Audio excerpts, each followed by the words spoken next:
And now they can get back into their attacking mode. And it's hard to stop teams like CHS when they've got 6 touches at the line. We're sweeping around here, and it's McCarthy. Offside. Play on. Wow. Dives straight between them. It's a beautiful setup once again by McKee, who's orchestrating there from the dummy half. And Annika McCarthy picks up another one for New South Wales CHS. Yeah, it's a beautiful sweep by McCarthy here. Looks like she's going to step back on the left. She has that little bit of a jink in footwork, but yeah, too fast at this time for the Brisbane Cobras. Yeah, you see Jess Angus there, who made the touch, just hesitated on that. It was just that little stutter step. Yep. Got enough to hold her off. Might be a bit of a drummy move, didn't it? Lovely by McCarthy. That's a big comparison too. Yeah. So take that one, Annika McCarthy. Compared the drum. Where he's got his body facing inwards, and he does this crazy little jink on the outside. Still don't know how he moves like that. 40 plus either. Yeah. 43. He's the same as me. I'm going to put it out there, drum. But not looking to retire anytime soon. No, good on, nor should he. Everyone loves watching him play. I come down to watch them play, so jump back on the field, but yeah, I'll stick to over 35, thanks. Here they go, New South Wales CHS. It's Ellis who picks up, finds in the in-goal. Can she link up with the player? They're all trying to get free. Yes. And it is Stevie Bouldery who does get free. Ellis links up, and that's another try for New South Wales CHS. Fantastic patience there from Ellis, who cruised into the in-goal, as we'll see on the DoorDash replay. Yeah, some great attack there. Here's a replay, just dumping on the left middle. She's just taken on it, and she's pretty much pirouetted, hasn't she? Yeah. The middle. And they've tried to man up here, but Bouldery just slipping away from her player. And this is the thing with the body position we were talking about before. You know, they've got to be making the touch with their right hand. That chat between the two middles and your links has got to be so loud and just so direct. But at this stage, you know, Cobras, if they can't get that right, then they're going to keep turning them inside out. Well, that's right. Some of these quality players for CHS, they'll know what to do. They're reading body positions nicely. Yep. And as you said, it's at times staring down the defenders as well before they do it. Yep. Oh. Here we go. They're trying to spread it wide again, CHS. Now they're starting to get a little bit of momentum, using the whole of the field and spreading this Cobras defence out. As they continue to move the ball forward, they head over halfway now. Nice jinking run by Tasha White. Finds the dump. It's Beckett who takes it forward again. McCarthy in there orchestrating again. She's done some damage already in this game. Yep, they're very patient, New South Wales, I find. Whereas, you know, some teams, beautiful long ball. I think she's touched her. Oh, great touch by the Cobras winger, number 4, Anna Zuski. Sorry, and once again, if I do, if I don't get your names right, come and tell me, please. It's very tough. We need to try and track some of these coaches down, but yes, Skozuski, great touch there for the Cobras, and unfortunately, they've turned the ball over after Skozuski's great work as well. New South Wales CHS back on the attack. McCarthy out there dictating terms once again. She's working with Beckett and Berryman. Yes. Oh, nice feet. Lovely stepping around, and it's McCarthy in for yet another one for CHS. She's good. I really like her. She's definitely, you know, she's got the ball in 2 hands. She's sort of holding it on the inside, looking to go inside, and she's just skipping outside. So watch her here. She's going in, skips to the out, tucks herself in under. Oh, I'm a fan. You've got a fan in me. Gab Rose pointed that out yesterday, Bo, how important this is. See the ball out in front. You just mentioned it then as well. And it just shows that I can pass any time. I can show you inside, I can show you outside, I can get rid of the ball. And while you're watching the ball, my feet are moving as well. So so ultimately what that does is put the defender in 2 minds. So it's a really good skill to have. Oh, here we go. The Cobras playing back on the outside. That was a perfect opportunity, but just get some muscle. Yeah, muscle. Or even maybe a little bit more run there for Orchard. Yes, I think it opened up as well, so they could have maybe cruised in the in-goal and had a bit of an easier pass to the wing. But that's a promising set there for the Cobras, splitting CHS's defence. Yep, and hasn't happened too much. I had the pleasure to coach Reese Orchard too with the Indigenous team for the Pacific Nations Cup as well. And here they've gone Just gone over. Havana Cook is the try scorer on this occasion, playing that expansive style of footy. Once again, Yes. CHS, they're really using the ball, spreading it as far to that far winger as possible. Vera involved in that time, passing it on the way, as we'll see on the DoorDash replay. Here goes Vera, finds Cook back on the inside, diving over. Yeah, it's a great try by New South Wales. Takes the score out to 7-0 against the Brisbane Cobras. So the Cobras moving forward again, looking to get on this scoreboard on day 2. It's the 3. Jasmine Smart working over, looking to punish the link, has been shown the ball there by Adela Stacey. And she's, Mitchell's jumping up and down saying, I got her. Referee looks at the sideline. I think he's going to reward it. And he has. It was a really good sort of recovery by, I don't know who that was on the inside of Mitchell, but she sort of noticed at the last minute that she had to go. So it was very unlucky for Mitchell there not to get awarded that touch. But if you watch here, I think it's the number 15. She's come out and she's gone, oh, no, that's yours. No, it's not. I've got to go. But a nice hole there too by Bailey O'Sullivan. Gets them on the board. So great try for the Cobras. They have threatened at times there, and this time they've made it work. She's run a nice line there, Bailey, and just saw the hole. Beautiful pass too by Adela Stacey. So they're on the board. Let's go. The ball's nearly come to the commentary box on that occasion. They're running her back out. Defensive line set. Come forward, says the referee. And you can roll the ball there. Lily Smith, Jasmine Smart at half. You can't see on shot here, but you've got 2 girls that are like from the New South Wales team that are standing. This is them that I'm talking about, standing right back and ready for that second wave. It's a really nice way to defend. So the Cobras bringing the ball forward now. A couple of subs coming on. They're trying to stick to that sideline to get those subs on a little bit quicker. Positions. Yeah, that's a better rucking set by Cobras. Playing direct. The referee says that'll do us. That's the first 20 minutes in that clash. New South Wales CHS leading the way over the Brisbane Cobras 7-1 Bo. And they're looking very good at showing that expansive style of footy quite early. CHS. Yeah, they are. And, they love to bring in, like you said, they play that sort of really narrow through the middle and then they go out to Expansive. But it's good to see the Cobras get on the board. They, even though it was late in that first half, it shows that you can score tries against New South Wales. We'll be back very shortly for the second half. CHS 7, Brisbane Cobras 1.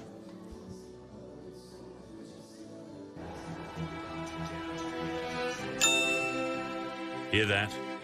That's the sound of you winning. Because while you didn't miss a second of your team picking up their 3rd consecutive loss, a dedicated dasher is picking up pizza with chicken salt chips. Step up to the podium, my friend, because you have smashed it. Smash it. DoorDash it. It's crunch time, boys, and this is what we're up against. We can't afford to be distracted. That's it. Come on, focus. Red Rooster Crunch Time Box. Oh, you're only human. Rooster's calling. Ding dong, they just think they are. Another little wannabe gangster trying to play hard. Ding dong, they just think they are. Another little wannabe gangster trying to play hard. Woo.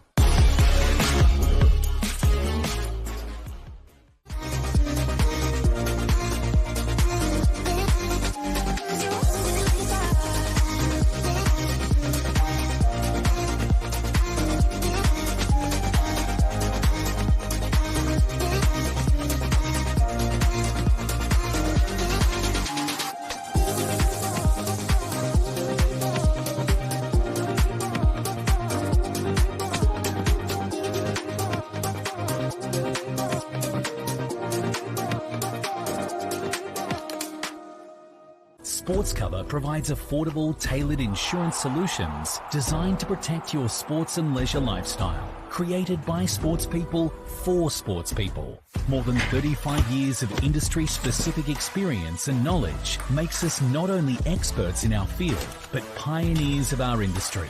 So whether it's in the sporting arena or it's for fun and leisure, you play with pride. We protect with passion because we don't just know sport, we are sport.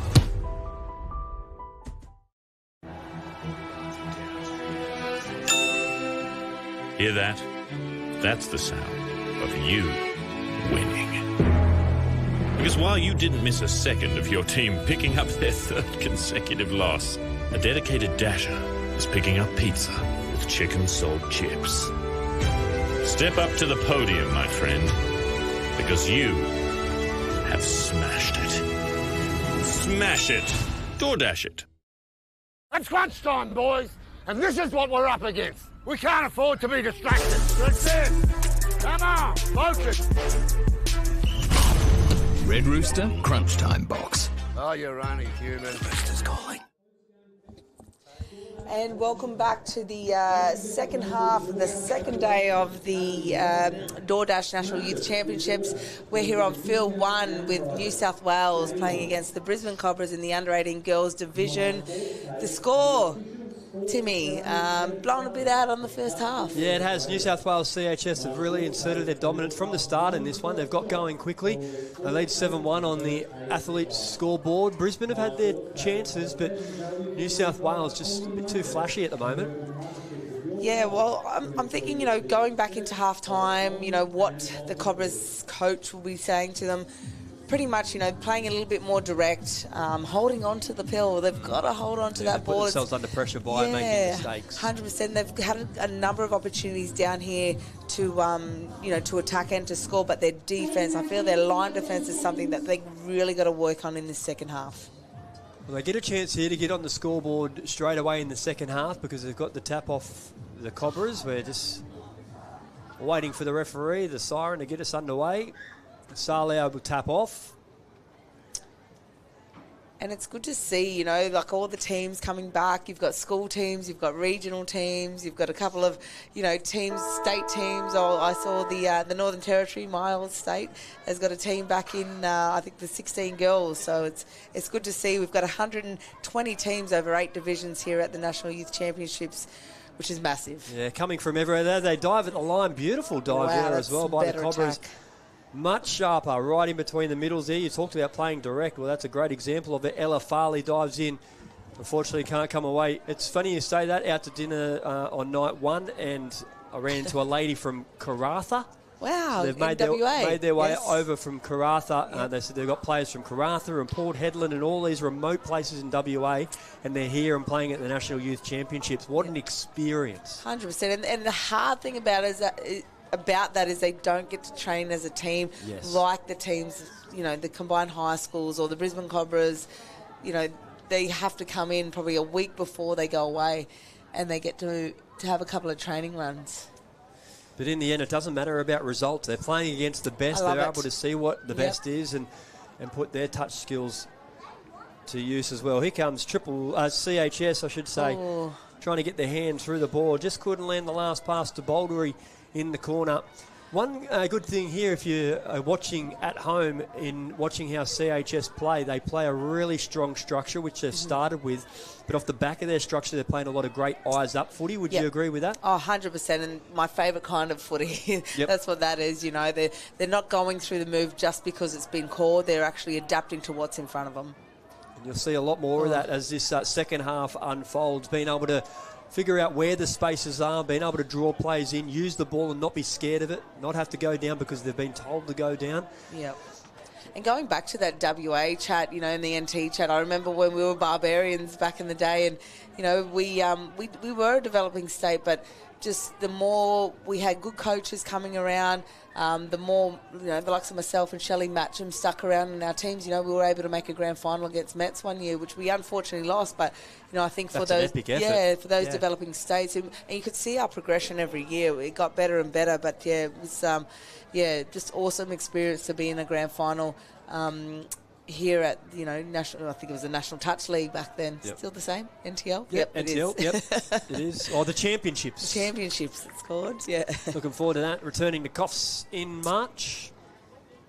That was unfortunate for the Cobras. They looked like they had a really good set going there, and just once again, that execution and the ball handling just let them down. Here's McKee working away. She's been dangerous so far. It's Kelsey Berryman as well out there now with the ball in her hands. Let's see what they can come up with. Also lurking around is Tia Jane Golding, who's got the ball now. Fades out to a link. Here's the Rooster play. It's McKee. Nice release pass. Great touch. And diving over is Havana Cook. And the referee says, we've got the ball down. So it's another try for CHS. And that's a nice setup there. Yeah, we'll see it in the DoorDash replay. It was a little Rooster, bit of footwork on the end of it, and a nice dive over for Havana Cook. Here's the Rooster. I love how they release early. It really, really impresses me. They're not digging too much into the line. It's a really, I suppose, timing is key here in these types of moves.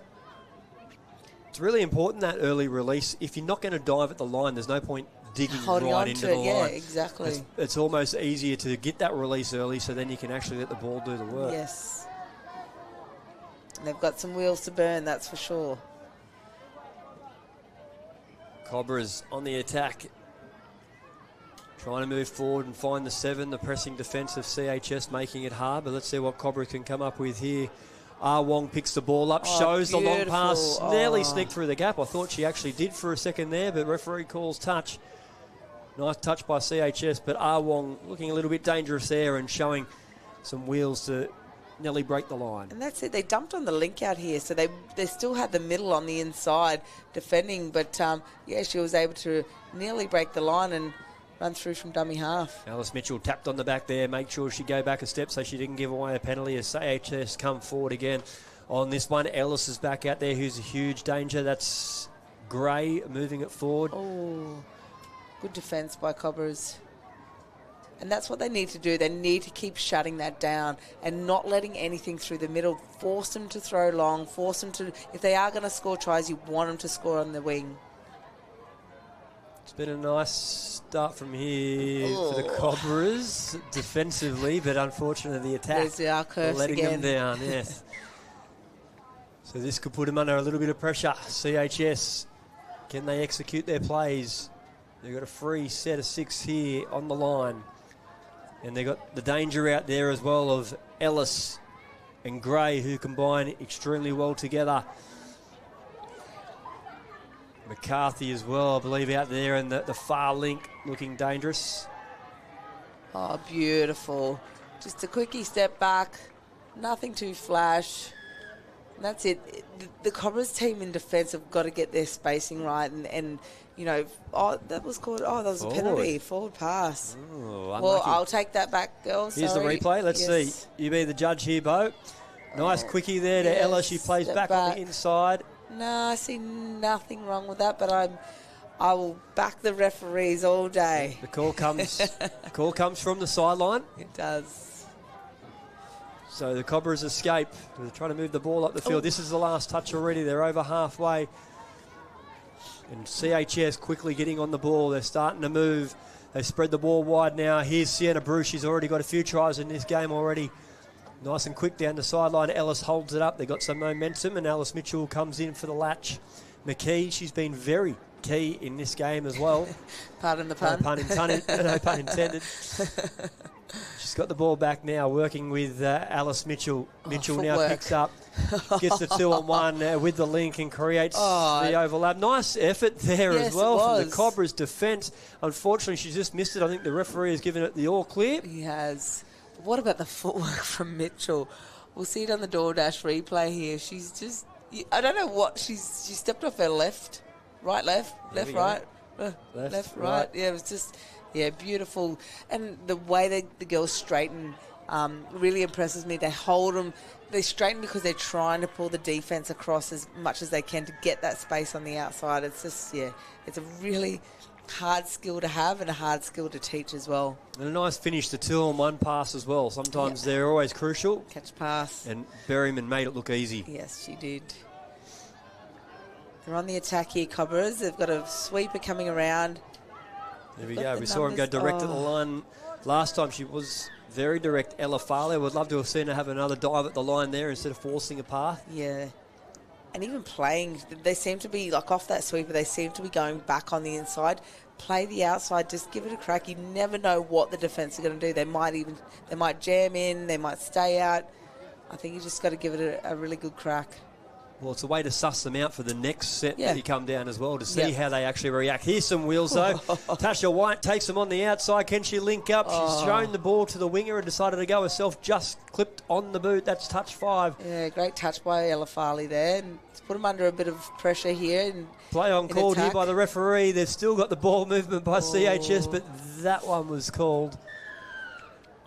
And I think they're just starting to throw it around now. I think they've got this. They know that they've got this game wrapped up, but it's probably a good opportunity to start, working on some of those plays that they might have had a bit of, trouble with in the past, especially when you come up against the better teams.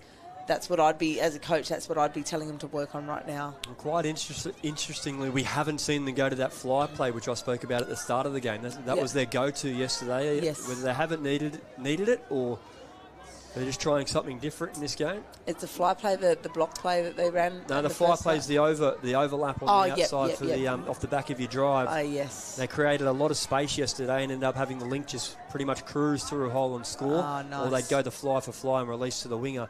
And it was really, really successful against the Swans yesterday afternoon. But haven't needed it at this stage against Cobras. Oh, good defence there by Orcha. I think, and I haven't seen them off the first set when they scored their first try. They had that sort of block play that they played, and I haven't seen them do that again. That's what I'd just be getting those little bit of things right, the timings, the execution, their skill. They've got a penalty here, CHS. Here's their chance to try and put something together again on the line. Ellis takes it forward. She's out there with Gray, who's got the ball now, fading out, throws the long ball into the money hands of Sienna Bruce. She's quick, she doesn't make too many errors, and she finds the try line once again to add another one to the athlete scoreboard for CHS. Sienna Bruce, good finish in the corner. It was. It sort of came off of a nothing play at the start. Ellis just got caught, a couple overstepping. They've just split out the link, or I think it was the middle that came shooting in. Left her team with numbers on the outside and beautiful long ball. Yeah, caught in a little bit tight. Yeah, the defenders. by Gray there. And again, it just shows the capability of these girls. They can throw long and it makes it a danger. There's no more squeezing in defence. No. See space, throw it. Cobras racking the ball here forward now. It's in the hands of the 19. Inadella Stacey tries to throw long, picked up by Catalan, who drives it into the corner.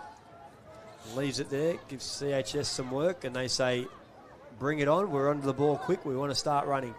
They're looking to go not at the box this time. It could be a stay set, so this might be one of their patterns that they do want to practice. We haven't seen too much of it so far this game, so they've decided to stay. Moving forward now is McKee, looking for the strike dump. They've still got one more touch up their sleeve. McCarthy comes in, back to McKee.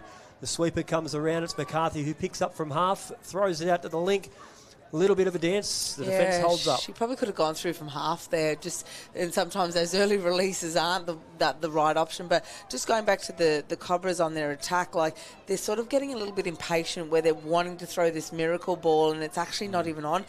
Dummy the miracle ball, pump long, give short, get a second phase going down, which then will put New South Wales under a lot more pressure, but right now they're really letting them off the hook.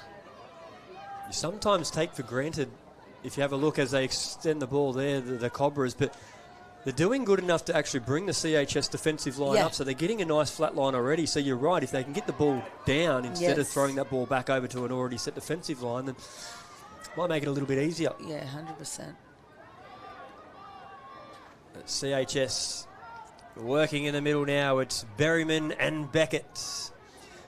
Berryman off to Beckett. Berryman gets into half. Let's see what they can produce. Look for the quickie. Fakes back the quickie. Goes the long left to right ball. Yep. And who's out there? None other than Sienna Bruce. Yeah, great little dummy half play there by Berryman. She even had the option to just go in through the in goal in half. We can see she's picked up. And this is where, as a coach, I'd be going, You've got two middles up in the touch. Why? Why do we? Where's our little mad dog? You know what I mean? You've got two middles up. Her body is facing inwards, the number 38, and they're just going on her quite easily, like going on the middle. As a coach right now, the line defence is what they really need to focus on. Here we go. Nice. The Cobras looking to try and get one down the sideline. Caught there. It was Anderson. They shift across, sweeping around. Orchard looking to ball play. She gets the play on as well, and she's busted through. The referee will step back. It. Gets the all clear. Nice run there by Reese Orchard. Great work by Reese there. She just, looked what was in front of her once again, and just someone was offside and she went at him. It's good listening as well when the referee calls you offside. You can see her sweeping around there, gets a delivery. Yes. And called out of the play was the 8 in Talia Berryman. Nice listening there to play on through the referee, and Reese Orchard gets a well-deserved try. Yeah, and that's it. You can stop. When you think that they are onside, you can stop. But I like the fact that Reese kept running that play. Down the sideline now, CHS on the far side. Oh, beautiful they spread ball. the ball out. And this is that expansive nice play, Timmy, you were talking about before. Just sucking them right in. It's like a sponge. We used to call it a sponge. You bring them in, and then you just throw it out. And it's it's a really hard sort of strategic way of attacking to defend. Whether they show it here in the DoorDash replay as well, that went from one wing to the other. Yeah, there it is there. So it was Sienna Bruce that played really the ball. Up the middle, was it? But they shifted the ball, and that's the thing. They made that defence squeeze right over to one side of the field. Then they played right back over to the other side and finished on Stevie Bouldery's side for another try for her. I like the skill execution. It's really, really nice. Just the pass delivery. Look at that. The ball coming out really crisp for the CHS girls this morning. Because it's not about the pass also. It's about the timing of the runners. It's about understanding your space between you and the defender. It's so much. And as much as the girls don't think, and I always say this, the math that they're actually doing in their head at the time, they don't know that they're doing it, but it's all around that spatial awareness and timing stuff. There's heaps of maths in that type of attack. Any attack, sort of really. take it for granted, though, don't you? Yeah. But, I mean, that's what they train for. They train hard for it. It becomes that sort of instinct for them, and they start falling in. Cobras get a reset start on the line. They scored last time they were up this end. Let's see if they can do it again. They're looking for a little ML play here. Taking it out is Farley, releases to the wing. Play the ball. They need to get back to the middle of the field. Let's see if they can set something up. They've gone the quickie punish this time. Out on the link, diving at the line is Adela Stacey. The good recovery there from the defensive link for CHS. Touch 5. And they just opt to knock it back into the corner of CHS and make them work it out. So here they go. Shift, the numbers shift, on their left shift. Bouldery looking for it down the wing, and now she's away. She gets released, and on touch 1, they get to halfway. So beautiful ball movement there by the New South Wales CHS side. Alice Mitchell. On come the recruits. They'll move the ball forward. It's Golding. McKee goes into half. She's been dangerous all game. Working with Alice Mitchell once again. And Golding as well. Here goes Mitchell. Finds the in goal. Can she link up? A nice dive for the Cobras. I thought she might have reached out for the touch. Has she? She has. Timmy, can I ask you a question? You can. Has much changed in terms of the line defence? So what happened was I saw Reese Orchard, do what she's supposed to do, make the touch, great body position, and then they've picked up and they've gone the open. Should they have still hit in then? Like the other middle, because I'm finding she's just manned up on her, or should Reese have chased her? Well, normally policy, depending on what policy they're playing, I'm assuming the touch is going to cover their short side, and they should be then stepping into that space. To the open, so you don't want to be actually letting that play go through that open space. Okay. So definitely on the other middle. Yeah, I've seen a lot of it here at the National Youth Championships, and I'm just wondering, is that a thing that's changed in the past? But because, there's a lot of dummy half running that are going through just because of what's happening there within that middle. Yep. Definitely wouldn't want to be playing any man on against this girl right here, Alice Mitchell. She's been phenomenal. Her footwork is awesome. And she's proven just that by getting around her link on that occasion. Yeah, she's too quick, isn't she? Here's a DoorDash replay. Just a beautiful pass to Alice. She's just taken her on one-on-one. But I gotta give it to the Cobras defender. She's come across from the far middle to defend that. So she's done really, really well to just miss her So good defence, Nice desperate dive. defence, by the Cobras. Little goosey. Everyone loves a goosey on the DoorDash replays as well. The Cobras, here comes the sweeper looking to come around. Long ball. And a nice Oh, pass. God, it was on. She should have just hugged that side on a little bit more. I reckon she would have been in there. It was Ah Wong, who we spoke about before, threatening. She came around, straightened up nicely off that sweeper, and the long ball was definitely on. So once again, they have some really good attacking flair. They've just got to execute it. Oh, CHS going forward. They've saved a touch there. It's Ellis and Berryman. Gray. Footwork. Ellis. Oh, very unlucky. I thought she was, if she was onside, I thought that was a great touch, but if she wasn't, there would have been some chasers that have got to be on their bike just then, chasing Ellis down. She's quick. And the Cobras come up with an error. I like to see we're continually calling these same groups of players as they come on the field because they're working together so nicely as their pods. Ellis putting on a show What here. about Razzle that? dazzle. In, out, stepping back, gets the ball back into the middle. Can't quite convert a try, but I think you can nearly throw that on a highlights reel just for the footwork. 100%. Let's see if they can finish it off the job here. They spread the ball through. Grabs the ball is Kelsey Berryman on the other side of the field. A little bit of a jink. Step back into the gap and she'll score. But I think it all comes back to Ellis's footwork on the other side of the field the play before. 100%. And I just feel for the Cobras right now. They lost. They had a really good opportunity to get some good rucking in that transition. But look at this footwork. Left foot. I think she's gone left foot again. My kids would say ankles. Beautiful footwork by Ellis there. Definitely going to make the highlights reel. That's drum-like. That's Sean Johnson-like. Those clips that you see on YouTube of Sean Johnson. Yeah, it definitely is. Oh, nice footwork again by Berryman. Just a really good passage of play there. And Skorzuski as well. A nice call there saying, no touch. I've missed a touch. It's play on and good honesty in the game. The Cobras now back at the other end. They trail 15-2 against a pretty hot CHS side in this game. This game 2 on day 2. Beautiful long ball. The Cobras swing it out wide, just falling short, but Nasalio let one rip right to left. And that is the full-time siren. The referee finishes that one off, and it was a comprehensive win in the end by New South Wales CHS up against the Brisbane Cobras. They didn't give up, though, the Cobras, despite the scoreboard. Yeah, there wasn't a lot of fault to the CHS team. They were pretty clinical. But, yeah, if I was right now with the Cobras, go back, have a look at what they can improve on. Definitely their own errors, definitely their line defence if I was coaching right now. But, yeah, they've got a good future in terms of their touch through there, the Cobras. But yeah, just a couple of little things that didn't help them on the day, and good luck to them in the competition. And CHS, they roll on, and they're going to be definitely there at the pointy end of this competition. Do stay with us here because we've got an epic game coming up, a big Queensland rivalry. Queensland representative up against the North Queensland Cyclones.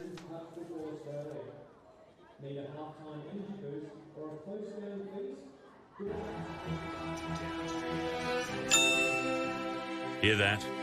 That's the sound of you winning. Because while you didn't miss a second of your team picking up their 3rd consecutive loss, a dedicated dasher is picking up pizza with chicken salt chips. Step up to the podium, my friend, because you have smashed it. Smash it. DoorDash it. It's crunch time, boys, and this is what we're up against. We can't afford to be distracted. That's it. Come on, focus. Red Rooster Crunch Time Box. Oh, you're only human. Rooster's calling. Damn down, they just think they are. Another little wannabe gangster trying to play hard. Damn down, they just think they are. Another little wannabe gangster trying to play hard.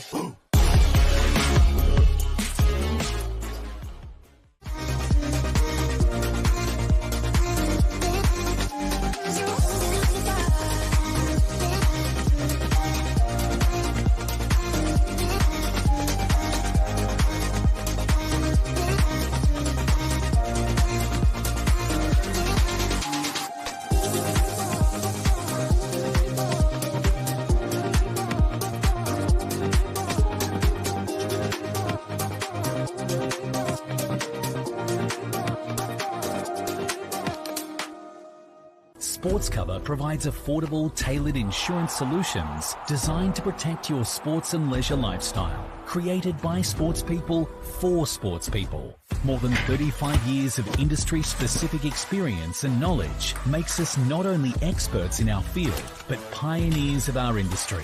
So whether it's in the sporting arena or it's for fun and leisure, you play with pride. We protect with passion because we don't just know sport, we are sport.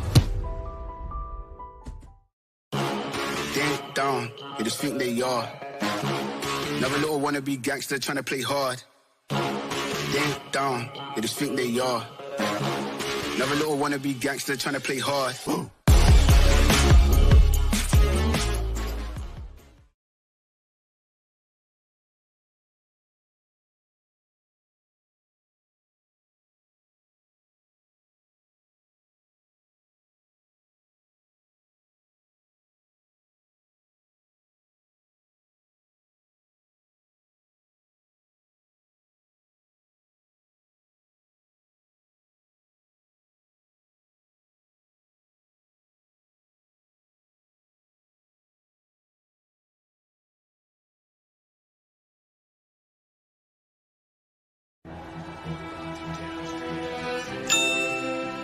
Hear that? That's the sound of you winning. Because while you didn't miss a second of your team picking up their third consecutive loss, a dedicated dasher is picking up pizza with chicken salt chips. Step up to the podium, my friend, because you have smashed it. Smash it. DoorDash it. Welcome back to the DoorDash National Youth Championships. We've got our first 18 boys game of the day. The Queensland representative school team taking on the North Queensland Cyclones. Scott McAllister and Tim Robinson with you for this one. They were pretty clinical yesterday, weren't they, Tim? 2 wins on the trot from the defending champions. NQ, 1 win, 1 loss, so they ticked both boxes yesterday. This is a big task here, first game of day 2. Yeah, it certainly is up against this Queensland side. As you said yesterday, we're looking pretty red hot. They got straight into their task ahead, knowing they're trying to make it 3 wins in a row in the under-18s division. And this time, it's going to be a bit of a rivalry game, I dare say, against North Queensland. Yeah, a lot of these Queensland regional teams, they love coming up against the Queensland schools teams. And these two teams played each other in the competition last year. It was a really good game. 15-7 was the end score. Queensland stretched away from them late, but probably for the better part of 30 minutes were really in the game. We'll see if they can match it again today as Queensland throw a big bomb out in the left corner. Big diving effort in the corner as well. So good defensive start from NQ. Let's see how they go with their first possession coming out of their end. Nice pass early on there as well. Kalis Brownie was red hot yesterday, but here's some lightning speed from the North Queensland Cyclones to get the ball up the ground nice and easy as they get their fresh subs on. They've got a few touches to play with in their own half now. Yeah, Elijah Berv picking up big meters there, and it's going to get them in a good position to have a crack coming into the last. They got all their numbers on the left-hand side. Queensland slide. They hold and come up with Brown to make the touch. Pretty good first set of 6 there for NQ. As Queensland go through the middle. Here's Matters putting it through the hands. Get some changes onto the park now. Queensland.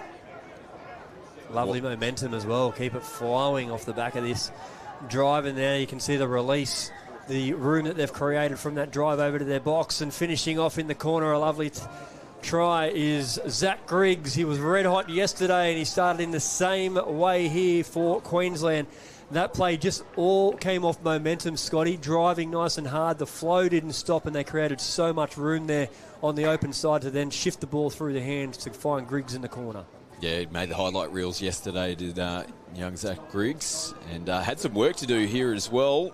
Big chase in the corner from Keelan Cutts as NQ turn the footy back over. And Queensland just relentless as they get back underway and march their way towards the halfway line. Andrews plays it. They come back in field with Bales. Now just holding things up coming into the last touch. Brown comes off that left foot, gets into the in-goal area. There's players down on the deck for NQ.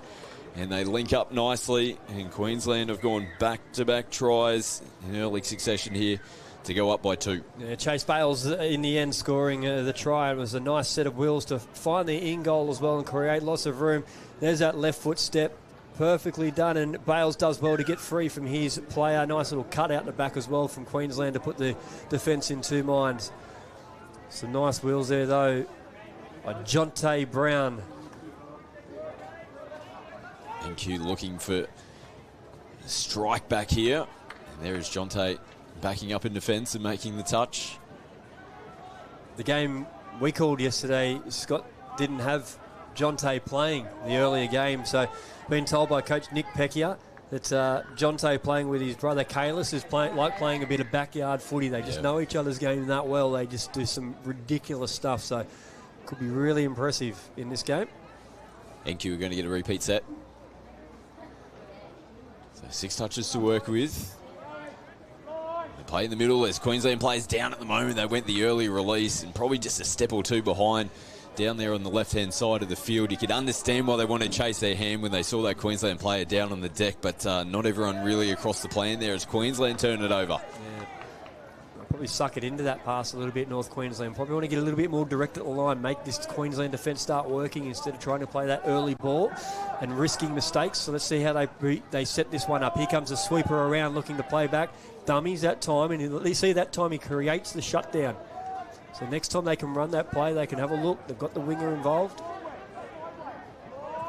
Ziegler plays it. And holds things up again. Ziegler from half. They've got numbers on the left. And the pass again just behind the shoulders. They just haven't been too clean down this end of the field. The footy in hand at the moment. As Jonte plays it. Clarkin will take a breather as well. As Watts makes his way onto the field. Matters, nice little pop-out play. They're rolling into the line nicely again. Kalis picks up, gives an early release. They get hands on the footy. Connolly touching the ball. Another set of 6. Starting to use that ball off the back of their drive nicely as well. That time you saw the little pop-out fly play as well. Nice recovery from the middle, but they had the smarts to get the ball down in the deck. Here goes Kalis Brown diving at the line. He's testing the defence, making them shut in. Cyclones hold him out this time. Brown again, early ball. Matters comes off that right foot and gets in underneath. He's dangerous in that position. Plays in motion and great footwork again. Matters chalks up another try. He's a sensational defender, Matters, but geez, he's quick on his feet and can do some damage in attack as well. Watch how quick he can use that right foot step and then get low to the ground to get that ball over the line. Just catches the Cyclones middle a little bit loose there on the step back. It's enough to pick up the try, and it's the second one for the Queensland team on the Athlete scoreboard. 2-0 over the Cyclones.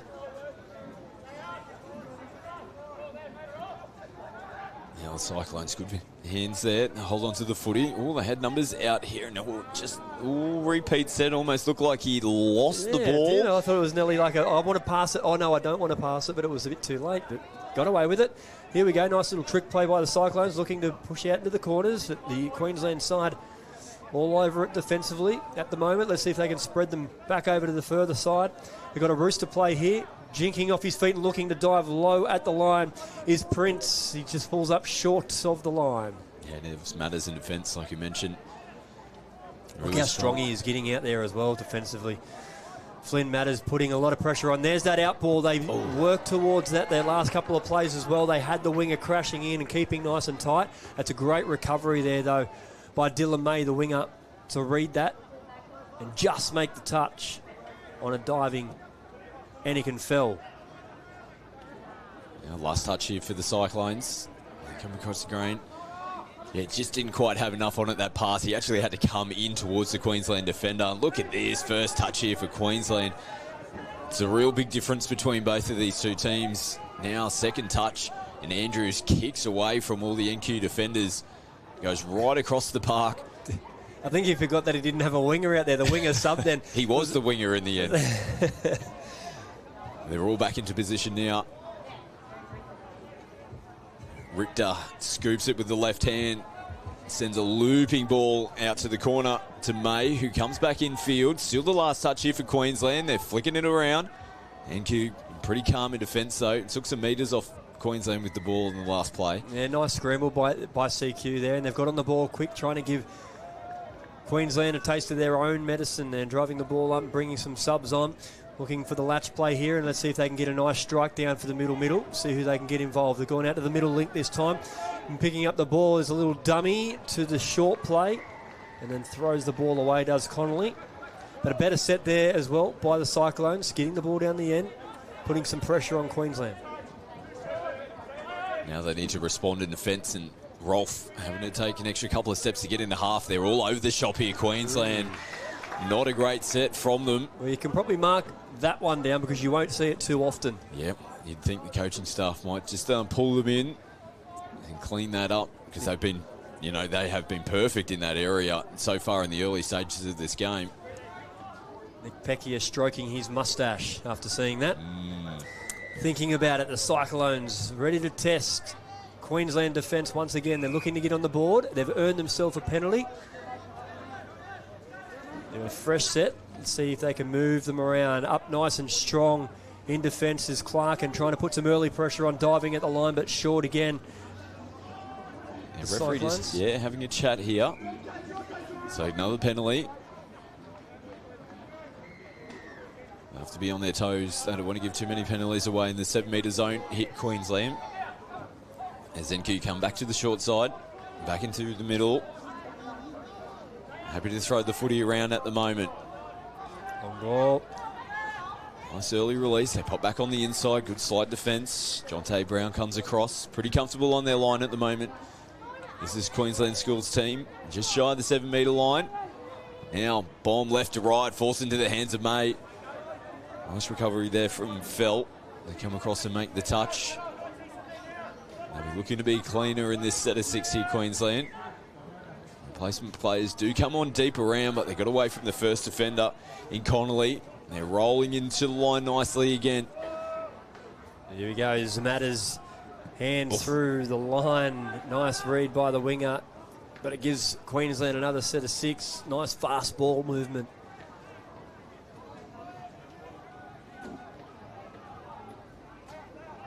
Here's Flynn Matters, plays it. Comes off that right foot again. This time links up. They go phase, far too close to the line. Nice defence, just got back on the line, pushed straight forward, made the touch.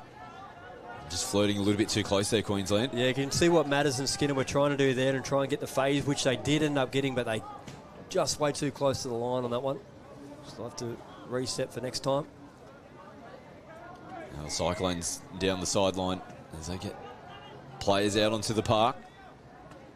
Looking for some offside players, then they get the penalty as well. Smart football. Must have heard the call, just held it down that channel where the players were offside, threw the ball, speculated ball, but knew the penalty was coming.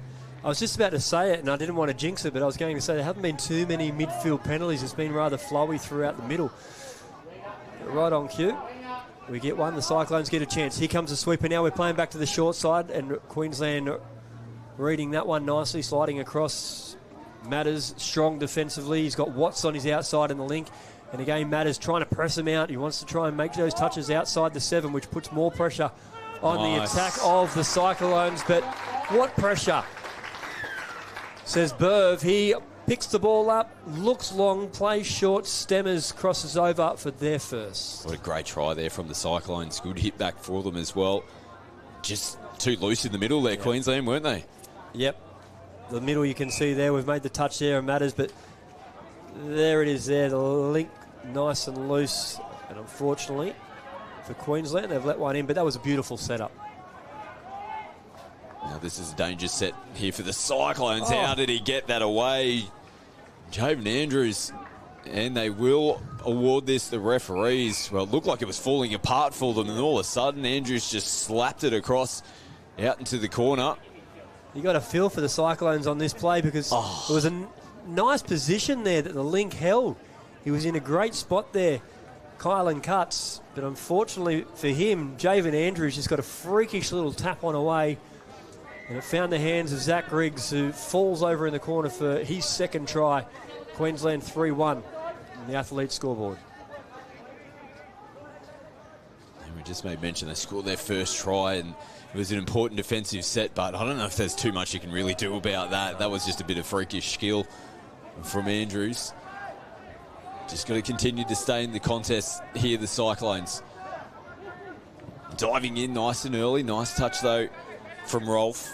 That was a nice little set play for the Cyclones. I'd like to see just a little bit of a heads up there for Rolf, because he committed the defensive winger in a little bit tight.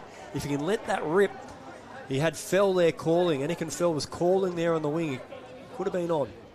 They got the footy back here. NQ from the stake, and that hurts. That hurts. So just little half opportunities you get where you get gifted that repeat set. Have another crack. You need to at least finish that set of 6 yourself.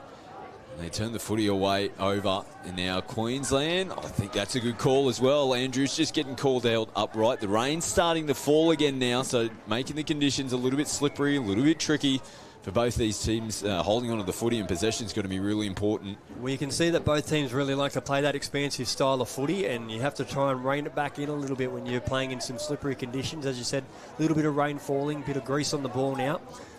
So it could change the style of this game. They look to try and run the Cindy play, but play back on the open side. Diving at the line there is Toby Falconer. Referee says touch number 5.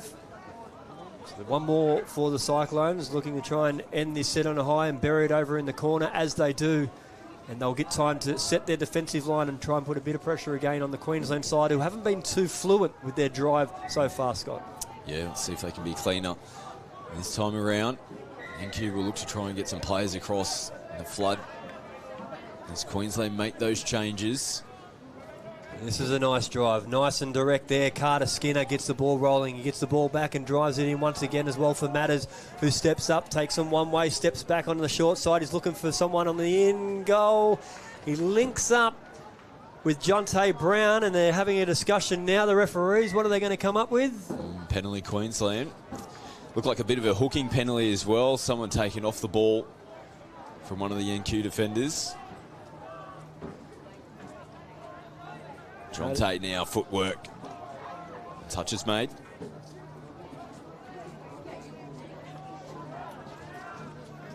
Matters really looking threatening so far for the Queensland attack early on in this game. You can see him here now working with Jonte Brown, who rips it through, and that's another unfortunate one for the North Queensland Cyclones, because they've got a hand to it. It's popped up beautifully for the Queensland winger, and they've got another one through Daniel Taylor. Yeah, coming up out of the line. Good piece of it, didn't he? Looked like Anakin fell out here on this left-hand side. It's a bit of risk and reward. Those ones you've really got to take. And they got the rub of the green, fell straight into the hands there of Taylor. Another try here for Queensland. As NQ come back from the restart. Nice ball out. Good work from Griggs coming in from his wing. Nice defence. Cyclones now stepping back on the open side. Quickie, strong defence though by Queensland, not giving them the roll balls that they want. They're trying to shift it out now. Engage the link. Nice play on the 5th to try and move it around, but Queensland up to the challenge. Now they get back onto attack. Nice work here from North Queensland. I was just saying, just a step too short though. Showed good intent though, and try and put some pressure on this Queensland team. Here they are, popping up again with Fell. Queensland still not quite in position with their replacement players. They get their full complement of 6 on now. And Clarkin and Bales here, spreading the ball into Jonte Brown, who's been dangerous so far. And here goes his brother, Kalis Brown. Can't convert on that one. The referee's called time off here. The touch judge has seen something. It could come back to a Queensland penalty. Not too sure what the... there's a 6 to go, so he's caught a touch, has he? Yeah, it must have been a little deflection from one of the NQ hands. So full set of 6 to work with here for Queensland. This is where we could see the brothers in action. Yeah, they are right now. Haven't been onto the park too many times, have they? Whoops, it's a bit slippery out there. So It's Jonte Brown and Kalis Brown, the 6 and the 15, looking to try and get the link involved. Here's a little trick play now, playing on the inside. Referee's looking at the touch judge, but he says nope. He's got the play. Wouldn't be surprised if they do run that play again. You'll see a little bounce out. But now they've gone the sweeper. They've gone back the other way into the hole. Beautiful read again by the winger in the 15 on that far side. And Kylan Cuts in a nice position. Unfortunately gives 6 away. 6 more touches away. Yeah, got plenty of pressure here at the moment. NQ. Back-to-back defensive efforts on their line. Can they hold out any longer? They can't. And it is Jonte. He's having quite the game, isn't he? He's involved in everything. Gets a try as well. Little fist pump as well. He's got his head on camera after scoring that great try. He's quick feet, but really quick to get to the ground, isn't he? If you have a look here in the DoorDash replay. Fed back there by his brother. Eyeballs the middle and really takes him back to the line, and then it's just that little jink to get it down. Nice movement there by Jonte Brown. Queensland in control. NQ desperate for points before the break. Yeah, that was a full pass. It was called, I think, from someone in the stands who might have picked it up through the mic, but definitely a full pass off the ruck, and the on-field referee was onto it as Queensland now look to spread the ball. They get it out nice and wide. Going forward, Daniel Taylor, but he's lost control of it. Yeah, a little bit sloppy in the play the ball. There, good contact from the NQ team to force the error. They get some changes out there at the moment as well, so they'll look to set up now. So they come back in field. Edwards plays it. Swain in from half, goes to short ball. They take him on, nice early ball. It's just a little bit above the arms and the shoulders there. Had to reach that in. There was a bit of space on the left. Now, last touch, didn't hear the count. Yeah, the little splitter play there again by the Cyclones. We've seen it several times already throughout this week at NYC. Many teams running it. Love to just see him get at the line first, though. Really try and get the defence to start closing. At the moment, they just want to just try and throw that long pass. It's not always on. Another mistake here from Queensland. And they give the penalty away. You think it might be pretty clear what some of the messages might be from Nick Peck here and the coaching staff for Queensland. Just those errors coming out of their end. It's probably been about 4 or 5 of them now that have cost them possession. Yeah, and it does come down with a little bit of a greasy pill, but it also means you've got to be smarter with that ball as well. And no excuse to be making those mistakes. Hooter sounds in the background, and then Q are happy to throw the footy away. That'll bring the half-time to a close, and Queensland looking pretty comfortable at the moment in this one. The one try to NQ, they've seen some signs of, they have an option to try and create some opportunities down there. They've had a lot of footy down the attacking end of the field, only the one try to their name at the moment, but they haven't been disgraced at the moment. No, they'll have to go in. They'll have to go in and hold their heads up high because, 2 of those 5 tries there from Queensland were probably a little bit lucky with some touch-ons or just a little bit of a bat on there as well in that last try that we saw. So they're definitely in at the Cyclones. They'll have to reset now, though.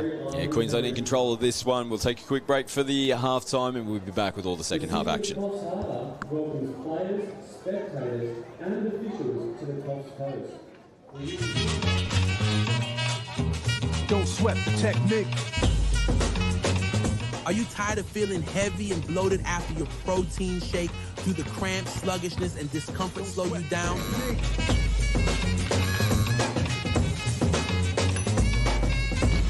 Say goodbye to digestive discomfort and unwanted side effects with Energy Pro.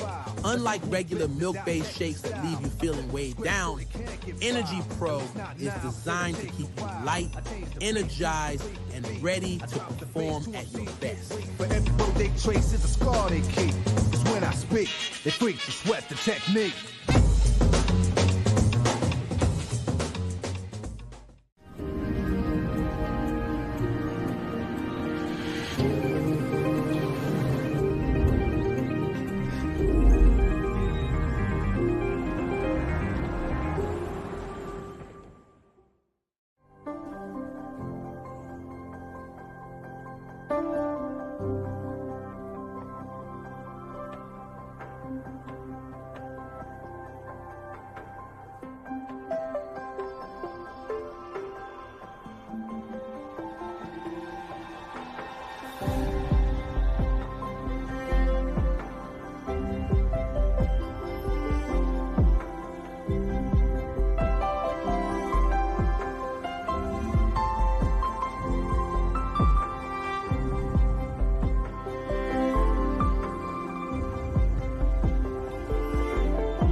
Hear that? That's the sound of you winning. Because while you didn't miss a second of your team picking up their third consecutive loss, a dedicated dasher is picking up pizza with chicken salt chips. Step up to the podium, my friend, because you have smashed it. Smash it. DoorDash it. Don't sweat the technique. Are you tired of feeling heavy and bloated after your protein shake? Do the cramps, sluggishness, and discomfort slow you down?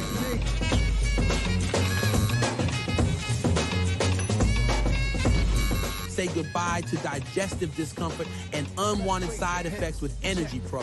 Unlike regular milk-based shakes that leave you feeling weighed down, Energy Pro is designed to keep you light, energized, and ready to perform at your best. For every road they trace is a scar they keep. It's when I speak, they freak to sweat the technique.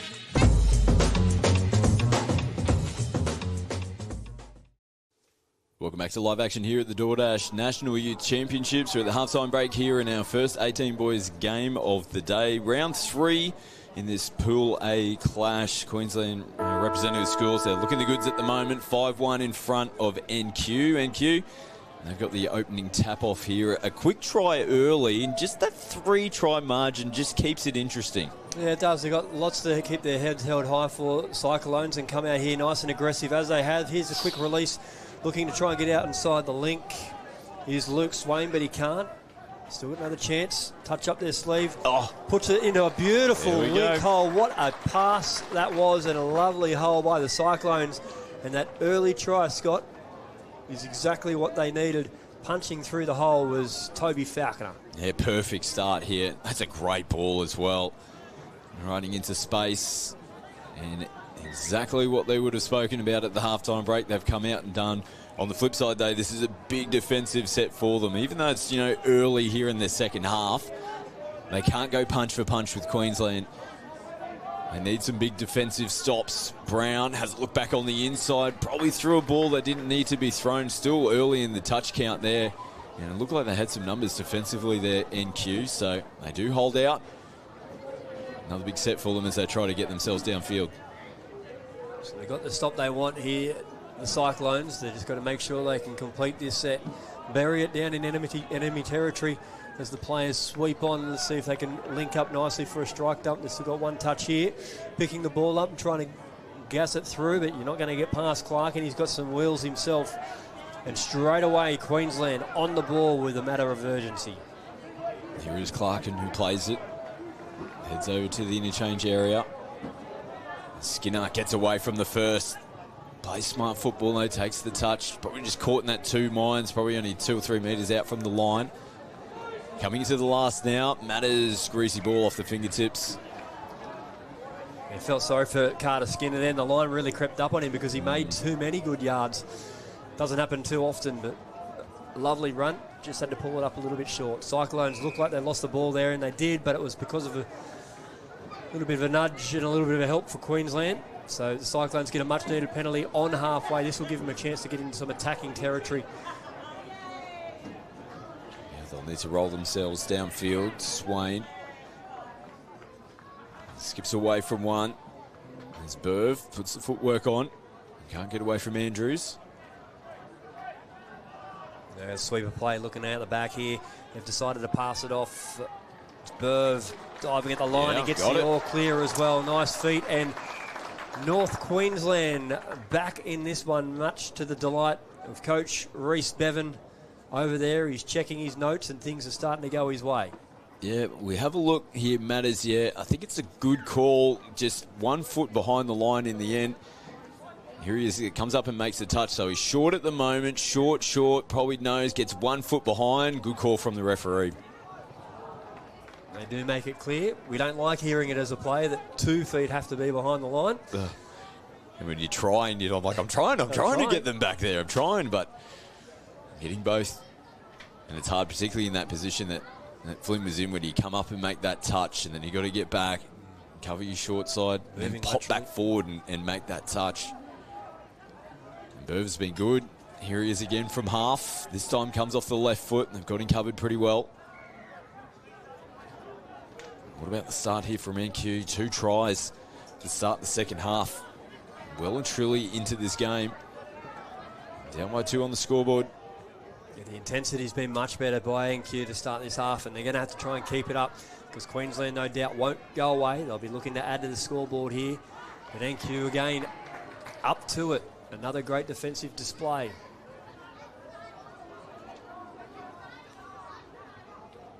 Now they played on the 10.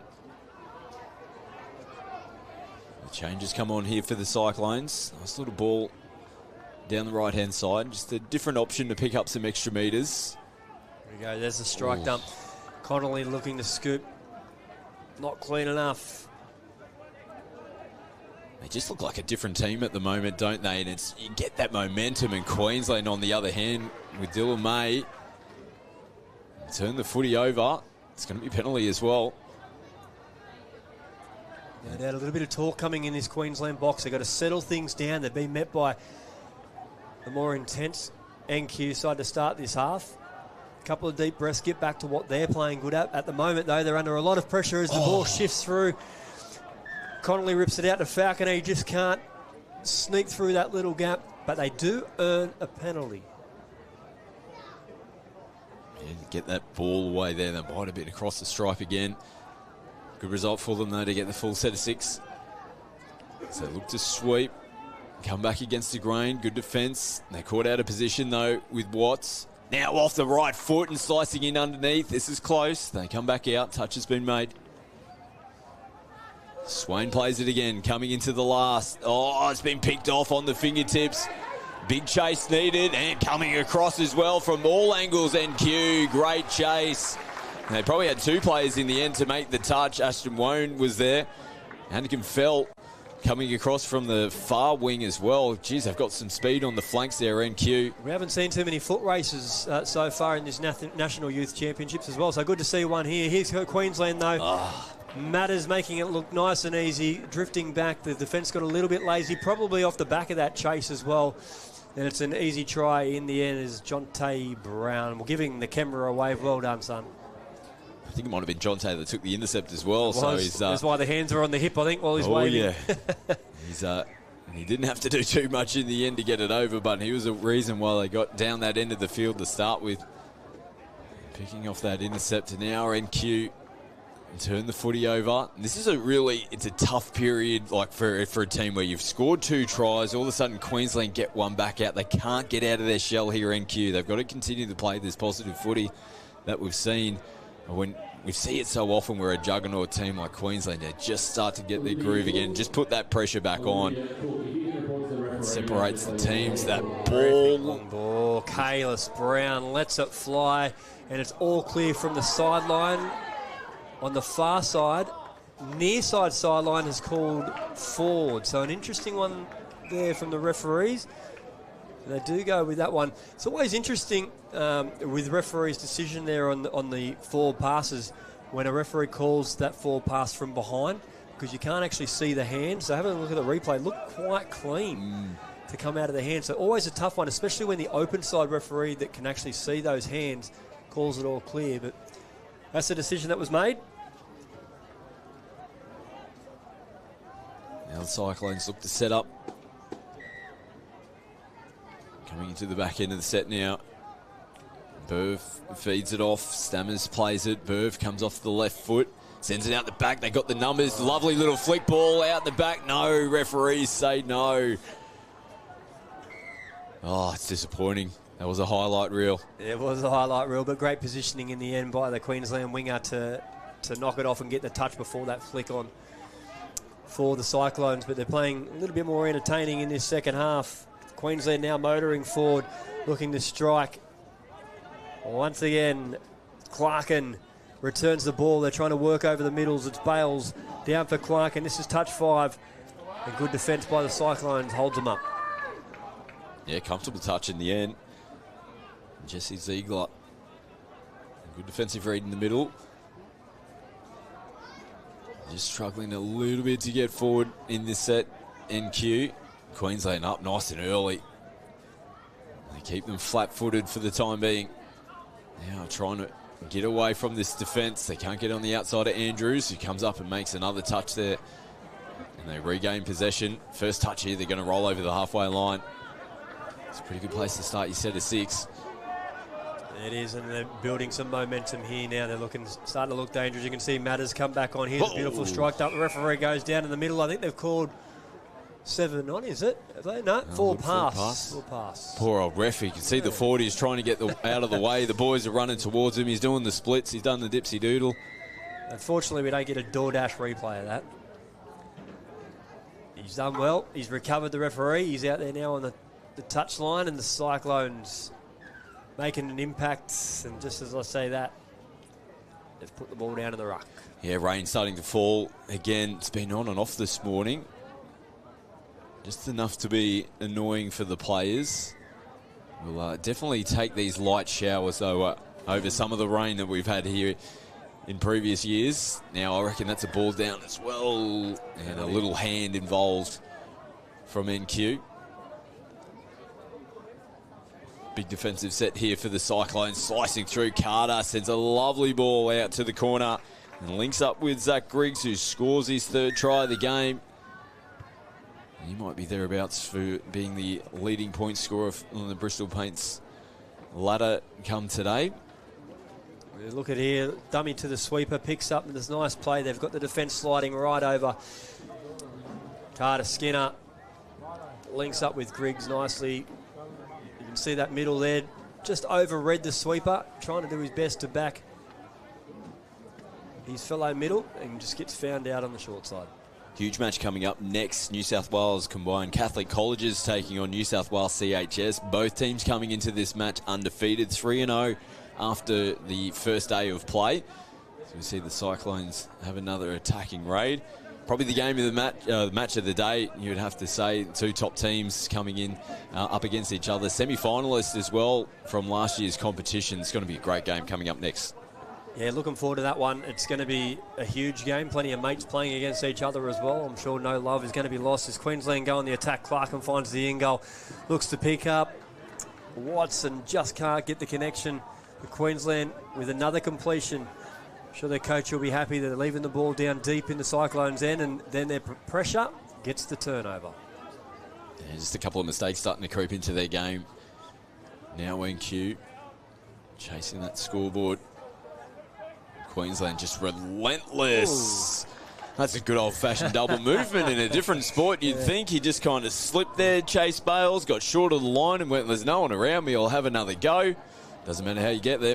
In Bales' defence, no one had a hand on him, so it's play on. So well done. Smart movement. You can see him here just pull his middle across and then take him back wide and step through. That creates the gap between the 2 middles. Didn't get the ball down cleanly on the first one, but is allowed to propel that momentum forward once again. Taking his middle wide on the DoorDash replay and sliding with a bounce in between them. Up by 8 now, 8 tries to 3. Nice out ball. Can't stick. Yeah, just a bit loose out of the hands. Queensland just starting to find their groove here in the second half. Andrews, nice ball on the outside. This is the first time we've seen a stay set here too, Scotty, from Queensland. We haven't seen that so far this game. There's always been to the box. So they've all stayed, this group of players.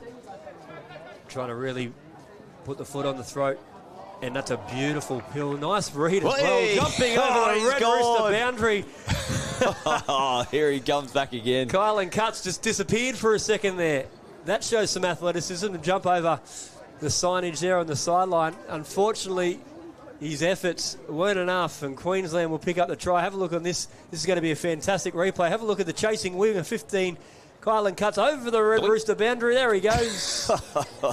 You'll have a rest behind there for a little bit. You may as well lay down for a while. That was a great effort defensively. Unfortunately, didn't come up trumps. It's in Brisbane 2032, the pole vault. He leapt over that with ease. Quite spectacular. Good try, though, from Queensland. Flexing their muscles now. Nice late ball at the line. Oh, and they'll come back for the forward pass, or a touch and pass is the call from our on-field. I think they'll be relieved as well then, because I think Falconer probably could have just thrown the dummy and walked over for a try instead of releasing to the winger, but didn't matter. Forward pass before that. Queensland showing some momentum to try and get out of their half, but another little error off the mark. And so they have had a couple of little errors in their game today. Tricky conditions, though. They are tough conditions to play at, just this greasy, showery conditions. Still quite warm out there as well, so they've got to deal with the sweat, the rain. Fortunately, looking at the forecast, though, Scott, they're going to have to get used to it. I think the next couple of days is probably going to be wet weather footy as well. Here's a pick-up. They've got the slip. Unfortunately for Braden Scott, he slipped over, and the Cyclones have taken advantage of that. It's Cameron Kolb who gets on the outside, gets another touchdown, or try, I should say, for the North Queensland Cyclones. Yeah, just caught on ice there. Unfortunately, again, these slippery conditions. Nice feet, though. Nice little show there by Prince. He's picked up, just showed the ball enough to use some wheels to get on the outside of his middle. Oh, all the boys are doing it tough at the moment. Losing their footing. As Clarkin plays it. And an incorrect play the ball, just not getting the body over the footy. There's definitely some fixes here, despite the scoreboard for Queensland. There's going to be things they need to look at. Just about their own game and getting some things right. Here's an away set for the Cyclones. Look to fly down the sideline through. Anakin Fell just can't get away. Geez, I'd like to see him in clear air. Anakin Fell, when we saw him chase that intercept down, he was absolutely flying. Did it with ease. If they can get him into space, he will be gone.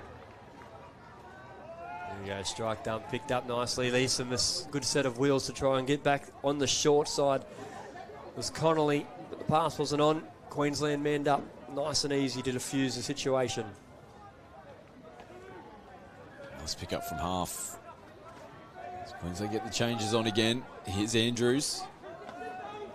Skinner looks to go to Matters. Good hands for Matters to be able to hold on to that now as Andrews picks it up. Nice little short ball. Skinner is about to roll over, but the penalty is being given. So no advantage played there. Might have actually been a touch and pass penalty, possibly from Queensland, but offside players first from NQ. As Matters looking to work over the middles. He's worked very nicely here today, Matters. And Nelly gets it again. Working with Carter Skinner in the middle.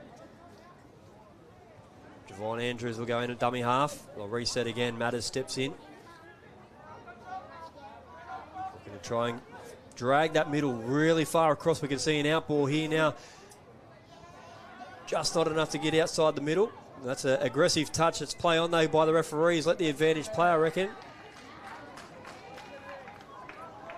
They can't convert Queensland. Thank you. Yeah, looking to go the quick tap. I like the play on call there. We could see the heavy contact. If Queensland choose to take that advantage and go into the in-goal area, and then they don't come up with the crumbs, or the cookies, I should say, then, you know, that they took that opportunity to score the points. So referees letting the game flow on there. Goes the Cyclones, touch 5 now. They're only just over their side of halfway, and Queensland contain them quite easily. Spreading the ball, playing direct, always important off the first one. Now they shift it out to their box, try and get some fresh legs on. A nice hard drive here. That's great meters there by Braden Scott. Gets that momentum flying forward. That brings into touch 5. We're looking long, play short. There's Kalis Brown. A little forward pass picked up. It's been a decent performance from NQ, hasn't it? They definitely had their chances. They're a little isolated here now, but hold on to the footy. Still only really got 2 players in position at the moment. They're in all sorts of trouble. Still managed to get the ball in over the top. They need to reset, someone go forward. Cole does that now. Nice pick up from the halfway line. They throw the footy away. Oh. They had a penalty though. They'll earn a penalty here. They called him out of play. I think it was Richter that was out of play. didn't hear the referee's call, so NQ will get a chance here. They've done really well, I think, Scott. I mean, considering the first half, they probably killed themselves a little bit with a fair bit of drop ball. Queensland got lucky with a couple of tries, just some late bat-ons that got away from the Cyclones, even though they were in good position and looking to play the splitter play again here, trying to find the link hole. Nice defence again. Well, Braden Scott, who was up in the line, but there's 6 more touches. Yeah, they had a good win over Brisbane in round 2, 13-5. And Brisbane have been pretty strong in the 18s over the last couple of years. They made a semi-final last year. They made the grand final the year before. So that's a really strong performance for them. They'll have to regather. They'll go 1-2 coming into round 4. Well, they played a couple of heavyweights. Their last loss, or their other loss, I should say, was against New South Wales CIS. So they've drawn a couple of the heavyweights early on in the comp. They'll be looking to focus on getting some more wins and hopefully secure a quarterfinal spot in the back end of the competition. Clark and Nelly, a stroke of brilliance to get that pass underneath to Javon Andrews. Couldn't land it. They're up against it at the moment. There's heavy contact. And the penalty is given. Always talk about good teams and being able to go up gears. I think Nick Pecky has spoken to his team. He said we need to lift that extra gear, and they have at the back end of that game. You see them go to another level, Queensland, and it's enough to really put this game to bed. As we hear the full-time siren in the background, and the referee now blows his whistle. As a great result there for the Queensland representative side in a tough battle as well against their rivals up at North Queensland, the Cyclones. 9-4, I think it was a pretty fitting result in the end. Yeah, quality contest, and they can definitely take a lot of things out of that performance there. NQ and Queensland, they just continue to roll on. They go 3-0 coming into round 4 now. And like we said, we've got a big match coming up next. New South Wales Triple C against New South Wales CHS. Both teams undefeated coming into this one. Could be the match of the day. Stay with us. All.com are proud to be the official accommodation partner. Hear that? That's the sound of you winning. Because while you didn't miss a second of your team picking up their 3rd consecutive loss, a dedicated dasher is picking up pizza with chicken salt chips. Step up to the podium, my friend, because you have smashed it. Smash it. DoorDash it. It's crunch time, boys, and this is what we're up against. We can't afford to be distracted. That's it. Come on, focus. Red Rooster Crunch Time Box. Oh, you're only human. Rooster's calling. Damn down, they just think they are. Another little wannabe gangster trying to play hard. Damn down, they just think they are. Another little wannabe gangster trying to play hard.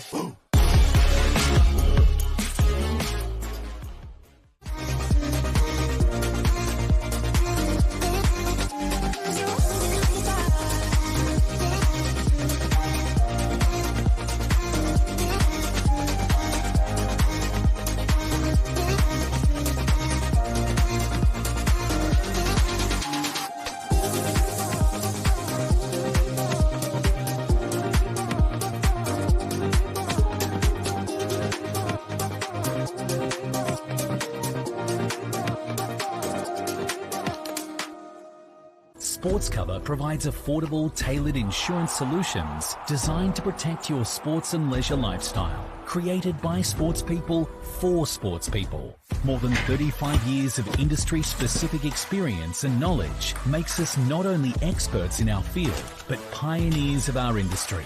So whether it's in the sporting arena or it's for fun and leisure, you play with pride. We protect with passion because we don't just know sport, we are sport.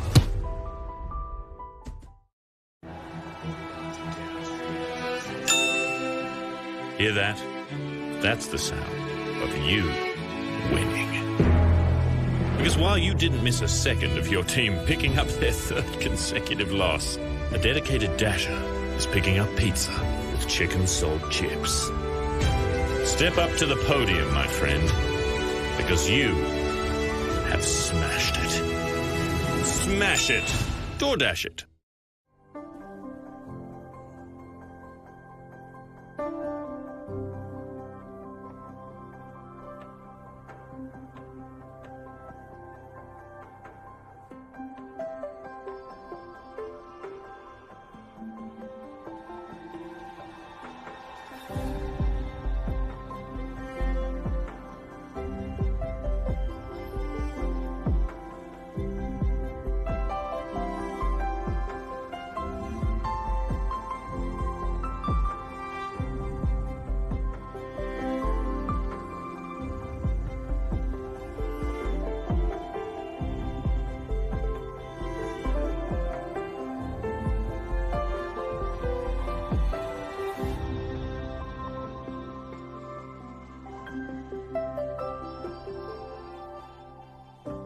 Welcome back to the DoorDash National Youth Championships, and we have a ripping contest on our hands coming up now. New South Wales Triple C versus New South Wales CHS, both teams undefeated coming into this game. Top two teams in the pool at the moment. Here is Triple C, last year's grand finalists, going down to Queensland only by the one try. They're looking to go one better, but CHS have had a great start to the competition as well. Huge bomb out to the corner. Well, that was a big pass from the far right side of the field. CHS, though, holding out in the first defensive set. Gab Rose is with me in commentary. This is going to be a great game between two New South Wales schools teams. Yeah, I've been looking forward to this. It is a state of origin battle, but both from the same state. And as they say, state and mate against mate here in this game, as we see CHS driving up the field, and there's some great matchups right across the park, Scotty. CHS now flowing downfield nicely. A little pop-out play, probably just a step or two behind there. Toby Winter. It was the right idea. They went the fly play to start with there.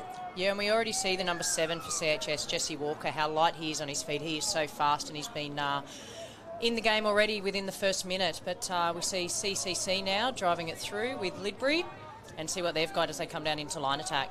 Last touch for them now. Looks like players offside into the in-goal area and slinging it around the back. Great start here. They strike first. Lagos gets the opening points on the board, or sets it up for the Triple C in the end. Good awareness to hear the call for offside players, and they get the first on the board. Yeah, the DoorDash replay will show Lagos goes through. Listening to the ref, goes straight through behind the line, and then young Harry Lidbury had a good game yesterday, and he's opened up the scoring for Triple C. So 1-0 early advantage here to combine Catholic colleges. CHS from the restart. Plays in motion here and easily rolling over to hit straight back, and Samuel Hill. Don't get too many easier ones than that. They almost confused the defence. They had players going from left side of the field out to the right and stretching them. Yeah, we see on the replay here, and Blake Wardrobe, you're right, he just dropped it back inside to Samuel Hill, and they were formed a lethal combination yesterday, but it just looked all too easy. Yeah, just caught in two minds there. Out in the left link, stay out, come in.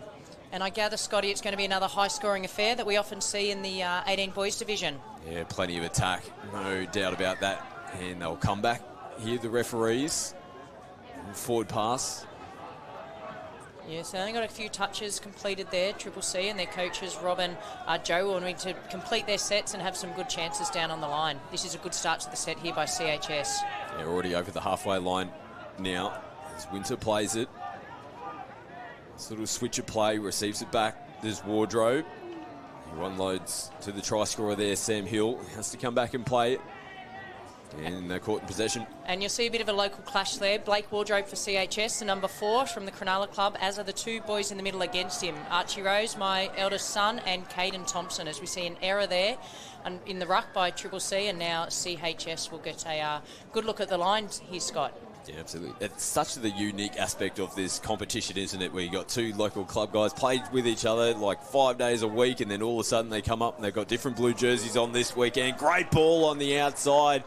The touch here in the corner, too little, too late.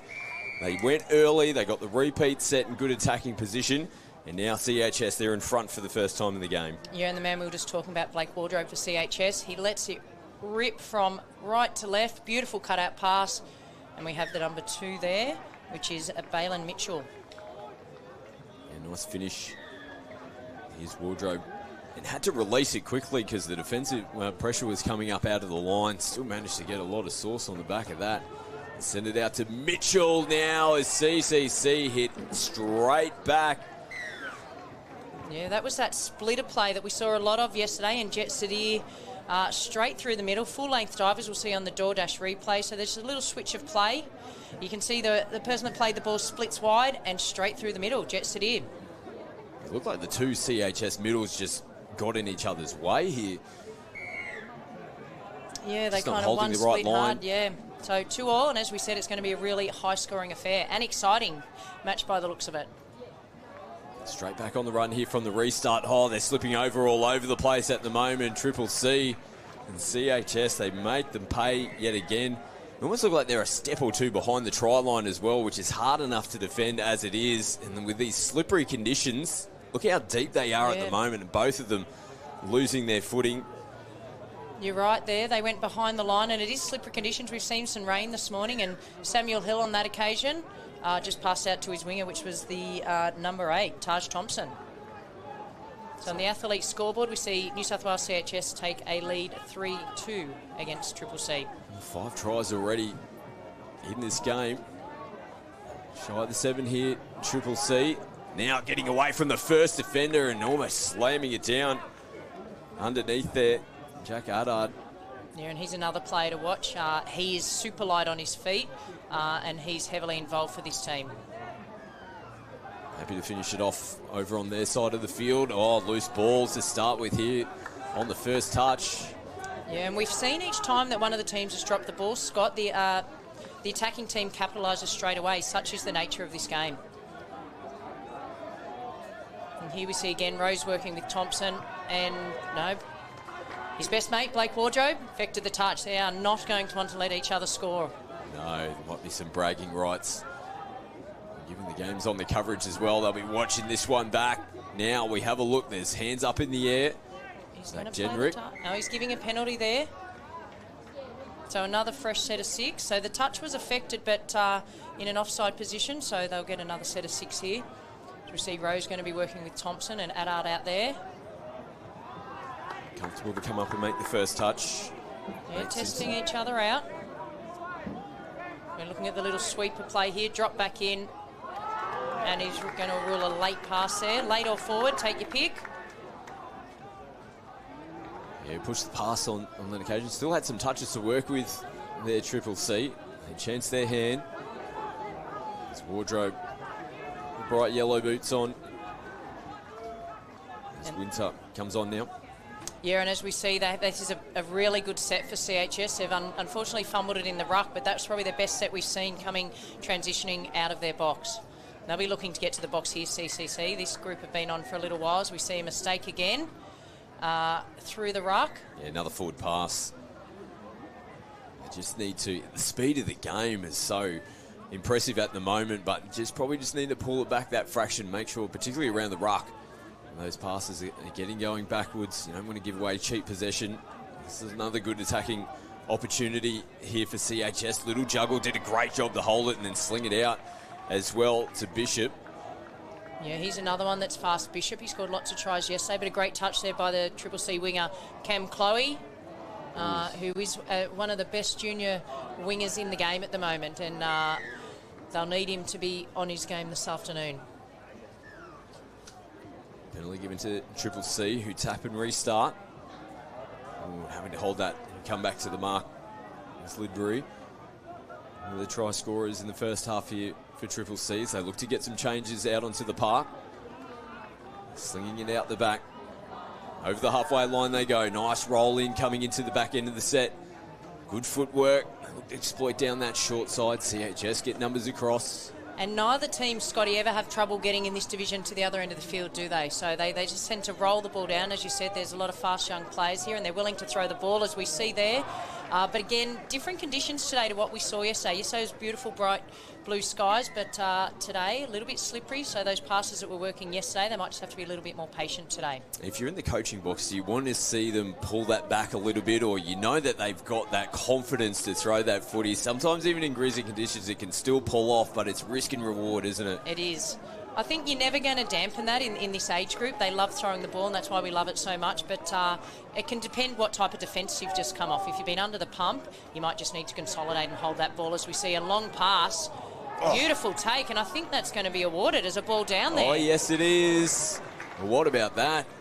Firstly, the ball, and then to reel it in as well and take that one when it was dipping down and diving last minute. Look at where he throws this one from. And a beautiful ball right on the line, over the top of the CHS defender coming across, and that's a quality finish in the corner. That's got to have gone 25, 30 metres. Unbelievable. And it was actually the number 5, who's Alex McIlrath on the wing there, that scored for Triple C. That's some finish. Even Stevens again on the athlete scoreboard, Triple C 3, CHS 3. We see Samuel Hill inside, and that's ball down there for Blake Wardrobe, and they've struck right back. CHS 4 leading Triple C 3. Yeah, it's a great response, wasn't it? Again, just that set play. They had players sweeping around the back, just turned it back on the inside. He's pretty happy about that one as well. Blake slung this ball straight back to halfway. Bang. He was up and about. Yeah, so 7 tries in about the first 10 minutes, Scott. So at this rate, it's going to be an extremely high-scoring affair. And Triple C. Oh, they're losing their footing as well. They still managed to sling it out to the far side. Referees are going to come back. Yeah, so we saw that play before where Jet Shadir came through the middle, but they ran an option off that, which I like to see as well, and threw the ball out wide, but unfortunately it was a little bit forward for the Triple C boys. It's pretty brazen, wasn't it? Now we see some heavy contacts. A little bit of footed and ruck as well. A signal from Zach Jenrich to see the length fall down on that play, but to still just go, nah, even though we've got one less option out there, we'll rip it long, saw the space and we had to work with. And we see another penalty here. Yeah, that's 2 penalties there against Triple C, which is now given right on the halfway line. We see Max Davies, so another prominent player in this team, working with Walker here, and they'll have about 4 touches up their sleeve as they come in towards the line. Loose ball back on the inside to Simpson. Here he is again. Davies is hovering around. They come to him now. Lovely little short ball and left behind.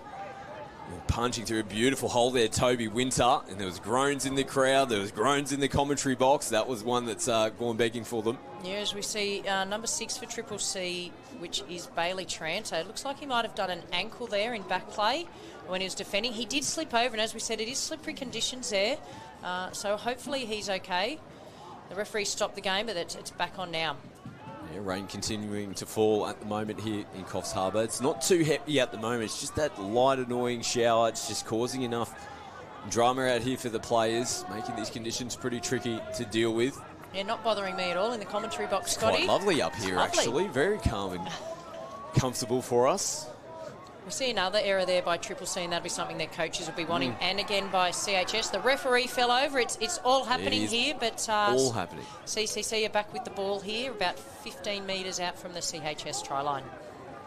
Must be like ice out there at the moment. It's a really low, short surface as well, so just this little bit of moisture is making it really tricky for these players to contend with at the moment. Yeah, and we'll see here Michael Ducador working with Manos Lagos. And they've drawn another penalty. That's 2 penalties there. So if we see a third penalty here for our viewers at home, what will happen is one of the players from CHS will have to come across to the sideline, and it'll be a 6v5, and they'll have to defend the set of 6. So they won't want to give away another penalty here, Scott. Tight contests like this, these can be big moments if those type of opportunities happen. So really big defensive set here for CHS. It's got to be perfect for them. They attack them nice and early, and the touch is made right on the line. He's looking dangerous with the ball. Emmanuel Lagos, isn't he? Here he goes again. He sure is. So they're looking at here wide, and he'll go for a dive here, and touch was affected again. So great defence there by CHS. They were getting out, trying to get past the 7 in defence and make it hard for Triple C to set anything up. And CHS down their sideline. They'll play simple footy here. Important to get the ball down cleanly. The changes come on. We see Wardrobe there. He's just slicing through, little pass through to Hill. They couldn't connect with their winger, but a good set there by CHS. They went from end to end, and they finish on their side of the box, so making it difficult for Triple C to work it out. We see some ball movement again from Triple C heading towards their box. And White plays it. Trying to get forward now. McMahon working as the changes come on yet again here. Nice roll in coming into the last. Clean pick up from half. Can't get away. Wardrobe is everywhere at the moment. Ball in hand. Comes across and makes the defence. Touch to shut that down.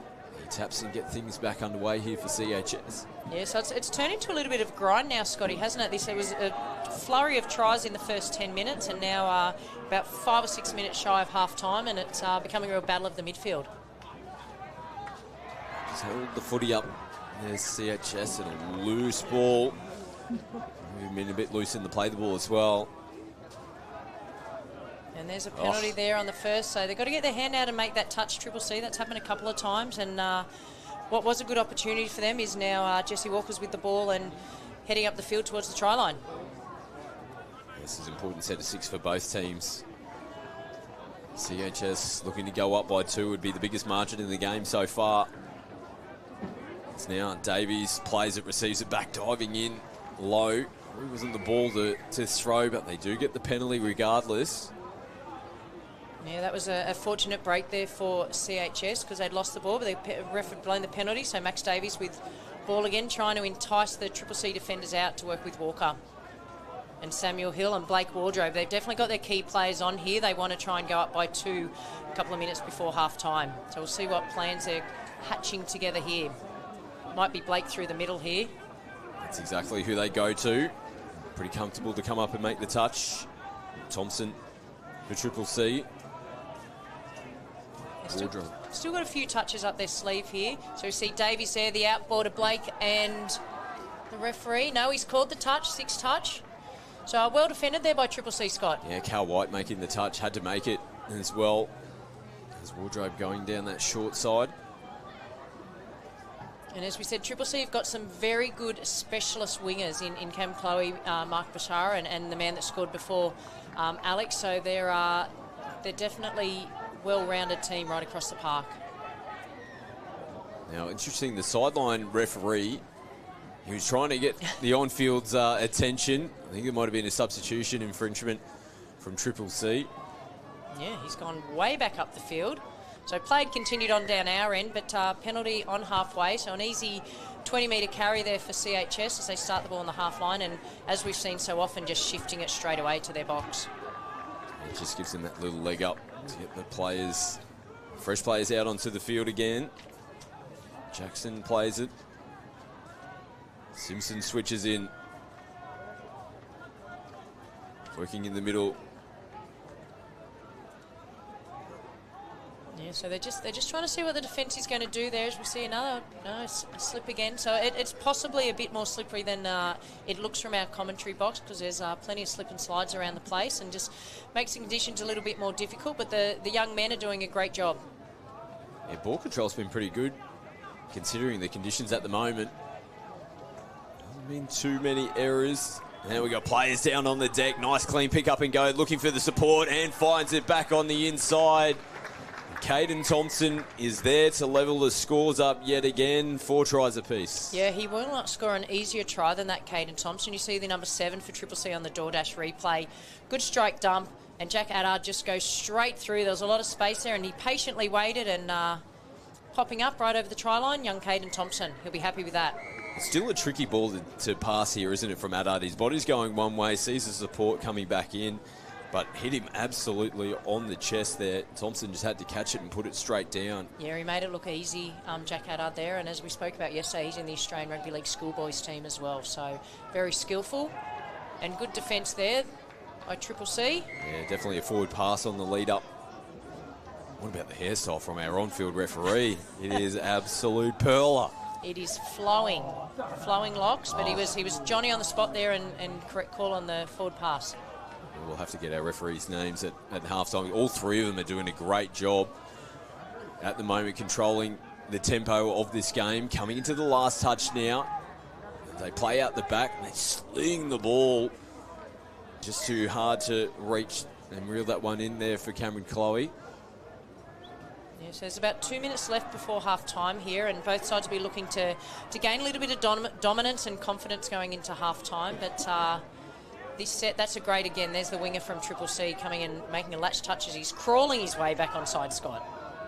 Doesn't matter how you get there as long as you get there. No, this is a very good defensive set. They've rattled CHS here as we see Walker just take it through, and anything can happen when he's got the ball in hand. So big set here for Triple C off the back of that huge effort in defence to be able to get the footy around the halfway line, get themselves downfield. The first few touches are still important. They've got to get themselves into an attacking position on the back end of this set.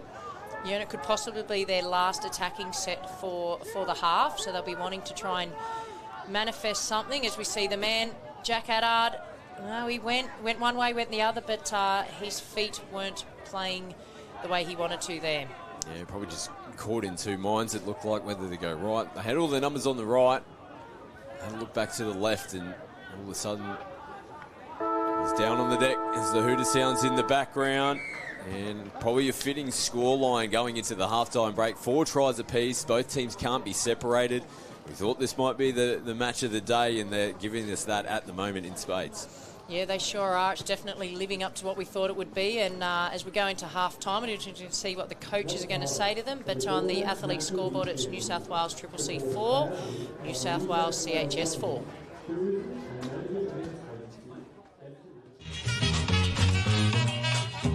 Don't sweat the technique.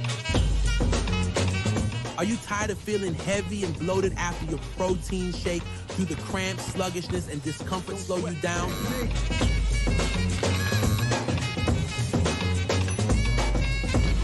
Say goodbye to digestive discomfort and unwanted side effects with Energy Pro.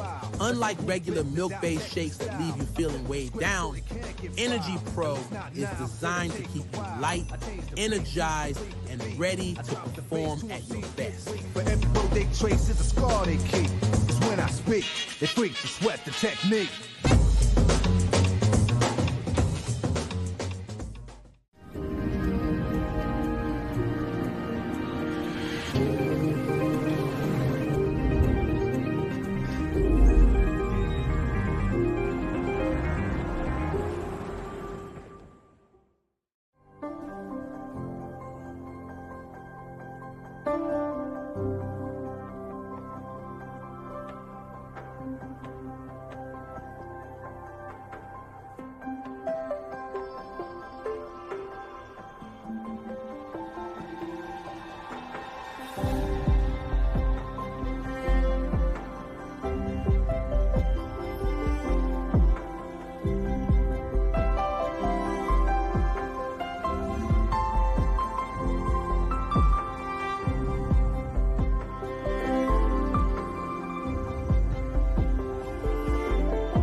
Hear that? That's the sound of you winning. Because while you didn't miss a second of your team picking up their 3rd consecutive loss, a dedicated dasher is picking up pizza with chicken salt chips. Step up to the podium, my friend, because you have smashed it. Smash it. DoorDash it. Don't sweat the technique. Are you tired of feeling heavy and bloated after your protein shake? Do the cramps, sluggishness, and discomfort slow you down?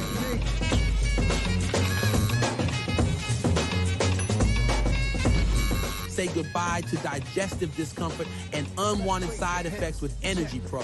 Unlike regular milk-based shakes that leave you feeling weighed down, Energy Pro is designed to keep you light, energized, and ready to perform at your best. For every road they trace is a scar they keep. It's when I speak, they freak to sweat the technique.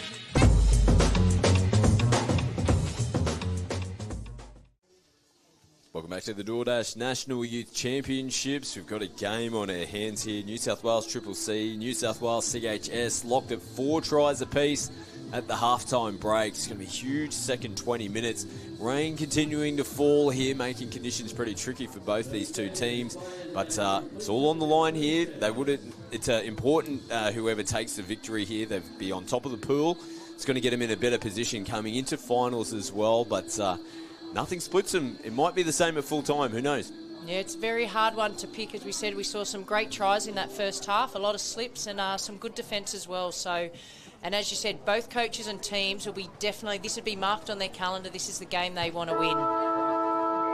Back underway for the second half. It's CHS, combined high schools, with the lighter blue jerseys on. We'll get us back underway. They'll be looking to strike early and just put that pressure back onto Triple C. And again, they've got their key players on there.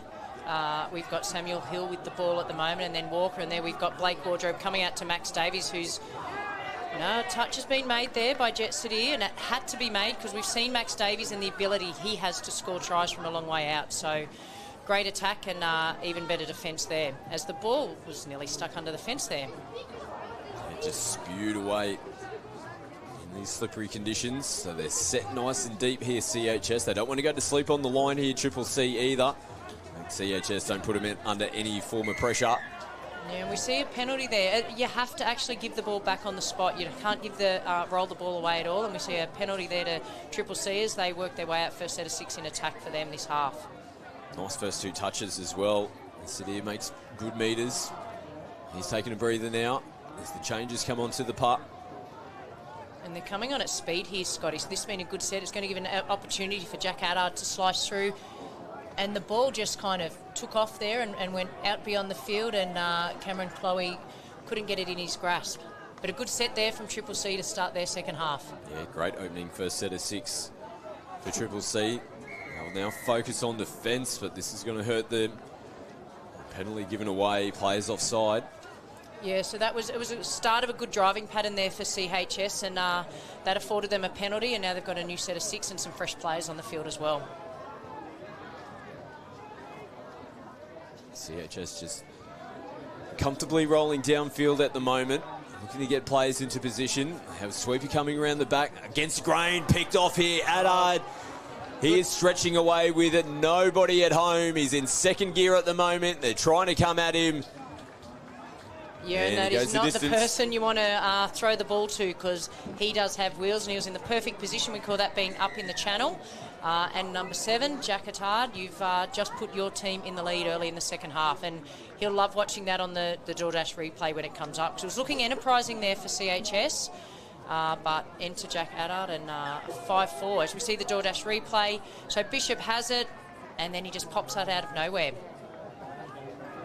He flew away, he put the cue in the rack around here, had some sort of start on him. It's deflating when you go from like a pure out attack and then all of a sudden you just see the opposition just running in the other direction. They've got to continue to play positive footy here, CHS. Yeah, and they certainly will. As we said, they've got so much skill right across the park and the ability to throw the pass 25, 30 metres, as we've already seen. So they'll keep doing that, and sometimes it works for you, sometimes it doesn't. Triple C now rolling downfield. McMahon plays it. Over the halfway line they go now with Trainer. And it's good to see he's back on as we see Rose go through looking to the wing, and they've dropped it back inside. Last touch, they'll be happy with that. They went the whole length of the field and they've dropped it on their side at the other end of the park, making it a little bit difficult for CHS to get out of their own end as we see an error there. So little drop ball in the play. The ball was a hard one to take here as we see Lidbury working there with Thompson and Rose. Yeah, it's a tricky one because he actually caught the ball. It was a tough ball to take, but then as he was getting up to put it back down, it just came out. And Triple C, they've hit back here. and scores back level. And he knew straight away there, Caden Thompson. He was slapping their hands together. Yeah, here we see the DoorDash replay. So Rose playing the ball through that splitter play that Jet City's done before, and he's just dropped it back in, and the defender there he was there, but he wasn't quite there. So good put down by Caden, and that takes on the athlete scoreboard. New South Wales CCC 6, New South Wales CHS 4. First time we've seen a 2-try gap in this match. Yeah, it almost looked like Thompson there thought that he was covered, and then just kind of just arched the body away and continued on now as CHS send it out the back. And they needed that, didn't they? Just a little bit of spark for them, their first try here in the second half. Yeah, and on the DoorDash replay, we see that played out the back there, and it was Bishop through a nice pass under pressure to the number 8, Taj Thompson. So 6-5. Second try for Thompson as well. Pretty comfortable one in the end. Yeah, it was a nice sleight of hand there, because the winger from CCC had crashed in to try and affect the touch, but just popped it out to his winger beautifully. So back underway. CCC in front by 1. And Jared Hayward works well with Jack Addard here, so they'll be looking to scheme something together. They've run it through a few splitter plays with Jet. They look like they're going to go that. They go long, and it just kind of dropped in between the link and the wing there. So well defended by New South Wales CHS. And they forced him into throwing that pass, didn't they? Wasn't what he was shaping up for. Now down on the deck, still manages to hold the ball, but it goes against CHS as CCC look for the quick tap, and they'll get back to the mark. Yeah, poor Balin Mitchell there. His feet went from underneath him, and he did everything he could to still get the pass away, but to no avail. And now a fresh set of 6 here for CCC. All good step there by Bailey Tranter, but well defended. So they've got a few options they must have off this splitter play. They've set up for it quite often here with Jet Sadir, and it's worked at least twice in today's game. But now CHS would have spoken about that in their box, and they've really tightened up in that defence in the middle there, Scott. Here's Haywood, just a step short of that 7-metre line. Haywood again just pretty much throws it down at the bootlaces. They finish the set off. Bit of a wasted opportunity. Yeah, it kind of must have slipped out of his hands even, because it was at the bootlaces of Addard then. As we see a really good set here from CHS. As they come through, they've got their fresh plays on. It looks like Walker with a fly play through to Wardrobe, but again, a little bit like a cake of soap, that ball at the minute. Yeah, just slipping out of his hands. It didn't even look like he wanted to throw it on that occasion as he comes up to make the touch. CCC now just hovering around that halfway line. Yeah, and he's run the good latch play there. As we see Rose coming on here with Thompson, and Thompson might take off here, step back. Let's play on. Yep. Bit of a pinball out there at the moment. Trying to go the bat on play. And again, they've made it all the way down the other end of the field at 6 to go. So the set will start here, a fresh set for CHS. And they're going to go to their box by the looks of it as they sweep around. Got the long pass out to White. As the changes come on. Kenzie switches in. Winter picks up from half, goes short ball, and it was just behind the back there. Tough ball to take in. Yeah, and they defended that well there, CCC. They knew that it was coming for them, but they didn't bite in too early. They got back on side and then moved up together, the two middles. It wasn't a bad place to start their set of 6, and you can see the coach, Robbie Knackler, over the far side, the arms up in the air, players offside ref, and the referees agree. Yeah, he'll be happy with that. The defensive set into a good attacking set into a penalty. So as a coach, that's kind of a 3 wins in a row there. As we see Lagos here, and he's always dangerous. Working here with Duke at all. The offload, Lagos. They go away from the sweep here. And losing possession. CHS straight back onto the footy. There's going to be a penalty, so they tap and go. Straightforward on the first touch. Simple footy on the second. Flat ball from half as they flirt down the sideline. Yeah, it's been really good ball control coming into and out of their box this half, CHS, and something they've definitely improved on since yesterday. Good drive there by Wardrobe. Looks like they're going to the link play, but well defended by CCC out there on the wing as they're going to get straight back into it with Lagos. He'll march his way up the field. Second touch. Just past the 10-metre line now. Working hard through the middle. And we've got Addard and Haywood out there with Tranter, and you see he's running an out ball here. Addard really well defended there by Jalen Bishop from CHS. That's a good matchup, actually, foot speed between those two young men. Yeah, a couple of absolute speedsters on the flanks. Addard there just trying to throw behind the defensive line. Tough ball to throw. Down the sideline yet again here for CHS. Oh, over the halfway, and they've held off, and straight through goes Travis Jackson.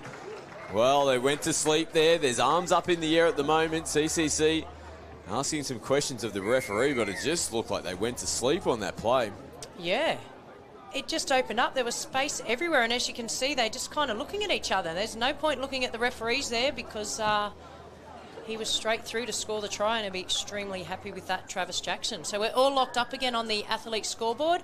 6 apiece between New South Wales CCC and New South Wales CHS. It'd be interesting to know what the call was that made them confused, but it doesn't really matter what the call is. You just can't give up on the play like that. No, and for Jackson, he just went straight through. Beautiful try. Now, flat ball in at the line. It's a beautiful pass. And they'll say touch on the line. That was really close there, Cal White. Almost getting across for more points. They'll send it over the sideline. Yeah, that was very close. So nearly back on top there, New South Wales CCC. But it's a penalty here, and CHS start with the ball at their own end of the field, and they'll be looking to work it up the field or try and generate a penalty somehow. So long ball out to the right-hand side of the field yet again. Well, they look for that little sneaky play down the sideline. They recover in the end. Almost caught them napping again. Yeah, nearly an identical position that we saw a couple of minutes ago as they're coming into the last touch now. Wardrobe picks up, looks for that switch back on the inside. A little bit of a collision off the ball here. I think a penalty is fair. Yeah, and he's been marched up another 10 metres, so that's a bit of a piggyback there for CCC. They just held on in defence, now they got the ball back on halfway. It did kind of look like it was accidental, like no lash out or anything like that, but still was probably a little bit too close. They're looking for the quick play the ball. I think fair decision in the end. Yes, we see Ducador and Lagos working together here. He's getting the ball down for Lagos. He'll try and use his feet to step around, drop back in, and Wardrobe there he got up in the channel and he had to knock it down because it was looking like there was a big opportunity out wide. So great attack and great defence, but another set of 6 here for CCC. A big set of 6 for both teams. Flat ball from half. They'll come back and play it. Yeah, and this match is of such high quality, and we're not sure whether they'll meet again until the back end of that tournament. As we see a beautiful pass there, just drop back in from Jet City to Michael Ducador, and 7-6 New South Wales CCC over New South Wales CHS. It'll really open up for them in the middle. Sure did, and they'd been so tight. So just little sweep around, faked long, and that just held the defence up from New South Wales CHS, and Ducador there to score the try. Beautiful little pass. Yeah, you can see Bishop there. He's heading out. So nice work from the ball players in the middle of the field from CCC. They identified the defensive laps and they capitalised. When you get those opportunities, that's exactly what you need to do. Now they punch through. Nice quick ball back and release, but it's the last touch. They play it within the 7. They loop it around the back. Nice defensive play, and they've got players out of position. They'll come back for the penalty though. CCC looking for the quick restart. And as a coach, after you've scored a try, the next part in the process is to get a stop. So Rob and Joe over there in the New South Wales CCC box will be extremely happy. Next part of the equation is to complete your set. So this is going to help their cause. But there's still plenty of time left in this game, 7 or 8 minutes, and who knows what's going to happen, Scott? Yeah, nothing much separating them at the moment. Only the one try.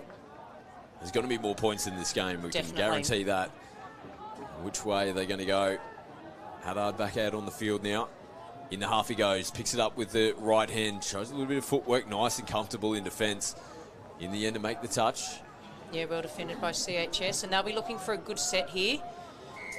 And they're going to draw a penalty, so they'll get their fresh legs on straight away, and they'll have Wouldn't be surprised if some of their key players are coming on here at the end of this set. Seen a few teams give that penalty away around that second or third touch in the midfield, just trying to get up, particularly I think when they're about to make changes, but just being that step or two short just really gives that team a leg up. CHS straight into the attack now, coming into the 7, big ball out to the left-hand side, on the inside, had to get hands on the footy there, Bishara. Yeah, another one of these specialist wingers, and he did an amazing job there because it was a beautiful pass by Wardrobe, and then the winger dropped it back in, but Bishara was in the way. Full set of 6 to work with. CHS looking to lock the scores back up. They're down by 1 at the moment on the Athletes scoreboard. Happy to burn some touches at the moment. And you can see here Triple C, they're getting out past the 7. They're doing a good job at this point. They're just probing here, New South Wales CHS, trying to find the gap. Now Rose comes up to make the touch. Nothing doing at the moment for CHS. They've got all their numbers on the right and try to skip away. Bit of a flat set of 6, wasn't it, for them? I clapped my hands there as a mother, not as a commentator. Oh, but, good on you, Mum. You can't ever take the mum hat off. No, you can never take the mum hat off. So, but yeah, good defence there by, as we see another great run there by young Harry Lidbury. Here is Archie switching in. And nicely coming onto the park as well. Linking up with Chloe on the left side. All contact there. Wasn't a clean play, the ball. And they'll get marched as well. Yeah, they're very consistent, the refs, in that regard. And there's been a couple of penalties both ways for throwing the ball away, and you're just not going to get away with that at this level. Now CHS come up with a mistake. Yeah, a little bit of frustration creeping in by both teams, a few errors. So they don't need to worry about the clock yet. There's still probably about 5 minutes left on the clock. So as we said, plenty of time for a lot more tries. So you've got to put yourself in key positions. Into the 7th, Lagos just a little short of the line. Did he maintain possession? Referees are happy to say the touch was made. There is a real live wire, Lagos. So you just got to be on your toes the whole time in defending. As we see Sadir rip a pass and another intercept. Great take, and they had to be touch. clipped. Lagos there. We've seen him with ball in hand, but he had to make a huge touch. Yeah, it was a really good intercept by Taj Thompson. We see another error coming out of their box by CHS. Their coach, Scott Buckley, will not be happy with that. He's looking at his watch. He's still telling him, drawing his players in, telling him he's still got plenty of time. Not to worry, but you've got to get it out of your own end first. Big defensive set for them now. It's Triple C to get players in motion. Haddad holds. Just couldn't quite get the run he wanted on the sweep. Now he hangs around the back again, still throwing the footy around. Good contact though, and they'll come back a little bit too much. Yeah, you can see they're trying to draw 2 defenders up, so then there's an opportunity for the players that are quick on their feet to slice through. But it's been good defence there by CHS, but just a little bit too heavy-handed in the touch. Played on the 7 as they come up out of the line. Perfect read early in the touch count. They push the pass. Yeah, they need to be a little bit more patient there. They had a full set of 6. They're in front on the clock.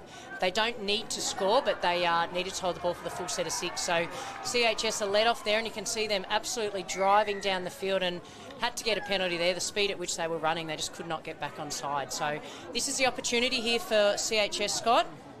It might be this set of 6.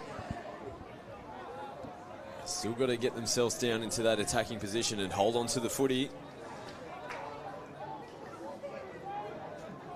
Happy to burn some touches at the moment. They're within that attacking zone now, holding it up. Nice touch back on the middle. Yeah, it was a good touch there.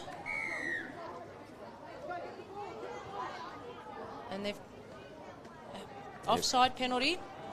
So this is the opportunity for CHS right here. There's still 2 or 3 minutes left on the clock. They've got a fresh set of 6, running hard. They've got Jesse Walker. And there we go. No, referees are coming back. They've kicked it back to the halfway line. They thought it was points for sure. CHS, forward pass is the call. You can see the shock on their face.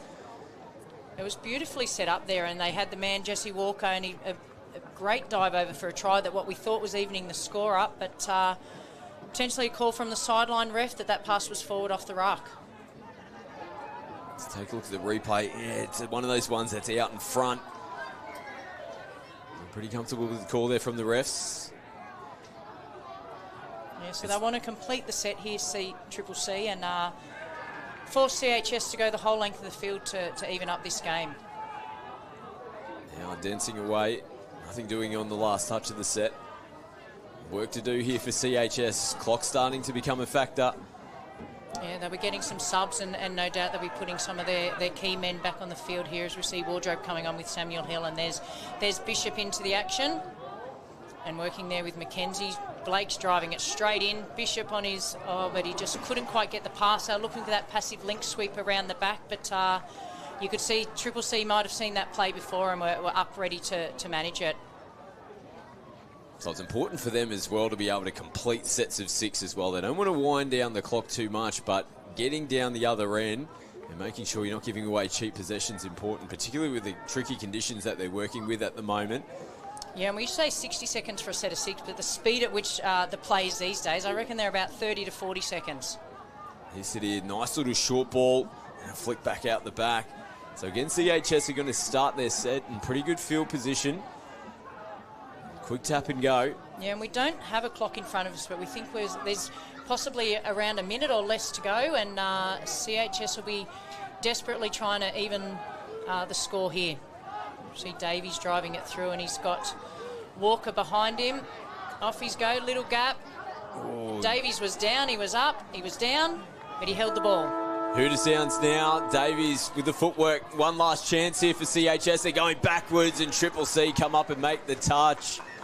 A quality contest. They hold on in the end. They get the victory by 1. What a great game. What a great game. So, and that was, grand final worthy there. The conditions they were playing in, the skill level we saw, and the tightness of the game. And well done to both teams there. It was a very entertaining match. And we'll have another great game coming up next. We've got the Queensland representative school team taking on the Sydney Scorpions. Couple of heavyweights in the 18 girls division. Stay with us. We've got plenty more coming here from the DoorDash National Youth Championships.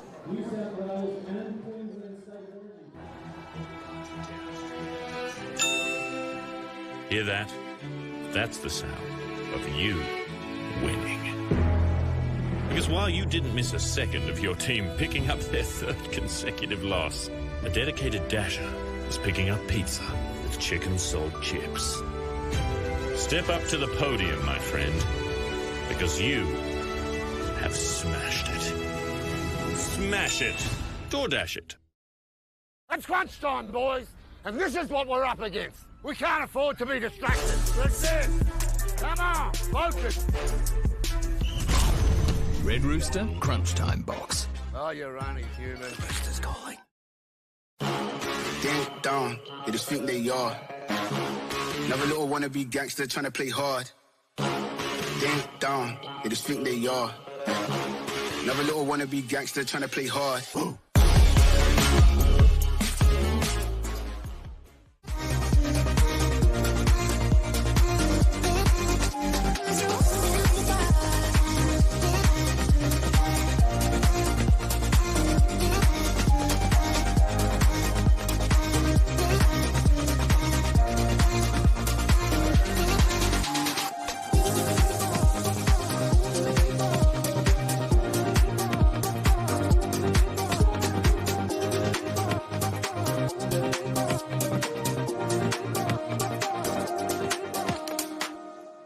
Sports Cover provides affordable, tailored insurance solutions designed to protect your sports and leisure lifestyle. Created by sports people for sports people. More than 35 years of industry-specific experience and knowledge makes us not only experts in our field, but pioneers of our industry. So whether it's in the sporting arena or it's for fun and leisure, you play with pride. We protect with passion because we don't just know sport, we are sport.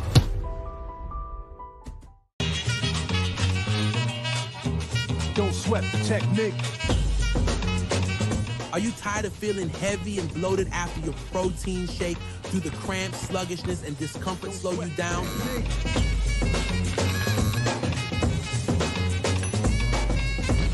Say goodbye to digestive discomfort and unwanted side effects with Energy Pro. Unlike regular milk-based shakes that leave you feeling weighed down, Energy Pro is designed to keep you light, energized, and ready to perform at your best. For every road they trace is a scar they keep. It's when when I speak. They freak to sweat the technique.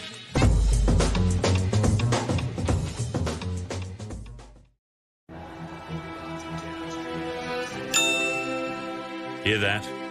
That's the sound of you winning. Because while you didn't miss a second of your team picking up their third consecutive loss, a dedicated dasher is picking up pizza with chicken salt chips. Step up to the podium, my friend, because you have smashed it. Smash it. DoorDash it. Good afternoon and welcome back to the DoorDash National Youth Championships here in Coffs Harbour. It's a bit of a gloomy afternoon to me. It's definitely a bit slippery out there with the weather conditions, but we've got coming up for you next the under-18 girls here on Field 1 with Queensland taking on the Sydney Scorpions. It's going to be a good game. Yeah, certainly will, Bo, and as you said, gloomy conditions, very slippery out there. We've noticed in the past couple of games, even though that was a pretty high-quality game we just witnessed there in the under-18 boys. I'm sure this one will be pretty similar as well. We watched Queensland earlier today, and they were quite sharp when playing, and the Sydney Scorps as well, a very good side. So this should be an epic battle between the two teams. Yeah, a couple of young girls I'm looking forward to watching today. Obviously, within the Sydney Scorpions team is young Olivia Derdovic. Sorry if I've got that wrong. And obviously Miller Menzies as well as Alyssa Medford. You know, and with the Queensland team, we've got some stars in there too, Tim. Yeah, and of course, as you mentioned, Medved there, she was a real key yesterday when watching the Sydney Scorpions. But we watched the likes of Rani Hagen really dominate in the last game earlier today. Tanamu was coming up with some great combinations along with Nicola. Saunders was out there running amok as well for Queensland. They've got talent across the board, and we're going to see many of these players put on a show today. So straight away, it's Queensland on the attack, and they're picking up, playing back to the short side through that Charlie Nicola, who we just mentioned. And diving over was Campbell Phillips. She's been just a little bit injured in that one. Yeah, I think she landed right on the ball. Hurts. It hurts a lot. Knocked the wind out of her a little bit. There's touch 6, so they get it down to the line. The Scorps hold them out first set, and we'll see what they can do in response. And as we've said in most games, you know, this first 5 to 7 minutes going to be who's going to be the best rucking team defensively as well, and also then in attack it's going to come down to the wire. But yeah, I'm really looking forward to this game. I haven't seen the Scorps play a lot of footy over the weekend, but I'm sure it's they're going to be exciting to watch. I watched them a little bit yesterday, and they're probably a little bit disappointed in themselves how they finished off the game yesterday. I think it was possibly, I can't remember who they played, but the way they played probably wasn't up to their higher standards, I think, the Scorpions. So no doubt they would have went back and reset overnight, and especially with having a battle like this is going to really, really challenge them. So Queensland on the attack, picked up there by number 3, Evie Clarkson. It's a dead ball, though, on touch 6, still feeling each other out these two sides as Scorps look to get off their line and find their way over to their box.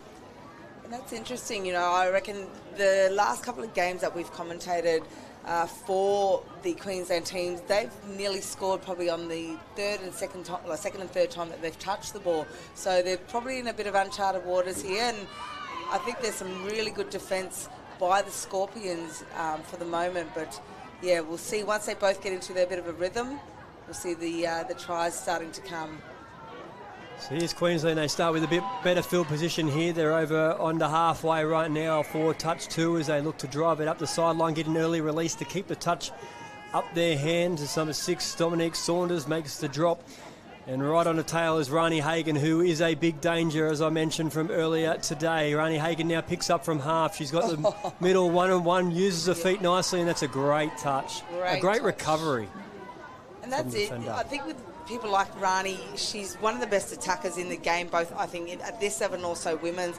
You've got to be really careful because she can actually turn something out of nothing. So she's a phenomenal player, but some really good defence there by the Scorpions. Scorpions coming off their own line. They did struggle a little bit yesterday afternoon with this rucking pattern, and they've started a little bit slow on it today as well. That's touch 5, and they haven't managed to get over halfway on that set. So definitely some words of advice in the box by Gloria Berryman and the coaching staff to try and get that rucking pattern back on track for the Sydney Scorpions, because they can't keep handing easy pill over to this Queensland side as they now move to the ball. They find the link and get the sweeper coming around. It is Ronnie Hagan that lets it rip to the winger just out in front, and they escape again, the Scorps. And I can see Gloria over there in the box. You know, she's punching out some attacking. I'm assuming it'll be attacking, cues for the girls to stand up and have a look. They really need to. If you give Queensland a chance, they're going to take it from you, right? So space, but their defence so far, to me, is really, really impressive. Yeah, it certainly is. Scorps trying to get off their own line, and they just can't get past that maroon wall at the moment, seeming to lock them in. They don't want them to get out, and they're doing a very good job at it. Scorpions now on touch 6, not near the halfway again. Queensland win the battle. They're looking for the box to try and get some fresh players on. See Queensland go into this attacking set with nearly, 4 more touches to go.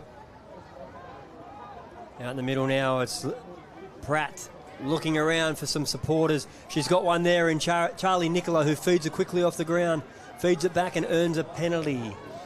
They sort of let her stand there for a little bit, looking for that, player to get that strike dump. Somebody just needs to mad dog it and just go up and touch her while she's got no dummy half there. Nicola dives at the line. Yeah, she has. She's dived in between the two Scorps defenders there. And Charlie Nicola gets the first one of the day for Queensland in this battle against the Sydney Scorpions. We'll have a look at the DoorDash just replay. A beautiful little quickie. I think, beautiful slide dive by there by Nicola. She's definitely one of the players to watch out for in this team. Going back to what you said there about that player just standing there by herself, no defence actually went to get her. Number one rule is if there's no dummy half, make the touch. Yeah, exactly. So Sydney Scorpions looking to get up to their own line. They haven't had any attack as yet in this game. They've had a lot of pressure coming their way from Queensland, but here's a nice little run through. Nelly sneaks through. Oh, nice. In Withers, but she's called back by the referee for the touch. It was a nice opportunity there. Drops back into Withers now. Let's see what they can do. Derdovic picks up, runs laterally across the line. The Queensland defenders slide with her. Becomes a dead play, but Queensland now will ruck it off their own line. Yeah, that was some great play there by Derdovic. Just couldn't get anyone coming under. I think they've got to get a little bit more depth, the Scorpions, in their attack. Nice sweet play by the 13. Oh, she's found some really good space for Evie Clarkson to pick up and go. Oh, lovely pass. Just another catch and pass. Oh, did she get her? Great touch. I think she did. That's a great touch. What a touch by Giselle Burke. Out on the wing for the Scorps. Nice movement there from Queensland, and probably got to a place where they didn't think they would off the start of that set. It was a little bit slow, especially those first 3 touches. They found themselves not in fantastic territory, but got saved with some nice running play and using the ball there. The back end of that set, Scorpions looking to dig it in off their own line at the moment, just going one out at the moment, going to these shooters that are just coming up, and it's just putting way too much pressure on them. And we've seen this in a couple of games, to me. They just can't get that. Everybody's so in a rush to get off, yet it's leaving your players with no numbers. And obviously Queensland are reading that, so they're just flooding over that right side in defence and just hitting anything that comes at them. And beautiful ball by Evie. Great touch. I'm really liking the defence, line defence by the Scorps here. Yeah, nice scramble defence there by the Scorps. Gets Collie just before she puts the ball down. But Evie Clarkson was looking dangerous out there as well. Here she goes again. She's got the ball, tries to break it into the in goal, but touch 5 is called. And it's so hard at the moment. The pitch looks a lot slower. So the girls are sort of like not saying that they're slow, but it has slowed their running, their foot speed down a lot. Yep, definitely more getting on the side of more of a heavier track than what we've seen at the start of this championships. Boots might be wet, socks might be wet. Oh, it's a nice feeling, isn't it? Yeah. You miss that feeling? No, thank you. We won't rub it in that we're up here in a nice, dry, warm commentary booth as the Scorps throw it away again on halfway. Summer Anderson just tried to push the pass. They were trying to do something. They were in a little bit of trouble there late in their set. It gives Queensland a nice restart on halfway. See some fresh subs coming on. And it's really hard to defend when they've got so many tackles. This is me and my rugby league going off again. They've got so many touches within their attacking half. Oh, and they've turned the ball over. I think she's either... Yeah, Lily Neal out there. Just the ball down, slippery ball. Got to be careful of those ball placements now with that slippery play. Scorpions have done exactly the same thing by the looks of it.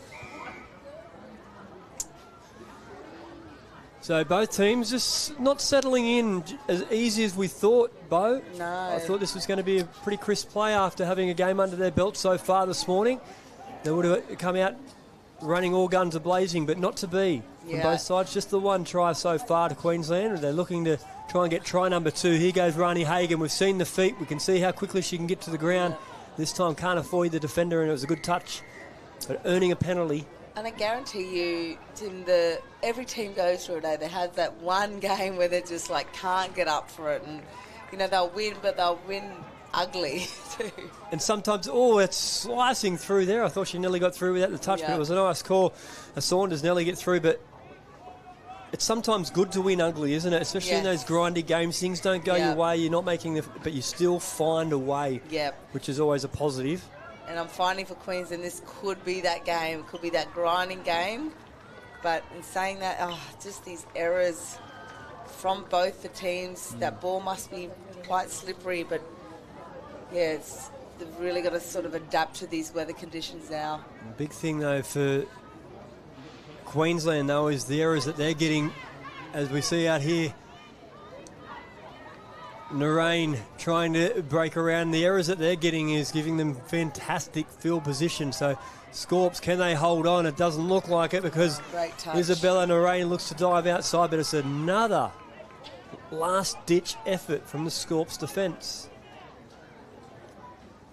So at the moment, I'm not too concerned with the Scorps defence. I think they've shown us that they can defend whatever.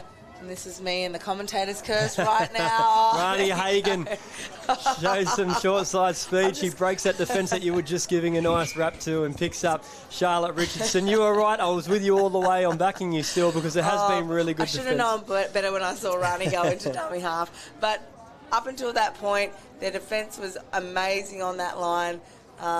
Just unlucky to let runs get through there, but... And a nice cut play there too, you can see here on the DoorDash replay. Rani Hagan brushes the in goal. The link races straight over to the corner, and you can see out the back the winger change her direction, get a little bit of a shove at the back end. Nice little shove. But up until then, amazing line defence by the Scorpions. It was good. This is probably the first time they've actually got a chance on the Queensland line, so let's see what they can produce. They throw one out into the link, but it's Summer Burke being caught on touch number 6. Oh, that's a nice little pop pass. And here we go, an away set by Queensland. They're looking sharp. We haven't seen that so far this game, and they've pulled it out after being flooded on their box side. They've gone back over to the open side, and racing away down the wing is Ella Watkins for another try for Queensland. We're waiting for the referees just to give it an all clear. They're having a chat. Yeah, I think the Scorps girls stopped there. I think they might have been waiting for a touch pass call. I'm not too sure, but... Yeah, everybody stopped even from the inside. They're sort of watching and hoping to get that call, but just goes to show you just got to play to the referee. Yeah, Mila Menzies, and to her credit, Mila Menzies, she chased all the way to the try line, but she was the one involved with what she thought was a touch and pass. Unfortunately, didn't get the call, but she never gave up on the play and chased. Fortunately, too quick there, the Queenslanders to race away for the third try of the game. We've got another attacking set here. The line, Scorps. Nice high link. They like to play really that. High pressure. Oh, she just sort of looked up before she caught the ball. So let's see if Queensland can get that sort of, I know they're heavy under feet, but... Here we go again. They've shifted the ball. Ella Watkins back again. Yes, beautiful. Flying down that sideline, back into Charlie Nicola, and they'll race away again. 2 sets in a row. They've run the length of the first touch. That's great footy from the Queensland side. That's it. And I think they're just sort of... Scorpions were set up then to try and defend them getting to their sub-box, yet they've just adapted to that and they've gone away from the sub-box. Lovely run by the winger, and then Nicola just backing up on the inside and goes over for a try. Being called out twice like that, it'd be interesting to see the adjustment that's now made to the defensive line and then how Queensland react to that. Yep. As Scorps now go on the attack, they spread the ball out wide. Looking for a strike dump here. Get the Rooster going around. She'll go down. She should go down again. Play that second phase. That's what I'm noticing. A lot of these teams seem to be just trying those one out and not setting up for the next touch. They just be a bit patient and get their second phases going. Here we go. Alyssa Medved finds it back on the short side. I don't think she had control. She's lost control of the ball, unfortunately, on the wing there, but unlucky. Great play. It's Burke that just put it down, but smart by Medved. That's the first real good attacking opportunity they've had, the Scorps, and Medved looked back on the short side and found some space to throw that ball. They had numbers. Great direct run by Evie Clarkson. Go two pass. Clarkson will come around the left edge, left side, left edge. There's me going again with my rugby league. And that was with the last. So many common things between league and touch. It is an edge, isn't it? It's exactly the same thing, yep. Oh, they've put the board down again, the Scorps. This is what's killing them. Yep. In their rucking sets. They're just their own errors, as we've seen in the past with so many of these teams. It's their own errors that really don't help them in the end. Queensland back on the attack. You don't want to give them too much territory, and they are getting plenty of it around. Comes the nice wheels. The rain. Great touch. The rain. Good touch by the Scorps. So they'll set it up again. The rain to play the ball. Kayla Villa at half. She'll rip it into Collie. We're going to try and get the sweeper playing back the short side. Here goes Noreen to find the in goal again, and the link had to hit for them, unfortunately. And they've crossed over. Yeah. Oh, hang on a second. Oh, the referees have picked something up here. 6? Did he just... I'm not too sure what the call was there. Anyway. On the attack again for the Scorps. Let's see if they can get over halfway. Just a bit of communication breakdown there. Oh, I'm sorry, girls. I didn't mean to curse you. We had a referee go down as well. Oh, another the back drop play ball. as well. There was 2 drop balls in a row. It's all happening here. Both teams not being able to hang on to the ball. We've had a referee go down in back play. And now we're just holding here. Let's reset, everybody. Yes. Let's start fresh. Even the refs. All right, here goes Queensland. It's Palliser.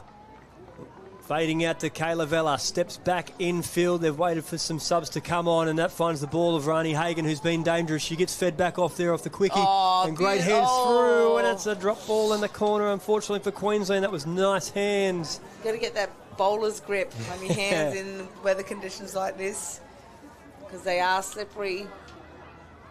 So a couple of last touches haven't gone the way for the Queensland side, or we could have seen a couple more tries there. That was forward. And this is where a lot of teams have been really struggling, is to get from that, getting out of defence, going into rucking, and with the Scorps right now, they just can't get over halfway. We'll touch on it in a second, because you said something earlier in the broadcast. I'd like you to reiterate it, because I think it stands for the Scorps as Queensland spread it wide. Get their hands out. Nice read there by the number 8 winger, Kira Gray. Slides out and makes a touch. Let's see how this Queensland set ends first. Here comes another sweeper flying around. They've gone back to the short side and just got caught out. We spoke about trying to break down this, trying to get your drive back and break down this hard defence. It's about someone putting the ball under their arm, isn't it? And getting forward, and we haven't quite seen that. It's, again, first touch lateral. Yeah, 100%. They've got to play direct, and they've got to earn the right to attack. You know what I mean? They're just trying to... They're getting really impatient. No, I need to go off for a sub. And even though a subset's caught, it doesn't necessarily mean that the whole team have to go. Yeah. Somebody's just got to put their hand up, their head down, and just play it direct first, and then go from there. Here you go, score time. We've got a slip over in back play, and we've got a nice breakthrough. Can they? Great touch. Diving touch. I think it was Rani Hagan there that chased down, and she had to make that touch. Otherwise, it was try time for the Scorps. We saw Chloe Palliser slip over during that play. It was enough to see Scorps break the line. Great defence, Scorps again. Pushing up. It's Pratt. Throws the ball back to the other side of the field. They're starting to move it around a little bit now, Queensland. She's just given that ball, and like, you know, we were always taught, don't give the ball to someone that's in a worse position than you. If you need to, just, once again, head down, ruck it. Doesn't go anywhere there for the Queensland side. Ball goes to ground. So Scorps needs some momentum. They're down 4-0 on the athlete scoreboard at the moment as they bring the ball forward.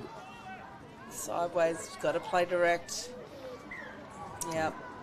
Once again, it's their own errors that aren't giving them the opportunity to get up to the line and have some attack.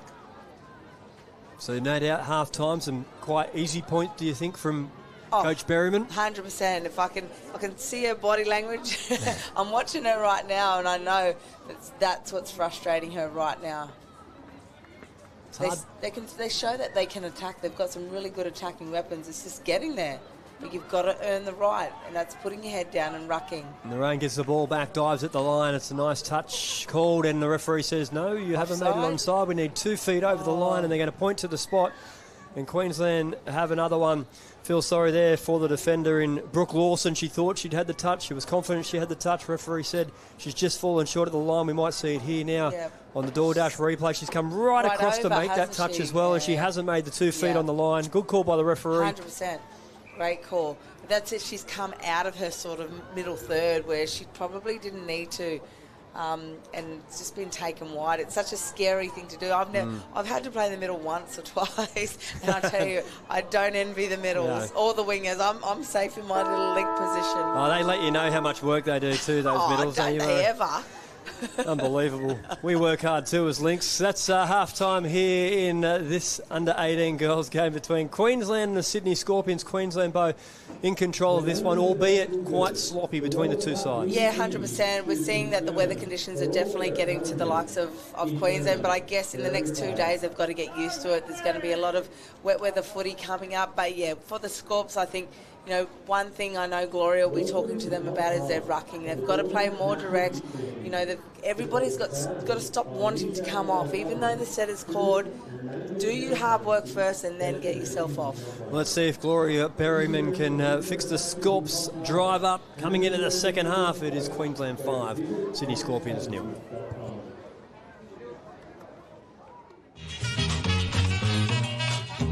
Don't sweat the technique. Are you tired of feeling heavy and bloated after your protein shake? Do the cramps, sluggishness, and discomfort slow you down?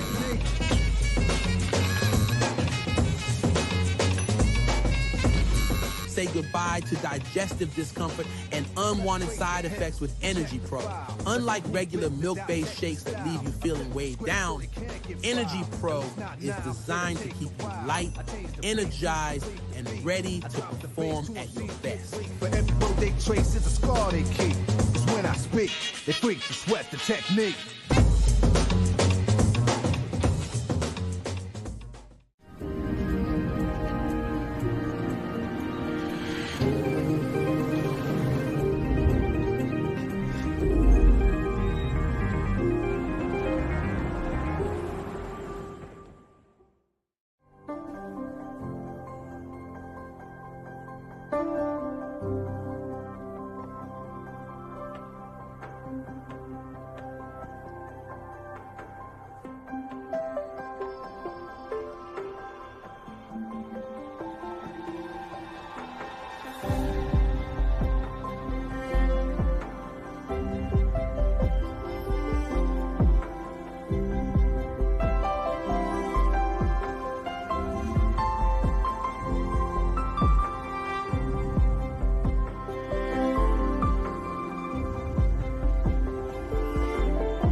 Getting down, they just think they are.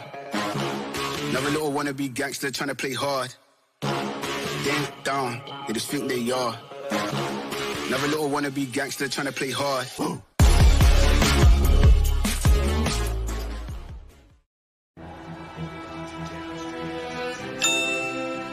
Hear that? That's the sound of you winning. Because while you didn't miss a second of your team picking up their third consecutive loss, a dedicated dasher is picking up pizza with chicken salt chips. Step up to the podium, my friend, because you have smashed it. Smash it. DoorDash it. Welcome back to Coffs International Stadium. It's the DoorDash National Youth Championships. We've got the 8 to 18 girls game on at the moment between Queensland and the Sydney Scorpions. Queensland leading 5-0. It's been quite a sloppy performance from both teams, I think is a kind way to, I guess, put it, Bo, but a very truthful way because it's, I guess, maybe conditions. I'm not too sure. Yeah, definitely. And a couple of games up their sleeve as well. Well, they've got no sleeves on. But, yeah, I'm looking over to that Scorpions box and I can see Gloria being very animated. She's barking out orders. She's doing it all herself. Bless her. So let's see what this half has, that Scorps had for this half and see if what she's been saying on the sideline at halftime has gone through. Yeah, we spoke about it and trying to get the ball forward. So let's see if they can do it. Medved's one that can change the game for them. She's a strong player and probably wants to inject herself a little bit more into this one. So here she comes now around on the sweep. She looks to play. She's going to drop the ball down, picked up by the 13 in Bromley. Doesn't connect with the pass. A little bit of movement there early on. Oh, beautiful run. That was Charlie Nicola. Oh, and somebody's gone down in back play. It's slippery. It looks, and I think she's having a good laugh at herself. The number 8 in Campbell Phillips.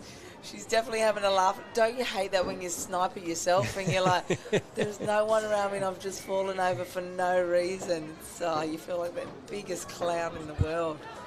Well, maybe it was a set play because she's earned her team a reset. Look at that. She's back into the position now. Here they go. Queensland. There's a bit of a show and go. Nice feet to try and punch through that hole was Charlie Nicola. Yep. And the track is very wet at the moment. It hasn't actually poured down. Sometimes you just feel as though, oh, it's a beautiful try. Yeah, great try. Early release by the dummy half. And I love the lines that these girls are running. Yeah, Lily Neal, it was nice and direct and dove straight in between the defenders. You can see it here on the DoorDash replay. Round she comes on the sweep. She just got on the outside of a player and steps back right in on the back of her shoulder. It made it a lot tougher for Ma Chong as a defender on the other middle to try and push across. Couldn't close the gap. Yeah, and you're so used to those sweepers taking the middle on the outside. Once they jink back in, it's really up to that other middle to shut down. But, playing that really nice sort of jink and then she stepped back straight, which is like a really hard skill. Go the Scorps. Looking to try and break through. They've been pinned, though, for not square nut. Now they've passed off the ball, so it's a penalty. Queensland to ruck it out of their own end. We've seen a couple of little flash plays in the first half by Queensland. This box set's been working nicely for them, but towards the back end of that half, they started going away from the box and had plenty of success with the Scorps defence squeezing right over. So we'll see how long it takes them to change their rucking pattern here. Unfortunately, put down this time by Collie and drops the ball and gives Scorps an opportunity. Let's see if they learn anything at half-time from their coach about getting it forward. Try and make these metres. I'm not a mind reader, but I can assume what Paul Cobham was saying, is get those rucking sets right. It's so attack is easy, a lot of the time. It's, comes quite naturally, quite organically to everybody, but it's the hard work that you have to do. And when you've got a heavy pitch like this, you need to be practicing these types of things, especially for the games that are about to come up. It definitely changes the style of the game that you can play. You might be that flashy running side, but you've got to pull the reins in when it is a little bit wet and control the ball. That's where the smart teams do prevail. Queensland now looking to ruck out of their own end. Some shooting defence here by Scorpions, which is a much better display so far than the first half. Queensland managed to get up to the halfway. They'll get the latcher on. Will they early release? There it is. Finds Hagen, who releases out wide. Here comes that wide play now, spreading the Scorps right out to the side. It's a flying Campbell Phillips. That's beautiful ball play there by the Queensland side, and they run right around the outside. She is quick, hey? Phillips in the corner. Wow, what about the acceleration when she received that ball? She is quick, Campbell Phillips. Here we go, the DoorDash replay. She didn't get it right on her chest, but when she did, she took off, man. That's some wheels out there. And that just shows another option as well off the back of the Queensland drive, which we haven't seen yet as well. They've used the ball that time. Yes. And played it out wide. Scorps trying to attack here, and another error, unfortunately, for them gives up some easy possession. As Queensland pounce on it, looking to play that quicker game now. Making the dump, Narain up to the sideline, using the winger. Narain stays on. Bad luck. That was a nice little play because looking at that last play, Narain made the drop. It looked like she was gone. Yeah, off. I thought she was coming, and then she a little sneaky. stayed around, on the wing. Sneaky play hanging in there on the wing, but they get away with it. Scorps. Here's Medved trying to inspire her side. She's working with Ma Chong here, approaching the 7 metre mark. They got to get on the 7. Let's see what they can do. Ma Chong plays the ball. Medved feeds her off the quickie. Stays alive. Looks for the long pass over the top. And Scorps go back to the short side on the last play of that set. And they're trying to play the long ball game. I think, with these conditions, I definitely think you've got to stick to the short ball games, second phases, let the speed, the speed of your players win it for you. Oh, that's a bad roll. But we haven't seen a lot of these in the dry. So obviously the weather conditions are playing a huge part in a lot of these errors for both teams. And that was Pratt there with an uncomfortable roll ball for her dummy half. Turning it over. Scorps get a chance. I really would have loved to have seen Medved and Marchong stay just for one more set. And is that a thing? Are they told to come off, or because I know if we got a drop ball there, I'm staying. Yep, of course. I am not going anywhere. And if you were trying to come, I'm sure your teammates would be saying, stay. Yeah. Here we go. Let's see what they can do here. Summer Anderson working with the ball now. She's picked up and taken it back. Passes it off to Summer Burke. No option there, and it's a touch pass called by the referee. Yep. Let's see if this is a better rucking set here by Queensland. They're on a bit of a roll at the moment. It seems like a bit of a set play where they're looking to give back to the inside or back to the winger. It's a little bit clunky at the moment, but this is better. Oh, unlucky. That's the pressure. Well, as you can see, though, it's that one shooter going up, so that's why they're looking to try and throw that extra pass. Yes. Sometimes you just got to hold on to it. Yep. And here goes the subs going off. So they've come on, they've fanned on nicely. They've just got to get some more momentum going. This will be the last. Derdovic drops it down. Withers picks up, runs short side. Will she try and get a switch in? I'll tell you what, it could have been an option because the other middle didn't drag across in defence. Yeah, she's calling the switch, but the link was still running the same angle with her. Once you see your middles turn the shoulders, bang, you're back in for that switch. Queensland now, haven't completed the last 3 sets to start this second half. Can they get it up and over the halfway? Get back to their rhythm. Moving it forward there now. That's touch 5. Nice. Rani Hagen throws it back on the inside. It managed to get over halfway that time though, so at least they were holding onto the ball. I'll send the first wave up with another 2. So that's different. I've never seen a 4 and 2 go up before. I've always sort of seen a 3 and 3. Is it something that's within the touch? It is. Yep. A 4-2-2 is something we actually ran in an over the 40s World Cup team by Coach Nick Pecchia, who's also the Queensland coach for the men's. So maybe that is a Queensland. Yeah, it could be. Queensland thing. Yeah, I've never seen it, but I like it. Yeah. Does work well if everyone's on the same page together, and obviously working well for Queensland today. And being on this angle, we're up really high. We can really see how defined their defensive strategies are and their defensive policies, which is good. That's why I'm asking a lot of questions to him. Yeah, no. It's a good position to be in, to be able to sit up here and watch, and obviously the viewers at home will be getting it all perfectly for them on their screens of KO as they get that try perfectly as well. The Queenslanders, Rani Hagan releases to Narain, and Isabella Narain crosses over for another try for Queensland. And I think Rani's got a smile on her face here. How did I get that away? We'll have a look at this DoorDash replay now and watch the switch. There's that switchback. You saw the middle. We just spoke about that at the other end, and Narain was sort of like just like a little flick over the top with the right hand. Yep. Nice little switch. And that's it. Then it's a shutdown. Yep. So those middles, it's so important that those middles are working together. They've really got to get a little bit tighter in their line defence. Sydney Scorpions looking to get on the scoreboard, and they've turned it over once again. Haven't been able to set up too much attack so far this game. Queensland's pressure's been too much. And this is a nice show and go. We've got some wheels here. Perfect meters here by the Queensland team. We've got Scorpions on the back foot. As they look to release now, they've got a couple of touches up their sleeve into their own half. And this could be a big finish to the end until we had a bit of a slip over, unfortunately, for Charlie Nicola. I think it's more an embarrassing thing when you slip over. When no one's around you as well. Beautiful long ball. Nice defence by Scorpions on the line. So they're away from their box now, so let's see what they've got. They'll be definitely looking at getting some subs off. So here's that 4-2-2 defence that you pointed out before. Nice. Pressing up, and that's a nice release. That puts the pressure on. That's how you counteract it. That's a really counter-attacker. That's how you can really expose that type of defence. And obviously with that defence as well, you're looking to try and fly from the inside to the out. If you start finding your way from the outside into the in, that opens up that pass for the attack to beat you. So trying to get the right lines in your D when you're running those patterns, as Queensland spilled the ball just around halfway. Yeah, and you could even stay square with that type of thing. Instead of you're sort of defending the space instead of a person. Oh, that's unlucky for the Scorps.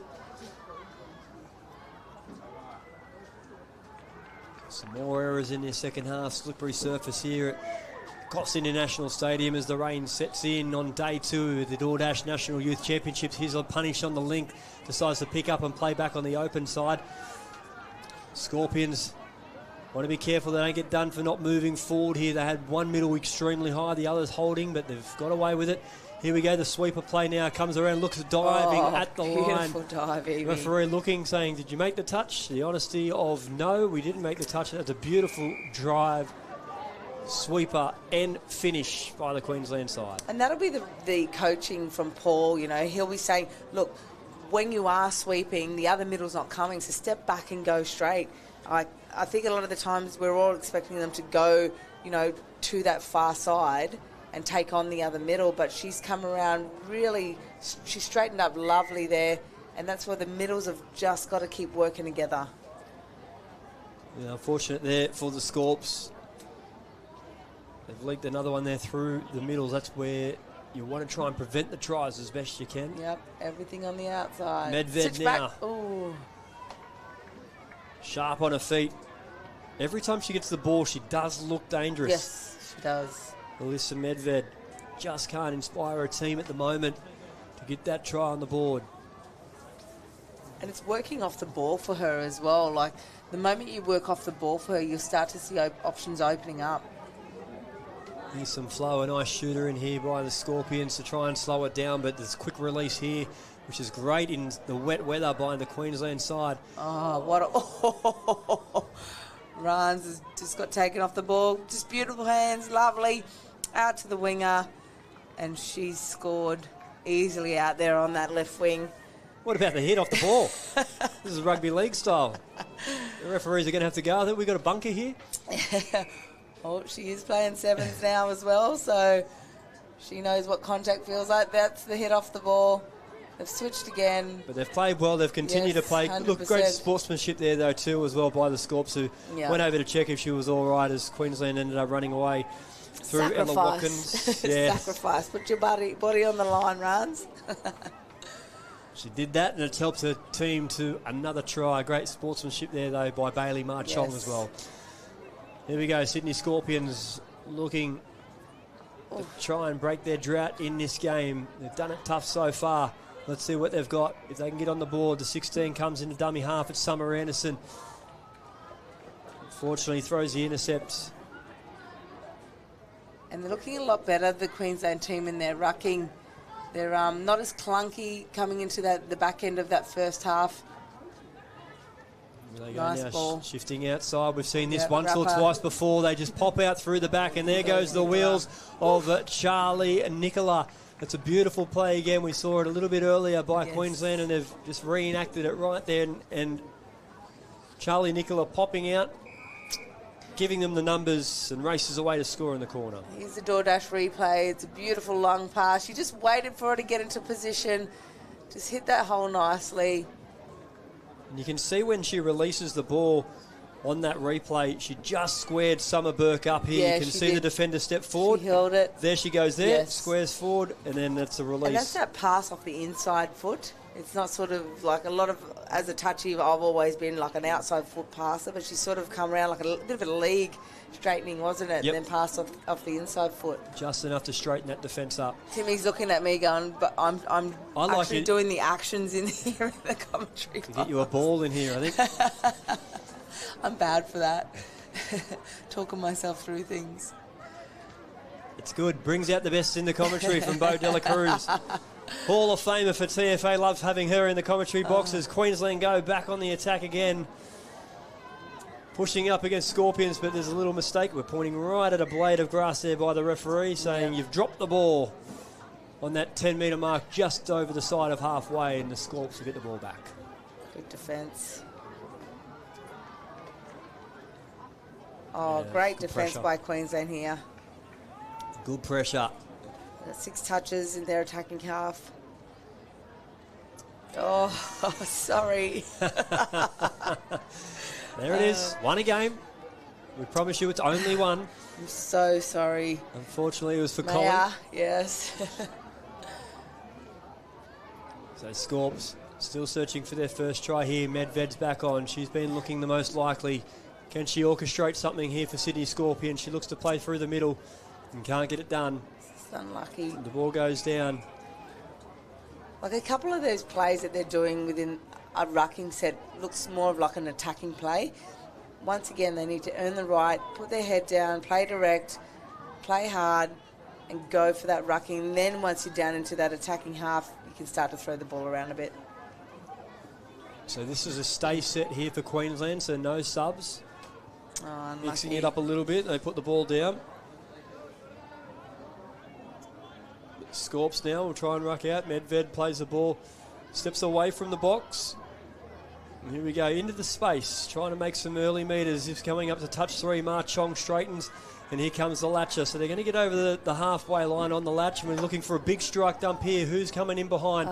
Summer Anderson just can't hold onto the ball, though. Gets a little bit slippery. Would have loved to have seen a nice strike dump then after building just a little bit more momentum. That was a little bit better from the Scorps. Yeah, I just think the timing of their subs, you know, once they hit that field, they've got to be flying onto it. And just sometimes it's just a little bit out. Queensland pushing, gets the release. Rani Hagen's been awesome to watch so far in this game. through dummy. Passes off to Saunders, who dummies and cruises through the line to score another try for Queensland. That subset does a lot, doesn't it? It puts so many teams in two different minds. And when you're running, and when you've got bodies in motion and the ball, when you're actually running hard with the board, it's really hard to defend. Here's the DoorDash replay. It's a switch on the, as runs has come on. She's just passed. The defenders are put in two minds. Once she's got that ball in two hands and throwing a couple of dummies, they're really hard to defend. You see all the Queenslanders doing. There's the pass. It shows on the inside, just holds it up. But again, Saunders gets the ball here on the out. The ball is out. Yes. Showing. It's enough to hold her player out to break through that hole. They've just got to step up, the Scorps, and just be a bit more braver. Here they go, Sydney Scorpions. Playing the ball, Withers stepping back. It's the 5. Derdovic throws long to the wing, and there's 6. Buries it in the Queensland corner. They look to try and get it out and over to their box. Here's a quick shift, a slip over from the link, who was about to fly out of the line. That was Bromley. Queensland get it down. There's touch 3. Nice early release, popping the ball up. That's a strong touch. Exactly what was needed there by Derdovic into touch 5. Then a nice scoop through. Oh, good defence. couple of Scorps players on the ground there. Durdovic, she did a lot of work in that set too. She's a little bit busted there, trying to suck him in. Some really important touches, especially that one on the fourth that she made, just to be a bit more physical, like you had pointed out before. Yep, 100%. Just need to get head down and just go for it. Don't worry about stepping. Don't worry about anything else. Just put your head down. Have that one direct play. Nice scoop by Martong. Back into the middle. That's unlucky. That was much better ball movement. Yep, and they're setting up. They are setting up for that strike dump. They've just got to execute it. Queensland spread it wide again, punching the box. Here comes the shooter in Medved to try and knock it off and slow things down. Queensland keep the run. Here come the sweepers. We could see a similar play to earlier, tucking back in. No, this time. Great control by Collie. Sweep around the short side. Cindy play for Collie, who rips back on the open side as a collision on the in goal. Yep. Referee's called a touch. Collie's okay. Yep. Helped Each up. Collision with Medved as well. They're both back. Nice little play. Haven't seen the Cindy play yet from the Queensland girls. And see, this is what I get really confused about, is somebody's already run off from when they've got the ball on the 7. They've started to run off right in front of the players. Is that something? Talk to me, Timmy. Because I'm just like, why is she running off? She needs to be, waiting till they're up close, at least to the box. It's not ideal, is it? You think we want to be back behind the ruck and being an option for your teammates to be able to help that come off the field. Yep.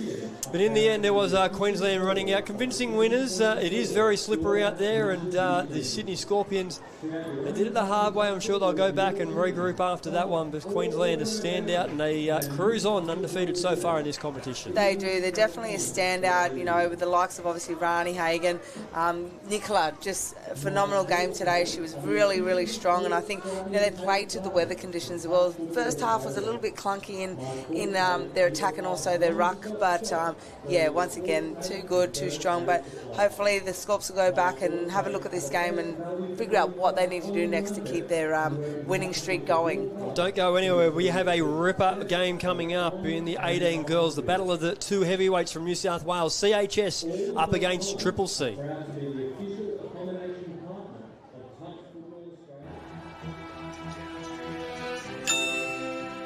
Hear that? That's the sound of you winning. Because while you didn't miss a second of your team picking up their 3rd consecutive loss, a dedicated dasher was picking up pizza with chicken salt chips. Step up to the podium, my friend, because you have smashed it. Smash it. DoorDash it. It's crunch time, boys, and this is what we're up against. We can't afford to be distracted. That's it. Come on, focus. Red Rooster Crunch Time Box. Oh, you're running, human. Rooster's calling. Ding dong, they just think they are. Another little wannabe gangster trying to play hard. Ding dong, they just think they are. Another little wannabe gangster trying to play hard. Whoa.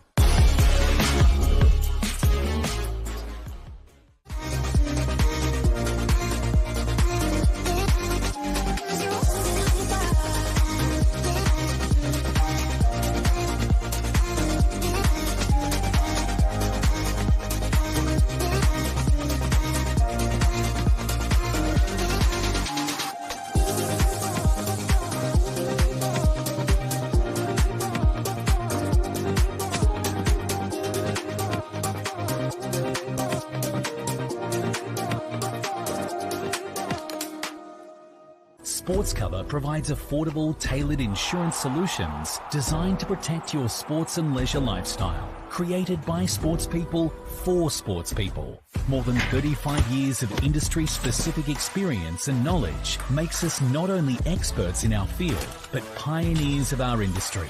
So whether it's in the sporting arena or it's for fun and leisure, you play with pride. We protect with passion because we don't just know sport, we are sport. It's crunch time, boys, and this is what we're up against. We can't afford to be distracted. That's it. Come on, focus. Red Rooster Crunch Time Box. Oh, you're only human. Roosters calling.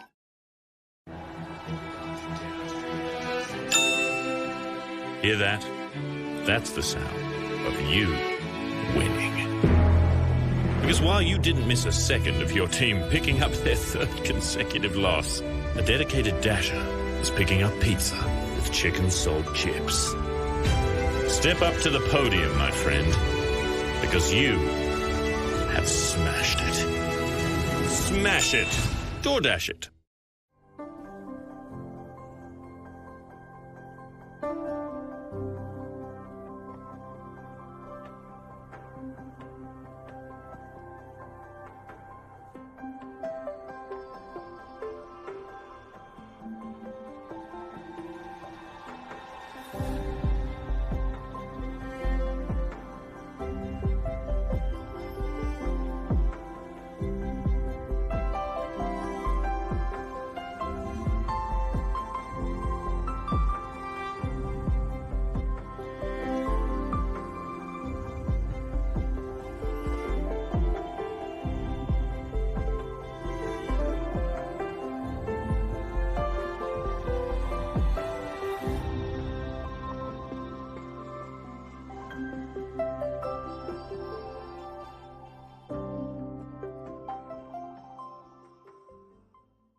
And welcome back to Coffs Harbour International Stadium, watching the DoorDash National Youth Championships. Tim Robinson joined by Bo Dela Cruz, and we are in for a battle of the heavyweights from New South Wales and the under-18 girls. CHS up against Triple C. Yes, I'm looking forward to this one, especially from the coach of the Triple C team, our one and only Gab Rose. No, it's going to be a great game here, both first and second on the ladder. CHS being first and the CCC being second, but they both haven't lost a game, so this is going to be a ripper of a game, I reckon. We've heard Gab Rose do some great stuff in the commentary box so far this week. We would love to have had her mic'd up for this game. Unfortunately, we couldn't. We'll see CHS go on the attack first. They've been very good so far this tournament. No teams have been able to get next to them, and no team has really been able to stop this girl. 100%. Alice Mitchell starts off, I think, I'd like to say I've called 3 of these CHS games so far this week, and she's been the first try scorer in all 3. All 3, yeah, and I think in a couple of hours as well. Just a beautiful pass, wrap around, just saw the gap. There must be something going on with this try line, because the middle that she went back at is about 2-3 steps behind. I'm Sky Spencer there just getting caught out behind the line. Unfortunately for Sky. A little bit of game awareness and being aware where you are in the field. Yes, the white lines. I know there's a million lines out there, girls, but it's the white lines for touch footy today. Here we go. Triple C, they get their first attack of the game. Run a little rooster play. Coming back onto the short side is Hayes, Georgia Hayes. Picked up from half, a little scoop through here from Perrott. Chase Perrott can't get the link up though. Finds the in goal. And CHS will work it out from their own end. And this will be a tester for CHS. They haven't really been tested in the last couple of games that they've been playing. So, defensively, and they're already defensive pressure by CCC has come around, and we'll see what they have got with 6 touches in their half. Both teams said undefeated so far in this competition, so they're looking to keep that clean record. This is a real tough matchup in this pool, because a loser potentially could have a crossover to that Queensland side we just witnessed, and that's probably one that you want to avoid. So Triple C on the attack. Here's the chicken play now. It's the opposite of the rooster, playing the ball on the out and looking for the trail on the inside, but the CHS defence was up to it. It's funny with the viewers that are sort of not aware of touch, a rooster and a chicken and a... What is going on with these guys? Well, we all love our red rooster here, don't we? We do.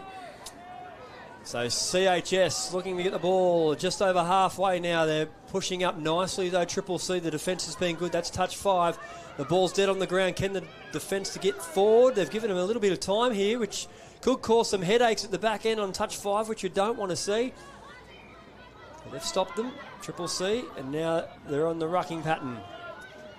Ripping the ball out, nice drive forward, and that's excellent meters there by the 8 and Chase Perrott. punches forward, but then some extra defence as well from Sienna Bruce, stopping it on the next play. And Triple C. Yeah, she's just waiting there. The number 18, Jessica Henville, she was waiting for the subs to get on or to somebody to split for her. And just unfortunately, just couldn't get that ball away cleanly. It's really hard. If you're going to commit to a rucking pattern that means you're going to sub on and off, then you've got to get to the box. Yes. You have to get it over there to that sideline. It's really important that the last drop or touch three or whatever it is, that you've just been able to step off the sideline and have every player come onto the field. Can't be having a cup of tea while you're walking off. That's right. We're trying to get off either. Here comes Ellis. She's been sharp so far this tournament and working really good with McKee. These two have been dangerous together so far in this tournament. Let's see what they can produce here. McKee feeds Ellis. She throws the long ball left to right. The referee says forward. Yeah, you called it. Yep. Unfortunate. It was a nice play. They saw the winger jamming in and unfortunately went forward. Triple C working their way out of their own end. Some great meters by Triple C here. They'll look to go to their box now. Get the subs on. Here they go. Nice early latch. Just lovely. What about the wheels? Running away right over to the... Gee, she's definitely got some wheels on her. That was interesting to see because you've got your wingers still on the field nice and wide, but the CHS defence is all compressed over. So weren't they? Yeah. With wheels like that, why not use them? CHS bringing the ball forward now. They've got all their subs on looking for the strike dump.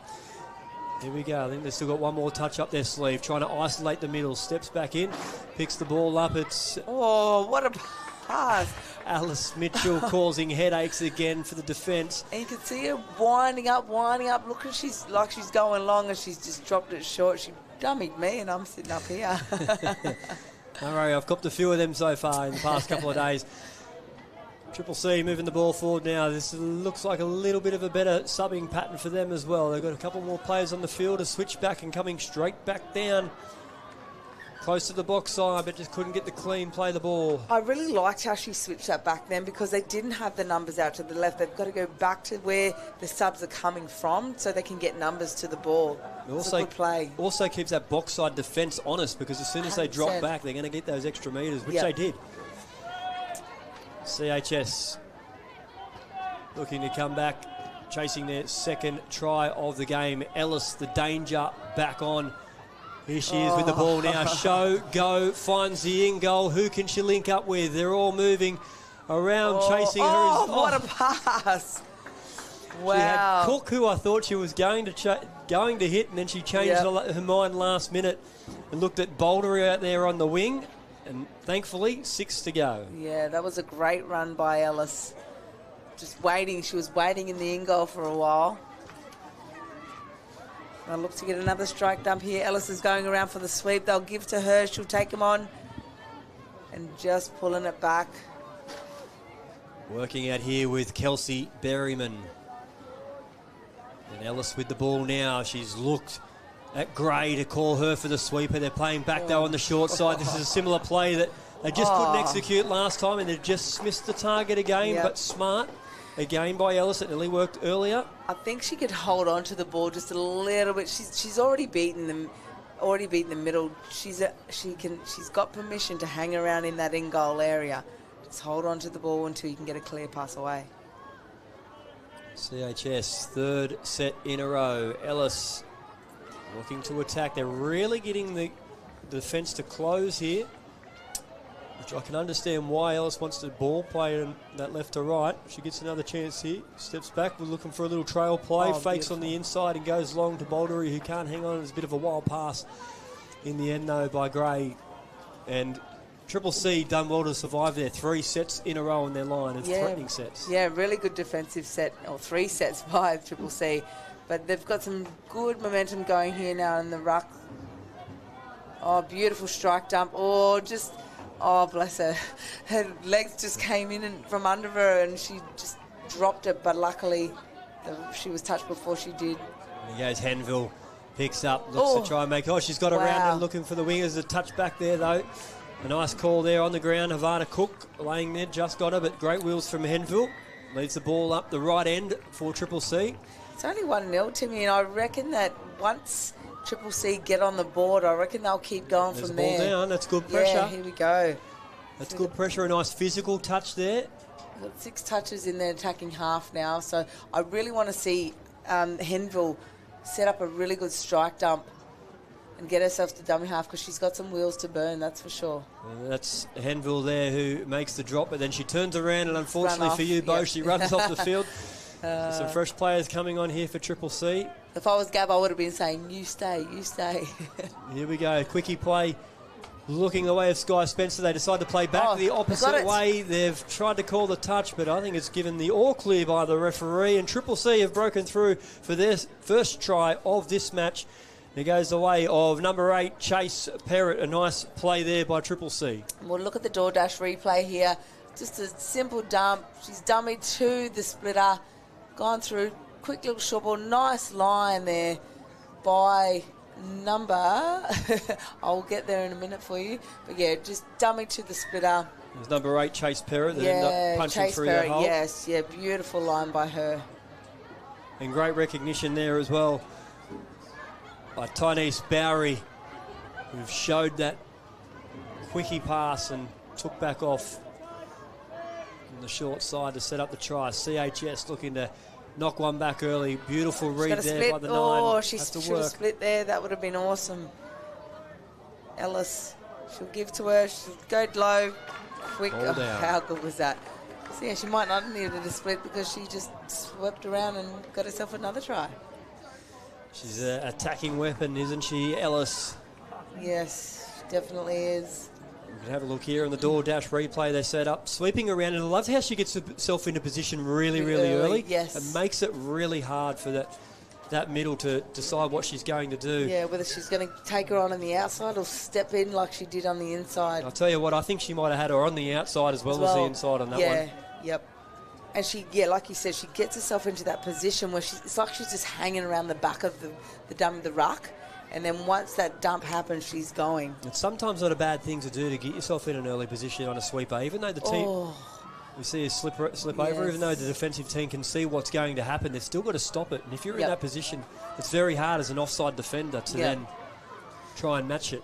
So defensively, what they should be doing is once they see that she is hanging around the back of that ruck, the other middle should make the touch. Yep. There he goes. Oh, more. Everybody's slipping over. Nice shove in there. We've had bodies on the ground everywhere in this set, but CHS still looking to complete Ellis with the goose step. Draws in the link. Oh, Nelly popped up to her as well. Not a bad option. And that would have been good to see Jessica Verhenville in the clear if that had popped up nice. Yes, would. Looks like she's got a little bit of speed about her. It's not to be, and CHS will go on the attack. It's Ellis dictating terms again. She's using... Oh, McCarthy over. McCarthy. No, just touched. They all can do it, can't they? They can.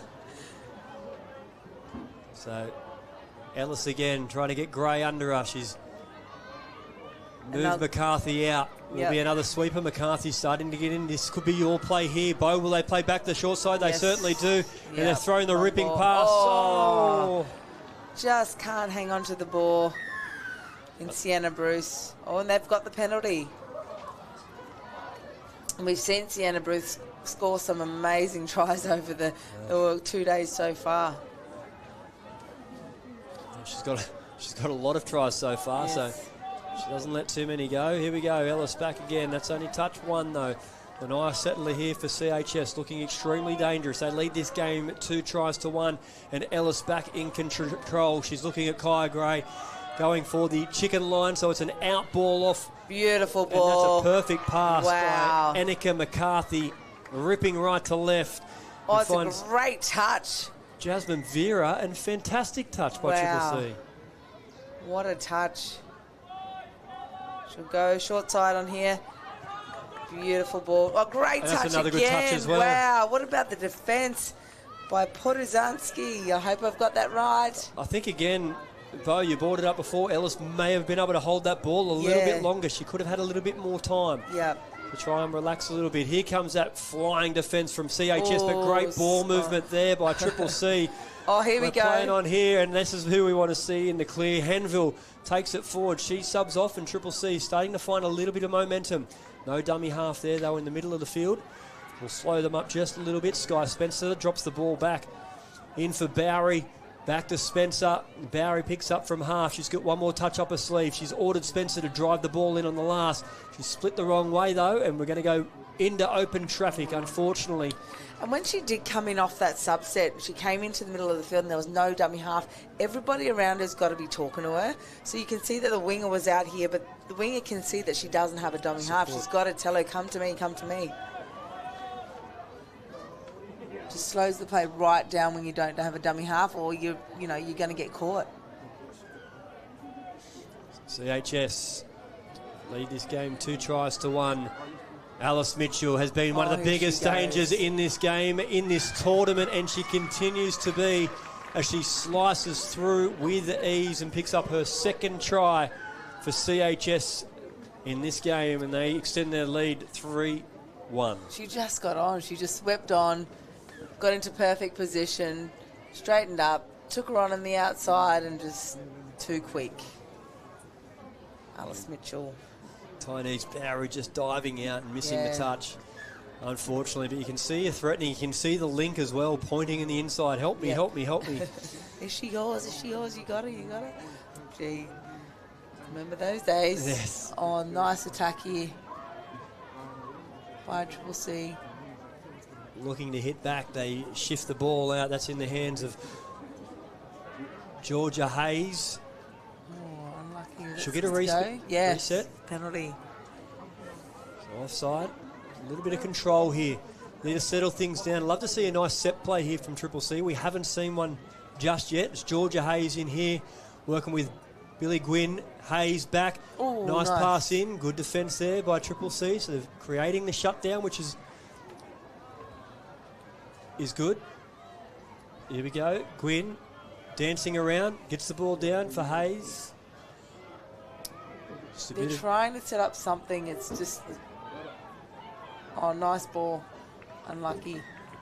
They've earned the penalty. There's 2 penalties, so... A reminder to all teams and officials... Just a reminder as well, though. 2 penalties. A third one could see one of the CHS players standing in the dead ball zone. Let's see what Triple C can produce here. Gives it back. Hayes who dives at the line. Georgina Hayes. CHS have the answers so far defensively. And I like how Georgia Hayes is trying like a number of different things. She's not going back to the same move every time. Well, they had the sweeper ready. Oh, I thought I did hear a whistle and I thought it was them. I heard it as well. I was with you. I was about to call out, but here comes Triple C on the attack. Unfortunately, Grace Button couldn't straighten up and get the dive out of her sweeper. And they've turned it over. CHS, hold on. She could have got done for overstepping there. But here's CHS on the attack. Just got to be patient here. They probably haven't found themselves in this position as well, as we saw the last game with Queensland. But they definitely need to just stay composed, get their rucking sets going, and then transition nicely into attack. Ellis now jinking around. It's a nice little touch. Great touch. To stop them just on their own half, on their own side of halfway. Billy Gwynn now. She was part of that last attacking set, and so was Hayes. So no doubt they'll be looking to try and get to the box on this one and get some fresh legs on, and that's much better. Getting it right over to the sideline to make it a little bit easier for these players. Now they need to be able to charge it in. Who can bang it down? Moving forward is Jim. Passing back to the short side. We've got a forward pass. Touch pass. Yep. So again, breaking down for Triple C. Gab Rose, what would you rather do? Commentate or coach? We'll be asking her when she's up here shortly, calling this afternoon. CHS on the attack. Here's the early release to keep the ball up and save the touch at the back end of the set. Yep. Big pressing side over here from Triple C. Want to be careful. We've seen CHS open teams up on that open side when they do just that. Here comes Alice Mitchell, who can do it. Throws the ball back. Oh, it's played at. I think unlucky. It was played at. Stevie Botham. 6 touches on there in their attacking line. Now for CHS. And they normally do like to run a static play. You know, if they get a penalty on their line, if they get this situation like 6 to go. Oh, beautiful by Mitchell. Good read there by the winger as well. The touch judge will get involved though. Over on the side, I think it was Amber Stapleton who shut in, and I think they're going to call that the link hadn't made it onside, so the penalty goes against Ava Glassy. So another setup here for CHS. See what they can produce. Feeding back on the quickie, diving in at the line. Ah, beautiful quickie. Leah Berryman working out there with Beckett. Let's see what they can do again. Berryman just holding the defence up. Releases now to Beckett. They've got the sweeper that's already around in position with, which is Alice Mitchell. She doesn't drop too many, but she drops that one. Unlucky. Oh, just a bit of communication breakdown there for Triple C. They'll go to their box. They've had 2 sets of 6 that they've had to defend on their line. I'm assuming a few of them will be quite tired. Yeah, looking to regroup here, Triple C. Things are starting to slow down at the back end of this first half. It's been quite a grinding game on a bit of a heavy track as well here at Coffs International Stadium. But Triple C moving forward. Sky Spencer makes the dump. It's Bowery who will pick up. Just this track is so slippery. I think they just need to worry about playing direct. Here we go, an early release from CHS. Pushing forward now. Here's the siren. This will be the last play. Will they kill it? Of course, they want to play a little bit of footy with it. Ellis isn't killing anything. Here she is with the ball back there. That one doesn't stick, and that will be half-time. CHS play right to the death, don't they? And that's why they're leaders at the moment, and 3-1 over Triple C. Yeah, 100%, Tim. But I'm not putting Triple C out of the game just yet. I think they've got a lot to offer when it comes to their attack. They've just got to get the right people and the right decisions and transition really nicely once they get their subs on. They seem to be a little bit clunky, maybe taking a little bit wide. They've got to bring it back in, I think, a bit closer to their sub box to get that strike dump, and you've got some really quick people that can come on into dummy half and have a good scoop. Well, if Gab Rose has her earpiece in, maybe she'll be taking that information off you, Bo Dela Cruz. We'll see if she's been listening when the second half returns. CHS 3, Triple C 1.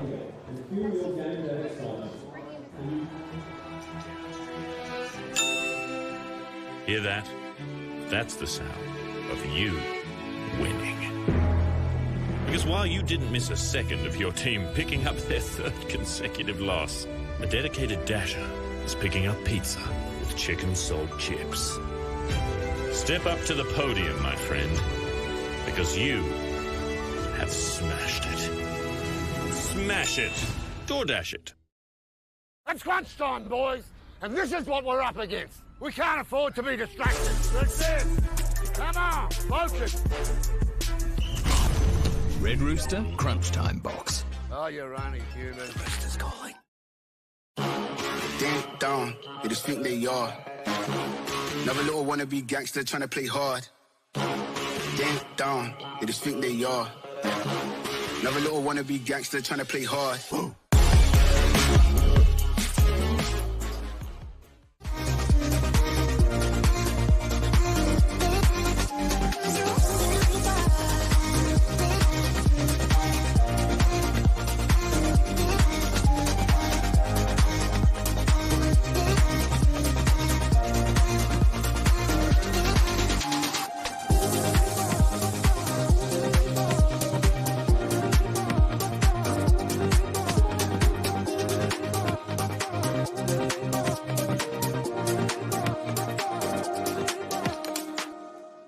Sports Cover provides affordable, tailored insurance solutions designed to protect your sports and leisure lifestyle. Created by sports people for sports people. More than 35 years of industry-specific experience and knowledge makes us not only experts in our field, but pioneers of our industry.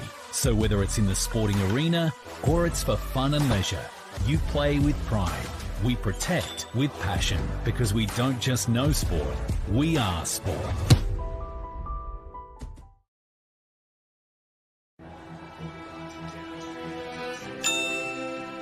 Hear that? That's the sound of you winning. Because while you didn't miss a second of your team picking up their third consecutive loss, a dedicated dasher is picking up pizza with chicken salt chips. Step up to the podium, my friend, because you have smashed it. Smash it. DoorDash it. It's crunch time, boys, and this is what we're up against. We can't afford to be distracted. That's it. Come on, focus. Red Rooster Crunch Time Box. Oh, you're only human. Rooster's calling. Ding dong, you just think they are.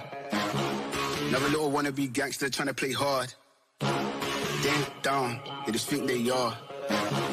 Another little wannabe gangster trying to play hard.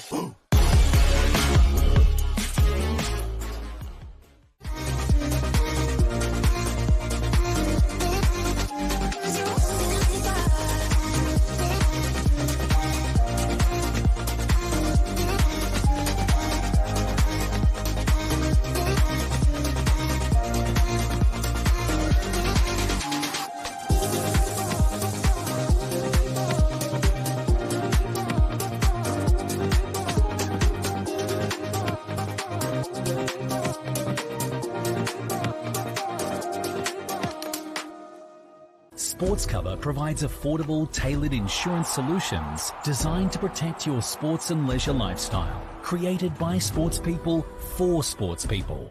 More than 35 years of industry. Welcome back to Coffs International Stadium for the second half of this under-18 girls clash between New South Wales CHS and New South Wales Triple C.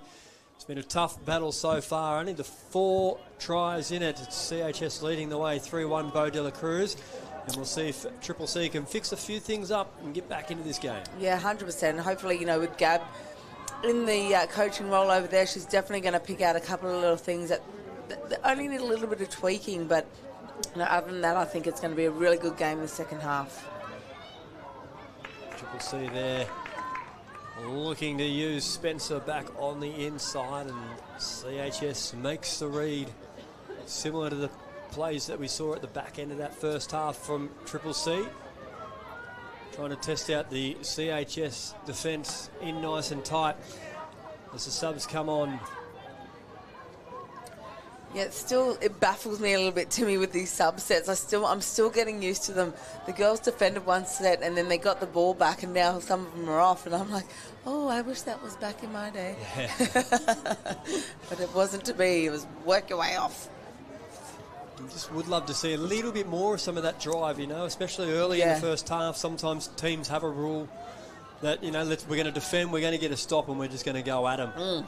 Really try and break the line early and try and see if we can push through and bury them in their own end while we've got some fresh legs. But here's Triple C with some nice ball movement, flick over the top. It was a little bit late there, unfortunately, for Glassy. She knew it as well when she passed it. She had a little bit of a giggle to herself. And I like that. I don't mind, there's still that fun element in the game of touch, but also she knew that her skill set is probably a little bit better than that. That's why she had a bit of a giggle to herself.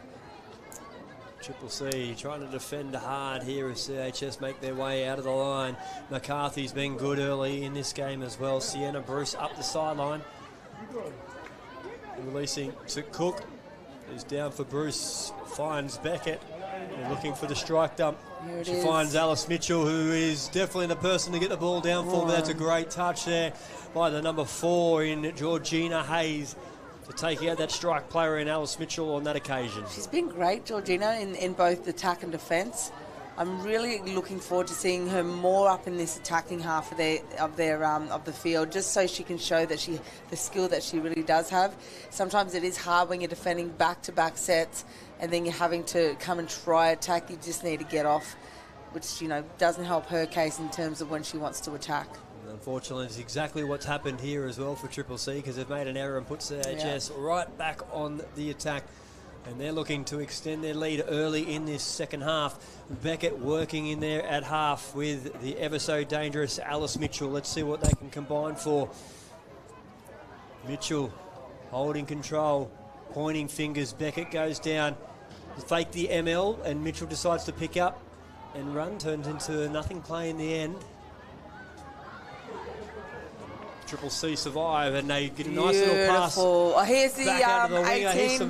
That was her. Is that her in space? I think it is. Oh, it's number 9, I think it is. Jessica Henville? No. Oh, it's somebody. They're all fast. Amber Stapleton shows a clean pair of heels and has a big smile as well, and a skip and a step after scoring that one down the sideline. That's some great footy there. I can't wait to see the replay of how it all unfolded. Some really good vision. So we'll see they do a bit of a buddy. She'll return it, take off. She's isolated the link and then given back to the winger. Number 8 for Chase Parrott. Was it Chase Parrott? Yes, well done. Was, I think.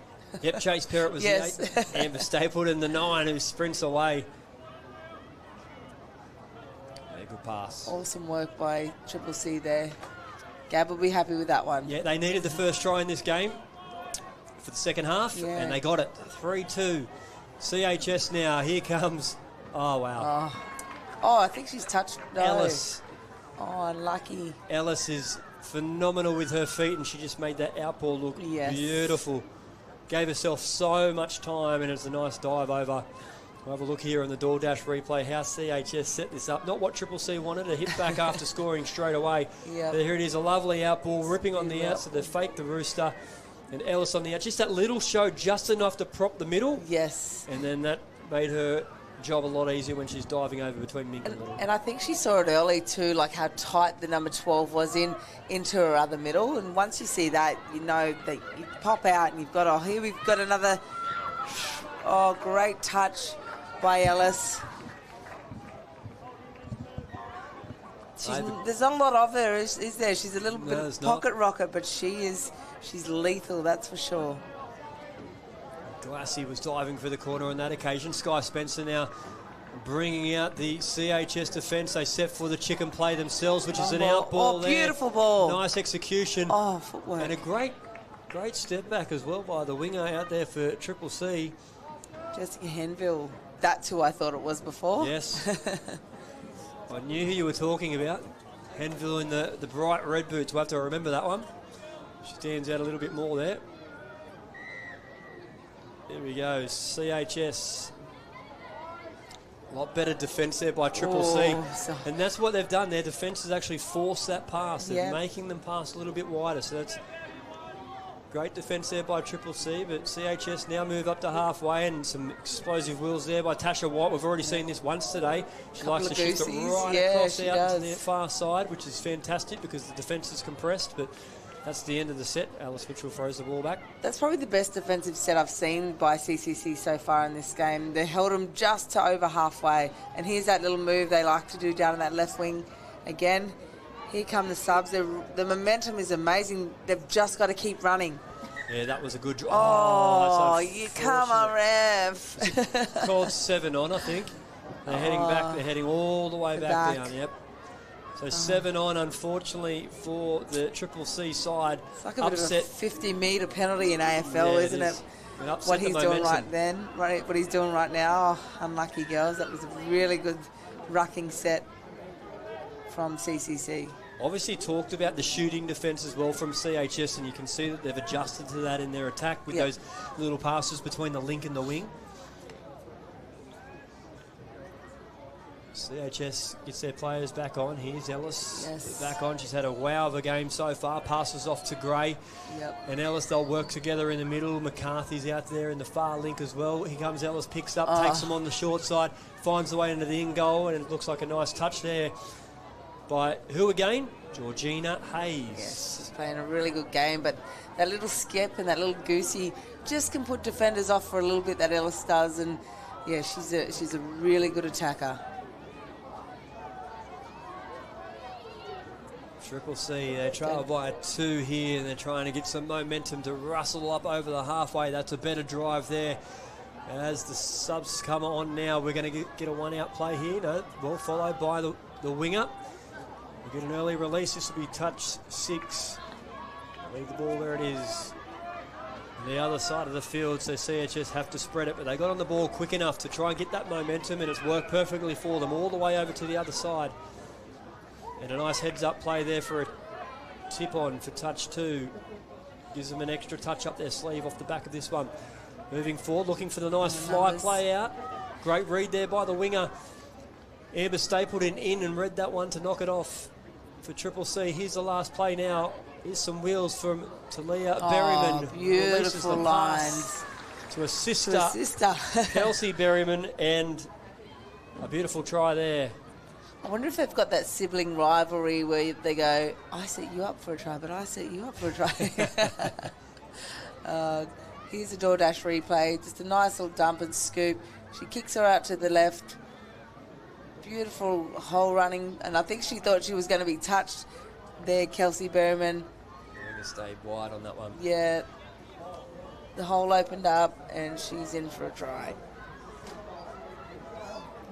The Triple C looking to hit back on this one. After the Berryman sisters combined for try number 5 for CHS, they lead 5-2. Triple C searching around the 7-metre mark. They're trying to get this defence forward from CHS. Let's see what they've got. That's another long ball. She's let a few of those rip today as well in Bowery. Just can't hit the target on that one.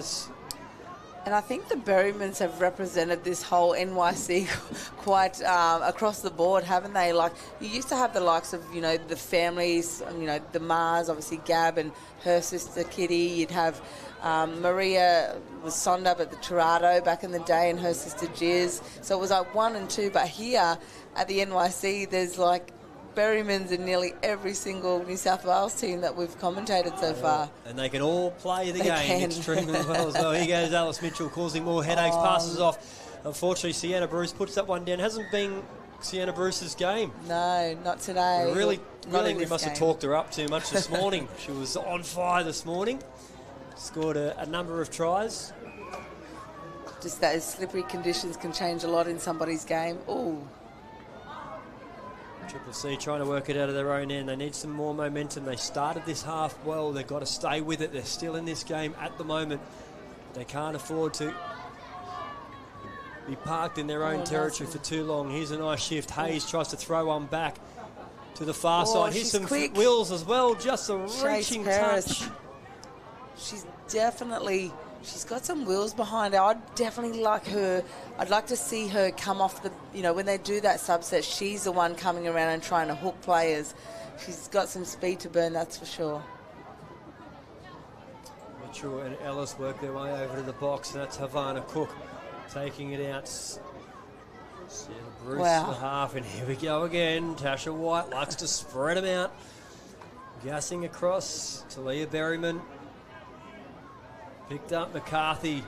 Oh. She can be dangerous as well when she gets going. I think the referee's going to pin here for a penalty. Offside. Yes. Yep. Just impeding the play in an offside position.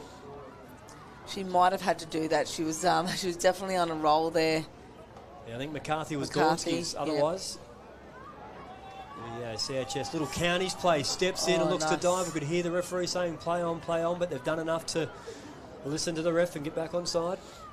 The two that are defending in the middle at the moment are very quick little agile players, aren't they? They can defend a bit of a step. They can defend a lot, actually. Number 4 and number 2 for CCC. Billy Gwynn and Georgina Hayes. I like their little combination in that middle. They've definitely been up for the challenge so far. Golding now working with Berryman. Nice. More great defence from Triple C. This is the last touch. Can they all press together? Berryman beautiful defence. Trying to get them to break, but she can't. And Triple C survive again. Hayes now drops the ball forward. They're looking for some more forward momentum. That's a nice release pass. Seeing the fly in of the shooter. That touch one there was a 6 to go call. They can get some really good momentum going here, and this is where I'd like to see. This is where I'd like to see Chase Perrott calm around the back of that ruck and really hook onto the middle. Overstepping, he's called it. It's a disappointing over the mark call there. I thought she'd have realised that she had been touched, Indiana Carroll, but it wasn't to be. CHS get the ball back. They let off the hook there. Here they go, running out through Jasmine Vera. The ball dumps. Ellis back onto the field. Oh, someone's gone down. But, she's still gone again. Makes a touch. There's a bit of snipering going around here. That was great. It was a really good recovery by the Triple C player there. She slipped over. She nearly, number 12, I think it was, in gym. She slipped over. She got back up. She nearly went over again, and then she made the final touch. We might need the long spikes to come out. Or the steel studs. Yeah. Really go old school. 5-2 on the athletes scoreboard. CHS leading this one over Triple C, and Triple C make the mistake coming out of their own end. They're putting themselves under immense pressure after starting the second half pretty strongly. Triple C. Forward is Gray, Berryman,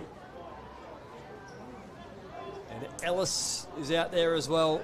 Gray fading out. Here's the Rooster play to Ellis. Looks to play back and delivers hands. Perfectly on the short side to Stevie Bouldery. And that is a try for CHS. Nice play there by Ellis, just straightening up the defence there. Yeah. Saw the short side hit on the wing and released the pass. Gone straighten up, off her left. Nice long ball out to Bouldery. Just walks over the try line. Beautiful little Rooster.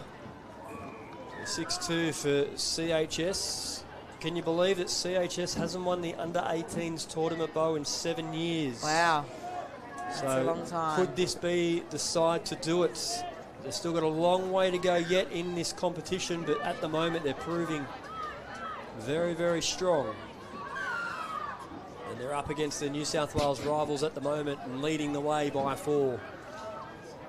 They've got the ball now. Here comes Mitchell. I think you'll obviously see both these two teams in the finals. I think for CCC, they can improve. That's the thing. And when you've got the likes of Gabmar, as their coach, she'll go back tonight and have a look at a few things that they can improve on. You never know, we might see them there come grand final day. Yeah, absolutely. There's definitely some just small points that they can work on to get things right. They're definitely not out of this competition by all means. I love the enthusiasm. You can see the enthusiasm. I see that for me. She should have still been available to catch that ball. I know the dummy half looked up. I think it was Chase Perrott was running off, and she should have still been available to catch that ball to take the next ruck. Just slowed the play ball down. Oh, very, very unlucky set there for CCC. Probably one thing that Gab will go back and have a look at is their rucking. Here's McKee now. Working away for CHS. Working with Golding, who sniffs under her. McKee can't hold on to that one. Quick delivery from Golding. The ball goes down. Just looking at the flags, and the wind seems to have picked up a little bit as well. The rain's coming again. See how quick the clouds are moving over the stadium now. It's definitely making conditions tough. This is a better set, though, by Triple C. Yes. Here we go. We've got the strike up. Let's see some wheels in action. Here we go. Flying through the middle. Got to be patient here. She's got to be patient. Can they connect? It's Bowery looking for the opportunity. She does connect up with the 16. Sky Spencer, referee, looks both sides, says all clear. And Bowery delivers the blow to Spencer, and Triple C bounced back. And all it took was that really hard drive in the middle, and just opened up some nice space for them off that strike dump. Perfect pickup from Bowery. See it in the DoorDash replay here. The number 7 for CCC, Bowery, she was quick. She chucked on a bit of a goosey as well. She was very patient in that in-goal area where you can get impatient. You could get a bit frantic, but she was very patient, held onto that ball to the right time, and then released to the number 16. 16. It was. Yep, Sky Spencer. Sky Spencer. And it was a good finish there as well. Nice diving effort. Yes. By Golding, but Spencer. But it came off the back of some really good rucking to me. It did. Good to see from Triple C. 6-3, the scoreline. Can they get a couple more? They've got to hold CHS out first, though, and Ellis, who again has been dangerous all game, working. Good defence. Working with Gray. Ellis, open side quicker this time. She's got the link hole. Nice touch. Coming through the middle. She's and missed her. Anika McCarthy. That's a beautiful hole. Unlucky. Catches them out. You know, you've just worked so hard to score that try, and then just a little bit of lapse in defence. And I'd like to say, I think that's the second time in this game that Triple C have worked hard. They've got themselves a try, but they've gone and let one in off the back of it. Yeah, it's just unfortunate. I think she just missed her by centimetres. Stepping back, open side quickie, took them out. I don't think the link had to bite too much. Maybe had to have a little bit more trust in there in the middle, but well read and well summed up by Ellis. I'll set up something here, Triple C. And let's go from half. Second phase. Oh, no. That's me just talking through. Yeah. Can see the mind of Bo Dela Cruz ticking over. Yeah. I could talk you through everything I think they should do. Whether it be right or wrong, who knows? It's an easy game from the sideline, though, isn't it? Yes, it is. Here we go. Moving forward, CHS. Tasha White. Now it's Beckett. Mitchell. Picks up Mitchell. Oh, she shows, she goes into the in goal. Can she reach up? It comes through with the support. It's Tasha White. The touch has been called. Yeah, great touch by the number 12 there, Jim.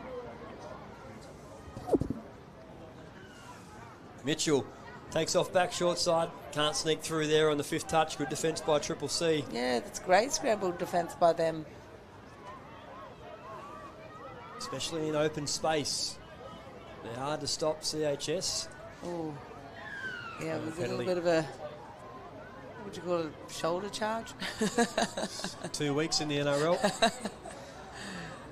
Here come the subs, and this is where I wanted Perrott, if that is her, coming around, getting that hook. I nearly don't think it's a bad option, really, even coming right out here to the winger. They still want to roll back the Lincoln wing. So yeah, 100%. Oh, they're going down the wing.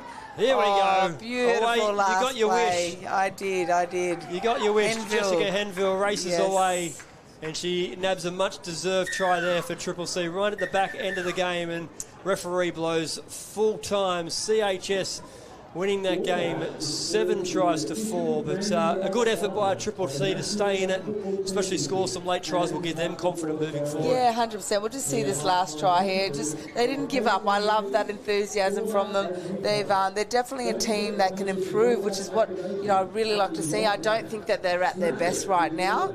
But if that's their sort of, where they're at the moment, imagine how they're going to get throughout the tournament. But yep, CHS is too strong again, and yes, I definitely think we'll be seeing both of these teams come the finals. There it is, full time in the under 18 girls. It is the winners, CHS over Triple C. Do stay with us.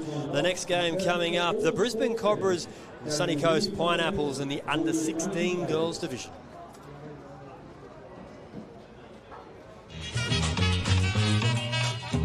Don't sweat the technique. Are you tired of feeling heavy and bloated after your protein shake? Do the cramps, sluggishness, and discomfort slow you down?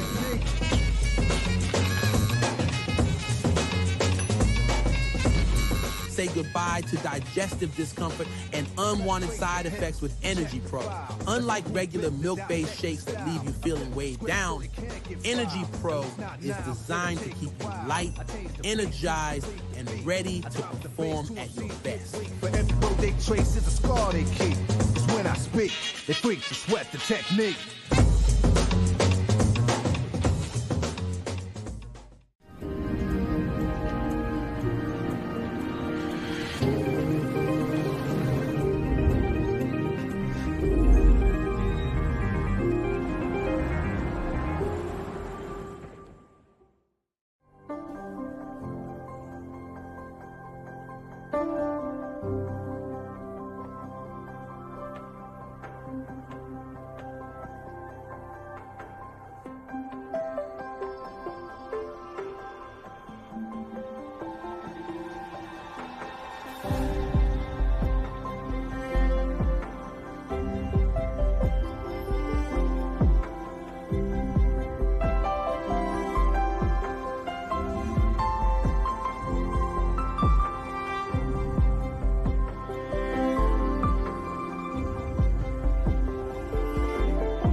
Hear that? That's the sound of you winning. Because while you didn't miss a second of your team picking up their third consecutive loss, a dedicated dasher was picking up pizza with chicken salt chips. Step up to the podium, my friend, because you have smashed it. Smash it. DoorDash it. It's crunch time, boys, and this is what we're up against. We can't afford to be distracted. That's it. Come on, focus. Red Rooster Crunch Time Box. Oh, you're only human. Rooster's calling. Welcome back to the DoorDash National Youth Championships, and we've got 16 girls action coming up. The first time we've seen the 16 girls on the live stream, and a bit of a local derby as well. Brisbane taking on the Sunny Coast. Oh, this will be a good game. Yes, we haven't seen much of the 16s here on Field 1, so I'm glad they are getting a run. You know, it's good to see all the different divisions that are coming through the NYC here this week, and 16s is one of them. Yeah, and you can see the rain just tumbling down in the background, and I'm sure the girls would have been thrilled. Oh, we got a game on Field 1. Yeah, yes, Scotty, we've seen a huge difference from this morning when it was a really nice, dry, fast pitch to when it's, you know, got some sleek on it. It's got a bit of, you know, rain, the ball's slippery, the girls' boots are heavy, and you can see the game has slowed up a lot, so... Yeah. Take a look at this. Yeah, we'll see how this one unfolds. Brisbane looking pretty good so far. 3 wins without a loss. They're coming off the bye in the last round as well. Sunny Coast currently sitting 5th in this pool. 2 wins, 2 losses to their name. They're coming off a 9-3 victory over Victoria in their last start. Is the Sunny Coast, who've got the first possession, and looked like there was players almost offside, retrieving back to the line. 5th and final play now for the Sunny Coast. See if they chance their hand and throw the footy around. Brisbane come up and make the touch pretty comfortably in the end. Violet Burke shutting that last play down. Brizzy now with their first touch of the footy. Yeah, and once again, we'll see the who wants it the most at this stage early in the game, around the rucking, the defence, the attack, the line defence is going to be huge. So, you know, it takes the girls a couple of minutes to get going. Oh, she's unlucky. She thought she was there. Where are you? But, yeah, we'll see a lot of that in the first 5 to 7 minutes. And what's your tactics with these wet weather games? Do you start to tighten things up a little bit and play through the middle a little bit more, a little bit less ball movement? Yeah, 100%. You've got to get the legs going, you know. This is where the speedy little players need to be sort of injected into the game, and a bit of a short ball game too. Long balls are okay if you can throw them really nicely and if you're really confident, but at the moment I'd just be hitting holes, looking for short balls. Second phases is pretty big with wet weather footy, but definitely your speedsters need to be injected into this. Your speedsters, need to be injected into this game. Brisbane now working hard to make metres. The ball is spewed away. Yes, it is. Early advantage here for Sunny Coast. They've had a couple of cracks down this end of the field. So let's see how they go this time around with the full set of 6 to work with. Already at the 7-metre line. It's Callahan who sends it out, receives it back in the middle of the field. Happy to throw the footy around at the moment. They'll play it just outside the 7. Callahan again takes them on, tries to slice in between 2 defenders. I can see what she's trying to do there, Callahan. I think if she just got down a little bit earlier around that sort of slide divey type of position, she could have had some success. Now they pick up and go, and there she is. Oh, there you go. This time punching through the middle. Tugs, they're all about the Sunny Coast. They look so small compared to the 18s. But in saying that, there were some small 18s, but look how jubilant they are. They're just so happy that they got over their rivals in the Brisbane Cobras. Great work there by the Sunshine Coast Pineapples. It was a nice setup here just to really stretch the back out, and good support play, outside in line, running in. Yeah, the Cobras just overreading it a little bit too much and trying to do a good thing and get over and help sort of make that save play, but just that nice little pass and pop on the inside. Now the Sunny Coast come up and force the mistake as well, the touch and pass given away. So they're up and about here, the Pineapples. Good start from them. They'll be looking to make some changes now. And a little bit of a bobble in the play of the ball. And give mention to Alani Conlon, who was also part of our our winning team for the Pacific Nations tournament up there in Brisbane earlier this year. She's number 13 for Cobras, so just a little bit of a shout out to her. Another mistake though from Brisbane around the halfway line. So putting themselves under some pressure early in this game. Sunny Coast now putting it through the hands. Robertson plays it back in the infield. Unlucky. I think you've got to be really direct in the first couple of touches when you've got the ball, but also early communication. Early communication is a huge thing, especially in this wet weather footy where the game has changed so much to your normal dry pitch footy. Ooh, great dump. Unlucky. Really good penalty there to get by Conlon. So probably the best field position they've had so far in the game here, Yes. Brisbane. They really haven't had any opportunities down this end of the field as of yet. They'll go back to the mark now and play it. See how they can set up. About 10 metres out from the line. Happy to throw the footy around in the middle at the moment. Elizabeth Hanna plays it. A little wraparound play. Oh, beautiful long ball. Oh, that was really nice how she sort of come from that J line. She's deep in behind the link and she's sort of come out just as she's passed it, but just couldn't execute that play. But it's on. It's definitely on. So we'll get a bit of encouragement out of that last play, Brisbane. We're trying to pin the Sunshine Coast team down this end of the field, and now the ball spews out. Yeah, just those basic little skills, Scotty, that they've got to get under control because it is wet. Maybe on a dry pitch you can get away with that, but the wet weather footy is definitely making that ball move. Now they play it again on that 7 metre line. Attacking the line this time. Had some space. Margot Richardson was hovering around the right wing position. They like playing in the middle, this Brisbane team, coming into the last touch. Yes. Now they send it out to Denny. And they did. They compressed them really well in attack there. They compressed the Pineapples, which they've got to be really careful of in defence because there are a couple of players in this Cobras team that can throw a nice long ball. The Coast will be looking to be cleaner this time. They came up with an error around this part of the field on their last set. All flat ball from half they play on. Good metres down the right-hand side of the field. Indiana Horgan doing a nice job for Sunny Coast. They get it just over Brisbane's 10-metre line.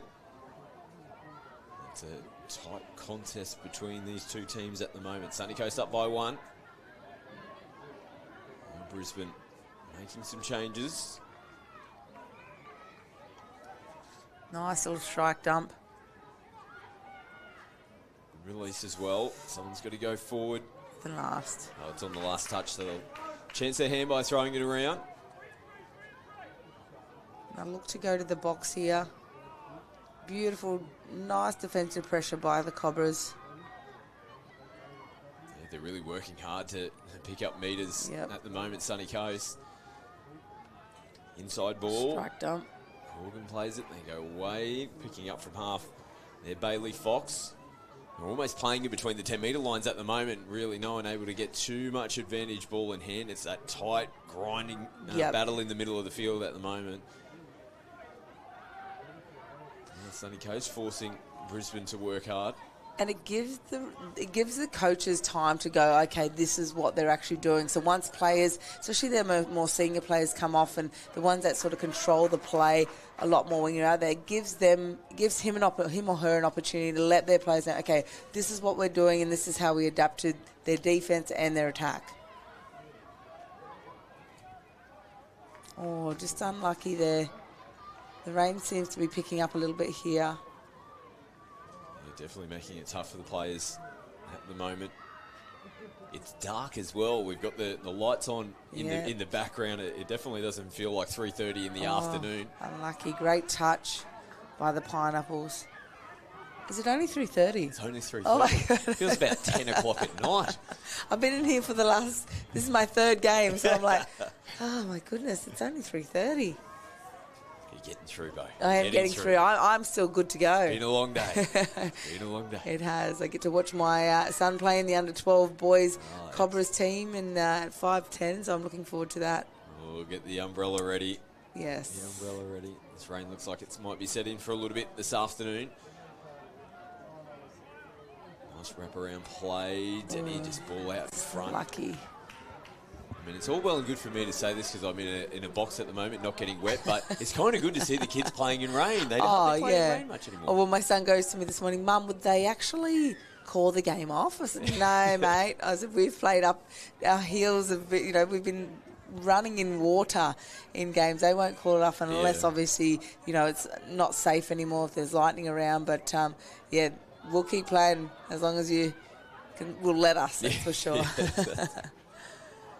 Nothing better than playing in the wet. Saw the kids will pull off some pretty big dives in this one as well. It is good fun too. No fun for mum and dad having to wash those jerseys tonight. And this jersey might have to get washed after that big dive, but the good touch made from the sunny coast. 2 touches there by Indiana Horgan. That was a great touch. Well, they'll come into the last touch now. Brisbane, no options right. Slicing through yet again. Great dives by the Pineapples. Really stretching out. Jeez. I love all the diving. I love all the long balls. It's so good to see. Yeah, Bailey Fox making that final touch. Here she is from half. Wearing number 11 for the Sunny Coast this afternoon. Good meters again from Horgan. They work their way to the halfway line. Inside ball. Come back again. Play on to the calls. I thought there might have been a penalty coming for Sunny Coast. Offside call. And rain is getting heavier here in Coffs Harbour. We see it on your screens at the moment. Ball out in front. The skill execution has got to be on point. You can't afford to give those. You can't afford to give those passes in the first place, and especially when it's in the wet. They're so hard to take. It's a good field position for Sunny Coast. They haven't been down this end of the field for a while, and it's got a overstep. Over the mark. I think it was just. And they're even harder in these conditions, aren't they? When you just get that little step further, trying to focus on the ball control. Yep, he's caught another penalty. Tapped his foot. I'm assuming the ball has hit someone's foot. And another penalty. Oh, it's a penalty-a-thon. Yes, again. It's the ball controls in wet weather is so hard. Brisbane now working their way downfield. Again, they play through the middle on the first few touches. Then look to go a bit more expansive. Watson comes back to play it. What's a penalty? Again. Nope. Just on playing the mark. It. Got to get that right blade of grass. Dive. Denny diving into the Beautiful. line. Good defence again. Yep. Great touch there by Madison Hartley. I really envy tall people like yourself. You just put your arm out and you get touched. Whereas I have to move about, 2 metres to get to where you guys just put your arm out. I love it. Yes, height. Never been a part of me or my family. Here we go. Brisbane off the penalty. They've been good defending their line, the Sunny Coast as well, but you just feel like how long can they hold on? Yeah, 100%. But I do like that they're putting in a little bit of physicality into their touches as well. Yep, they've called it back for a forward pass. Yeah, they've put a bit of physicality into their touch. So when, the worst thing that can happen to you is when you're dumping the ball is to get stood up, right, because if someone's pushed you. So it's a really hard, I suppose, movement to do, trying to dump the ball. But when a defender's right in front of you and they've sort of pushed you up, it slows that play of the ball down a little bit. Yeah. And it can get annoying for the dummy half coming. Exactly. And they're coming in full steam. Yeah. And all of a sudden, I've got to put the brakes on. I've gone into smashed into the back of so many people. Brisbane back in possession again. Still making some changes here, so they'll waste a touch as they get some players into position. Nice ball there. Just slipping and sliding all over the place out there. It's like you got to have steel studs. Bring the steel studs out. Might have to change get to the old school boots on out there. Struggling at the moment. Must be like on an ice skating rink. Yes. Seems like it. Sunny Coast, they're just shooting themselves in the foot a little bit at the moment, really opening the door for Brisbane to come back in and try and level up the scores. Just mistakes coming out of their end of the field, costing them at the moment. And the hard thing is, too, is when you get quick plays like this, trying to get back to the line and not, yeah, she was offside, trying to get back to the line and then bouncing back off it to go forward again, it's slippery. It's very, very slippery. So you're trying to, I suppose, watch your feet a little bit. Full set of 6 to work with. Oh, what a pass. Ball. Great defence. I really like the Pineapples' defence. They're throwing everything at them at the moment, the Cobras, but the defence of the Pineapples is just too good at the moment. Little ball over the top. Netball pass. Yeah, still aren't able to crack this Sunshine Coast defence at the moment. Now there's space down the sideline. Referees pointing to the spot. It just felt like it was going to be a matter of time for Brisbane. They've had all the way to possession, attacking the line. They finally cracked them, and they level up the scores. Yeah, that was very unlucky by Sophie Robertson, but we'll see on the DoorDash replay here, a nice little quickie on the link, and she's just dived over nicely for a try. And I think, yeah, there's been a bit of confusion at the moment, just watching in the last couple of games where the girls have got a little bit confused with where the try line actually is. I've seen some girls, and the same player twice, she was about 2 metres behind the try line. So I'm not too sure what's happening out there with these lines. I know there is heaps of lines, but the white lines, girls, they're the ones. Those white lines. Now Sunny Coast putting the ball through the hands from the restart. Last touch for them now. Lawrence plays it. They come back in field. Brisbane come across and make the touch.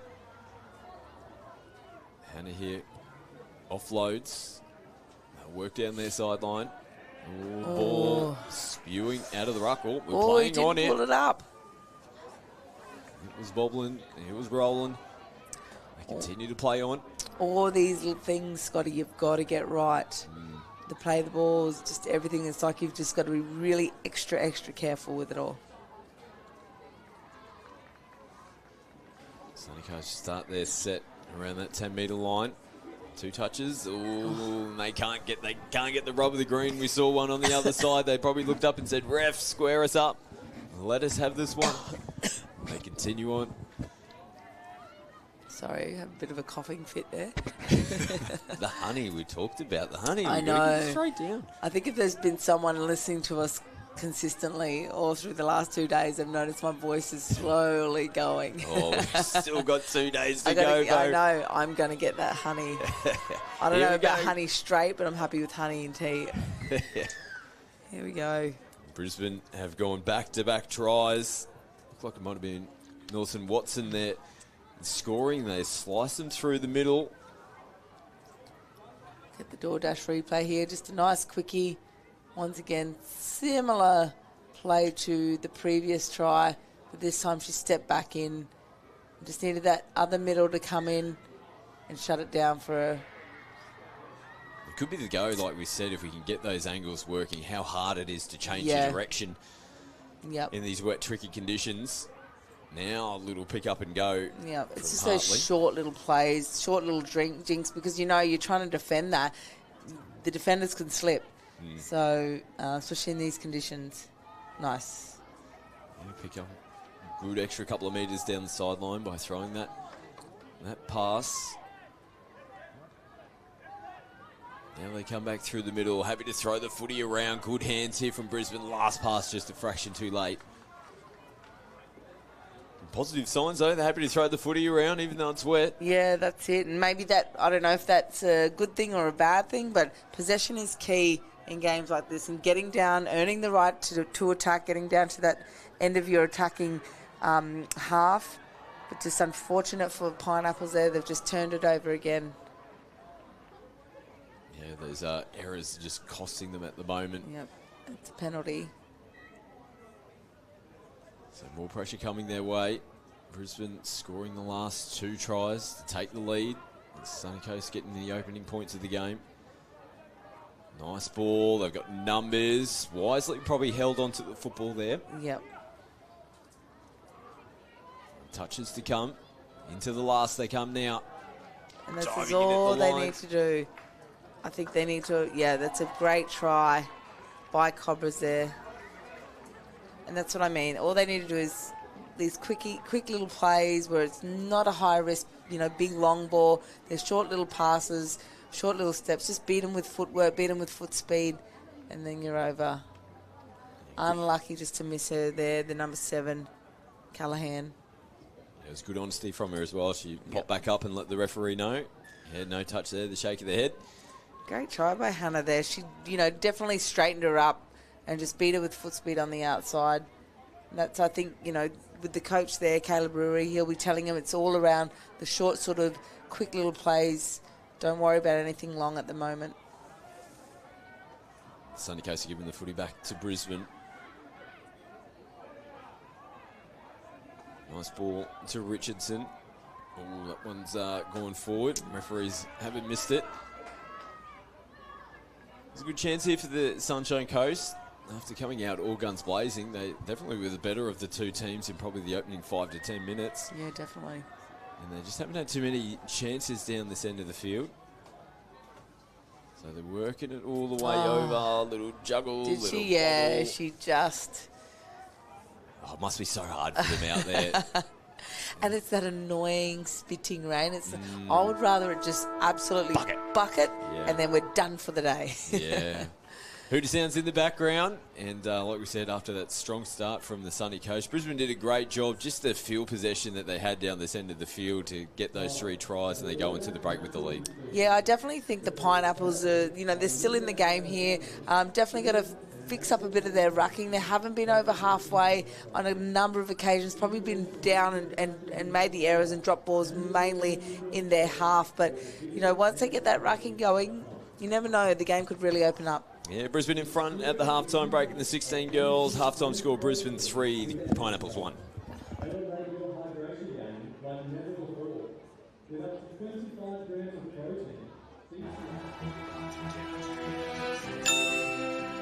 Hear that? That's the sound of you winning. Because while you didn't miss a second of your team picking up their 3rd consecutive loss, a dedicated dasher was picking up pizza with chicken salt chips. Step up to the podium, my friend, because you have smashed it. Smash it. DoorDash it. It's crunch time, boys, and this is what we're up against. We can't afford to be distracted. That's it. Come on, focus. Red Rooster Crunch Time Box. Oh, you're only human. Rooster's calling. Damn down, they just think they are. Another little wannabe gangster trying to play hard. Damn down, they just think they are. Another little wannabe gangster trying to play hard.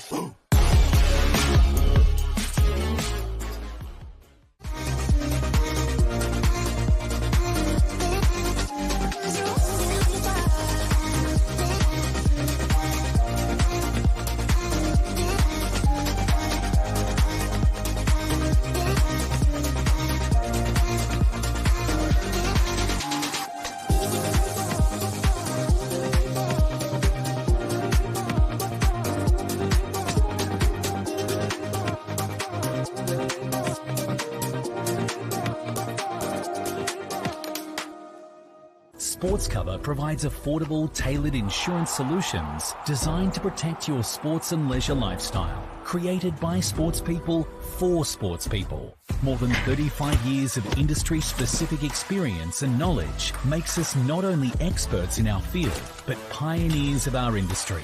So whether it's in the sporting arena or it's for fun and leisure, you play with pride. We protect with passion because we don't just know sport, we are sport.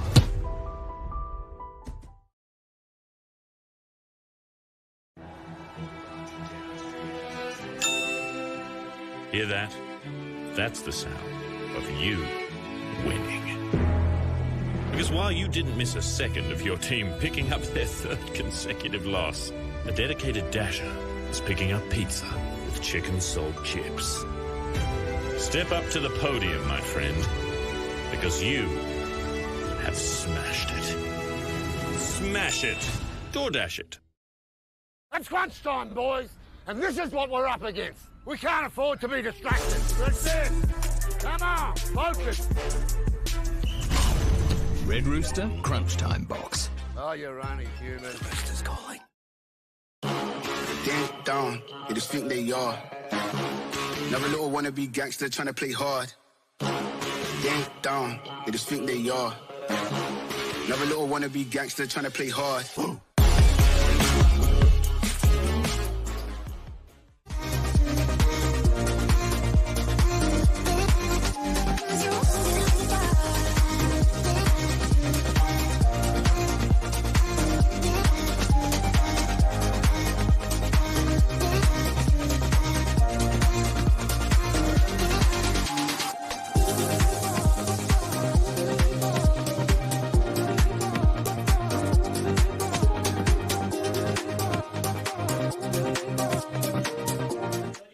Welcome back to the DoorDash National Youth Championships. You can see the players out on field at the moment. Rain pouring down. Rain on the DJ. Oh, the DJ's been dropping everything rain-related during the halftime break. He's loving it. Purple rain, and Purple then rain. why does it always rain on me? And the people that are out there at the moment would just rain on them. They're soaking wet. This is the last thing they want to hear at the moment, right? Just cheeky by that DJ. But, yeah, we've got a big second half on our hands here. The 16 girls, Brisbane. It was a good fight back from them towards the back end of the first half. Sunny Coast scoring first, but 3 unanswered tries from Brisbane. Saw them going to the break. 3-1 in front. Can the Sunny Coast fight their way back into the competition? It's a big one in the 16 girls as well. 17 teams in total, and there's 9 teams in this pool alone. So it's a big round robin competition for them. And wins are important. Every game is vital. Sunny Coast looking to keep their competition alive at the moment. Brisbane undefeated coming into this match, so they're sitting okay at the moment. Big second 20 from both these teams needed. And I really like, I think I've said it before, like the quality of touch that's going around in this age group, and especially this age group, and obviously we've only done the 18s as well, but in all the other divisions, the 14s, the 12s, the 10s, it's just, yeah, I've been really, there is no 10s, I don't know what I'm talking about. There's some really good quality touch and some amazing players, and just to see some of the young ones with the IQ of, you know, like you look at the 18s, and there's 18 boys and girls that can be playing in the Women's and Men's Open that probably are already playing in the Men's and Women's Open. So, you know, just to see the quality of touch at such a young age, I'm just so impressed with it all. We've seen bulk loads of talent on display so far on our opening 2 days. Plenty more to come. A big third day tomorrow here at the National Youth Championships. We'll have some quarterfinal action tomorrow afternoon. And it starts to become the crunch point of the comp, doesn't it now? Coaches will start be doing calculations on for and against, and we need to beat this team by this much, and we need that team to lose to this other team. Yeah, and I think you'll see a lot of the Queensland teams, if they're not in the finals, I reckon they'll head home. School starts next Monday, so, you know, they want us to get there, like, even though they might have a couple of days that they've booked their accommodation for, you might start to see them head home just to get ready for the school week as well. That sounds like mum advice right there. The kids will be going, Mum, don't let us go home. We want to stay and watch the touch in the rain, please. Well, I think my son's asked if they don't make the finals, which I don't think they're going to, if they can go home with their nans. So right. I'm like, yeah, sure, go for it. Brisbane, Sunny Coast, decent attacking rate on that previous set. Come up in waves.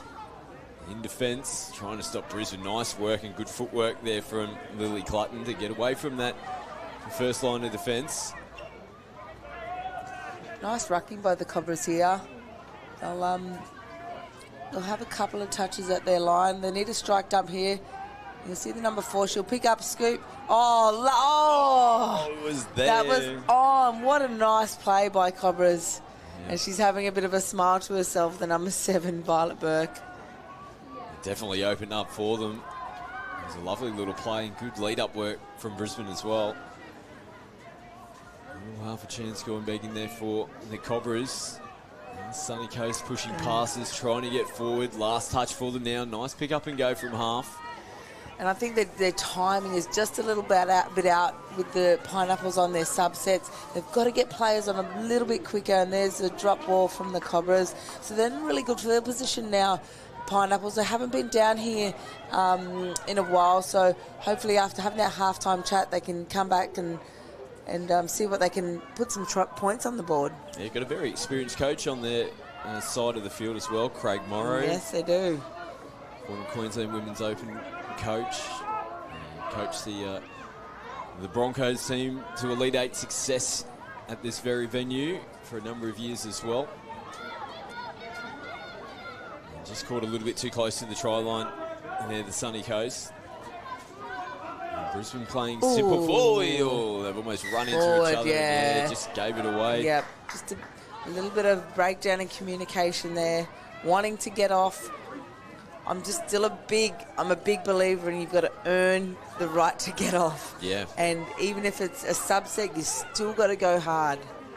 Still got to make sure your players aren't left short also. Big set of 6 here for the sunny coast. And just going laterally across the park. They do earn a penalty. Caught within the 7 metre zone, so Brisbane still needed to move forward. So for the viewers out there that sort of are a bit confused with that rule, if the attacking team are outside the 7 metres, which is the white dotted line, and if they're still outside it, the red team, which is Cobras, need to move forward. If they stop moving forward, here's a beautiful long ball. They stop moving forward, they're going to get penalised. But if the attacking team are within the 7, I'm hoping this is still the rule, the defending team do not have to move forward off their line. Am I right, Scotty? Sounds good enough to me. Okay, cool. You probably got a better explanation than me. No, you nailed it there. You've nailed it there. Oh, unlucky. So they're changing their hand. They're still throwing the footy around a little bit. They're just not quite sticking at the moment, but really stretching this Brisbane defence. Then he plays smart football through the middle. He's got numbers out here. Richardson puts the brakes on. Oh. And a loose ball. So again, we saw this in the first half, didn't we? Where Brisbane just leaving that door slightly ajar to the sunny coast in terms of good field position. But this is where the Pineapples really need to take advantage of field position. They're getting some chances here with a couple of drop balls that the Cobras have done just before halfway. That's a perfect opportunity to set up for your attack. It's the last touch now, and they've just got nothing going at the moment. And even the previous plays, like the start of their set in really good position, but they're probably only 8 about. Here's another drop ball. So, another opportunity for the Pineapples here. They've really just got to, I think once you get into a position on the field, you always know what you should be doing. Just nobody at home. The pass is thrown. Now, Brisbane just need to hold the ball for 6 touches here. Get some clean play of the balls, hand out. Still throwing the ball. They're making us nervous up here at the moment. I'm sure they're making their coaching staff pretty nervous as well. And they straighten up the point of attack now. Hannah, he picks up some valuable metres. Nice pick up from Burke from half. Going across field, takes it to the line, and Denny stretches away. Well, after a jittery start to their set, and they finish it off in style. Yeah, just unfortunate for the Pineapples there. There was sort of nothing happening, but here's the DoorDash replay. She sort of just turned out, the link turned out a little bit too early. Was beaten on the outside by her player. We saw the number 10 for Cobras, Ella Denny. Easy try for her. It was nice work from Violet Burke. Just went across the field and just got those defenders attracted. As soon as they bit, she threw that lovely ball to Denny. It seems when they do get scored on, the Pineapples, and I'm probably commentator's curse just said, but they do have a nice structure once they come back to halfway and are ready to set and go again. But it's like they can't do that same structure if they get possession and Cobras have dropped the ball in their half. It's like they don't know how to get to that structure from that field position, if that makes sense. Yeah, much better running play this time. Great ball as well from Watson. They're going to bring it back though. Forward. It was unfortunate. Probably one of their better sets of the whole game. Yep. The transition all the way downfield. Had a genuine attacking opportunity to score points off the back of it. And now Sunny Coast under all sorts of pressure. It's a nice ruck. Got to get players on here. They'll get somebody. Oh, you can see Craig Morrow in the background just directing. We need to go this way. We need to go that way. The mistake and the head through back. In saying that, he might have these girls for a couple of years yet. There's probably some that are at that top age of 16. But if he's got some young 15 and 14-year-olds that can play, you know, he's got somewhere to build. He's got something to build on. Yeah, definitely shown some signs of promise throughout stages of this game. Inside ball, good defence. And coming across and making the touch there, Madison Hartley. That was a big touch to make. That was better because we saw them exposed through the middle in different stages of the first half. That time Hartley read it perfectly. Having to come back. And I do think the girls are a bit reluctant to play the ball, you know, put the touch on and play the ball just because it is so slippery and they don't want to lose control of the ball, which sometimes can slow the ball down. Brisbane are going to start their set and roll over the halfway line here on the second touch. Ooh, there's another little mistake from Brisbane. I think both coaches are sort of like keeping their inner sort of near frustrations inside them right now. They're doing well. It's just so many errors and drop balls, and possession is key right now.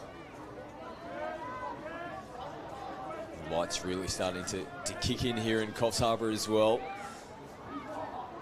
And it's only 3-1 to Cobras. Pineapples have shown that they can score tries. They can really come back here if they can just hold the ball and get up to their half. Yeah, Brisbane, nice little show and go. Smart option to get the ball down on the deck. And now they can flow off the back of this. Nice extra pass. Nice that dump. one just getting down as well. Ooh. It was a tricky one. It almost looked like it was going to be, but I thought she did a pretty good job to still get the ball down. I thought she did an awesome job, yeah. I didn't think he'd call an overstep there. It was slightly sort of yes and no. It was more awkward than anything, I think. Which could probably lead to an overstepping call. So, again, good field position for Sunny Coast. There's nobody at home. Come on, girls. Ooh, just slipping over there. You got to get a strike dump here. Forward. Dear, oh dear. So they're just a bit nervous with ball in hand. Yep. It's like they don't want to make a mistake, so they're giving it to the next person to make the mistake. Yeah. Brisbane, they're nice probably finding their groove a little bit more now. Richardson with space to work with. Big dive in the corner. That is a touch. What a touch. Oh, she looks back a little bit bemused. Where did she come from? Yeah, great touch by Walker, Ellie Walker there. She covered, I think she came from around, this where she's standing right now. She came from that far middle position to make that touch. It was awesome. Now they rip a lollipop ball over the top. Good work from Richardson to hold on to it as they send it back in field. They're still throwing the footy around here. Brisbane comes out of the fingertips there of Elizabeth Hanna. No need to panic. So she wing your man on. Here's that replay. Beautiful, long, stretching dive. Just clipped her heel. Great touch by Ellie Walker. Oh, they've lost possession again. Yeah, Abby Thomason picked up good metres down the sideline. See Craig Morrow just having a quick chat.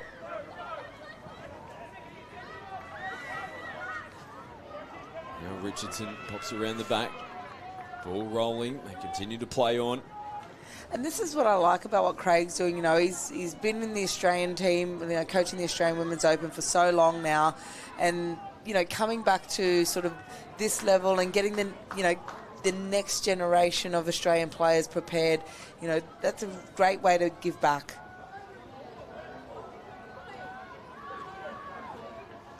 Coast go nice and straight on the first. Follows suit. They're looking to make some changes again. Hartley goes downfield. Inside ball.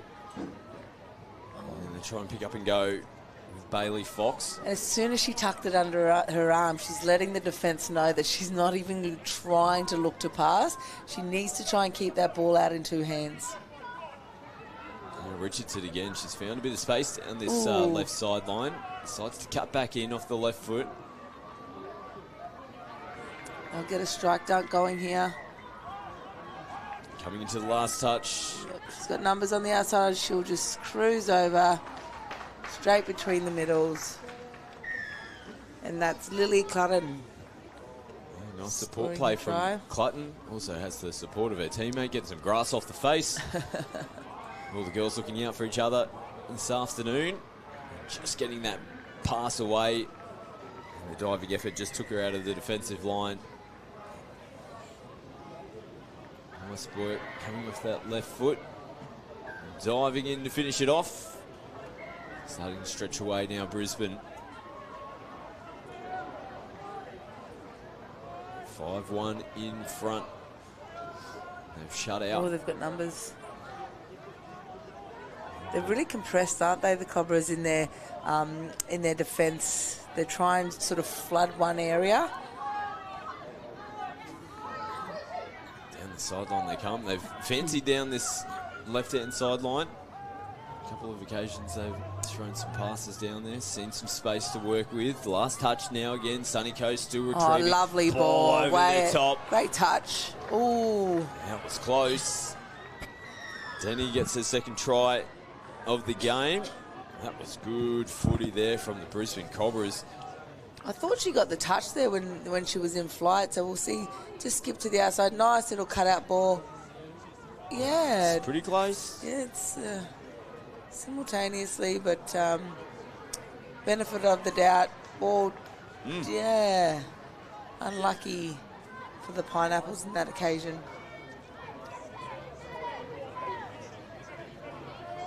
Those types of calls, I'd be going, yes, I go screaming. Yeah, you got to let him know. Ref, ref, ref, ref. Yep. Just being too polite out there at the moment. Unlucky, just not square on that jump. I can hear a lot of screaming going on out there. I think that looks like it might be your mob, the NT, is it? Oh, it is mine. Yeah, I reckon they've scored. Is that them? Yeah, I think so. I think they might have got a try over against the Rebels. They're excited, whoever it is. They're the far side of the field. You probably would have heard that through our effects mic. So the girls are up and about. Scoring tries. Plenty of fields going. There's probably 10 or so fields all happening at one time from early hours this morning all the way through till this evening. Well, it made us stand up and take notice, didn't it? Yeah, I thought, what's happened? Have we missed something here? Field 2's going off. And they've got the ball back again, the Pineapples. 5-1 down, Cobras leading. Beautiful scoop. Oh, just no support. Sometimes, I know in touch, like we like to say, we've got to get deep, we've got to run onto the ball, but sometimes we can be too deep. You know what I mean? I know that might not make sense to some people, but sometimes you just need to be a little bit flatter just so you can, because there's players out there that have got amazing speed off the mark. So, you use those players to your advantage and have them just a little bit flatter. We've got 18 boys action coming up next. The Hunter Western Hornets taking on the North Queensland Cyclones. It'll be a good match as well. Will be. And the 18 boys just having to hold up and play momentarily while they've still got two players making their way into position, and when you're trying to jink and get through, it's a little bit proppy. Has that right leg heavily strapped. Yeah, knee she and pulled the up a little hamstring. bit as well. As she's gone through, she's sort of skipped. And nothing she's worse. Pulled up on it, yeah. I think they've scored again over there. I can hear them screaming. The squeals. They've gone close at least. Yep. Really gone close. It might be South Australia actually out there. Yeah, I think it might be. I think that was Madison Hartley that just went off with a bit of a knee injury, so I hope she's okay. And they're tricky when you have a leg injury in wet weather conditions as well. Everything just seems heavier. It's harder to move. Yep. It's colder. It's a little bit colder out there, so the muscles aren't sort of... that was a little bit clunky there from the Cobras. But here's another touches in their half for the Pineapples. Just need to create something. Even in this area of the game, they're just going laterally, aren't they? Yeah. No one's even still punching forward. Yep. You still got to earn the right to try and attack. That's better. Steaming onto the ball at least. They went running in, but it is coming into the fifth and final play. Yeah, they need to do that sort of in that transitioning area around halfway. Somebody just needs to punch a really hard ruck, you know, get your strike done. And like what I've noticed with a couple of teams over the last couple of days, they dump on a player. They're sort of not trying to get in and dump behind in a space or anything. And, you know, you always get two up. You get that opportunity to get two in the touch. Man, if you've got some fast dummy half runners, that's where I'd be going. Yep. Get another opportunity here. They've had a few in the second half. Just haven't capitalised as of yet. It's been all Cobras. There's been 6 unanswered tries. Sunny Coast scoring the first try of the game. They haven't been able to trouble the scoreboard since that first point. Get another repeat set from the penalty. Again, they're just lateral across the park to start on the first touch. They punch into the 7-metre line now. Come up and make the touch pretty comfortably with Hannah. The rain is still drizzling. Oh, just too lateral. Brisbane, again, being a little bit clunky coming out of their end. Tricky conditions, though, definitely contributing to that. Hooter sounds in the background. She'll have one last chance. Richardson comes back on the inside. Didn't even know she had points. He goes, where did you come from? And you've got Aria Chadburn on the side. She's just come on into the wing position, jumping up in the air, going, I'm here. Great performance there from Brisbane. They continue on with their undefeated streak. 6-1 in the end, and once they kind of got their groove a little bit, with Sunny Coast it was a great start, but Brisbane really worked their way into the game nicely to take the win. Yeah, definitely comfortable win there for Cobras. They'll be happy with that one, especially in these conditions. But yes, definitely for the Pineapples to go back and have a look at their game. I'm sure, Craig Morrow with his experience and, knowing everything, Mr. Touch about the game, he'll definitely have some things he needs to fix up in their games to come. Yeah, 2 18 boys games to come to close out day 2 here at the DoorDash National Youth Championships. Hunter Western Hornets taking on the NQ Cyclones. That'll be followed by New South Wales Triple C's South Queensland Sharks. Stay with us, more to come.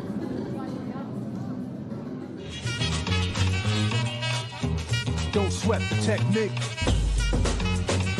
Are you tired of feeling heavy and bloated after your protein shake? Do the cramps, sluggishness, and discomfort slow you down?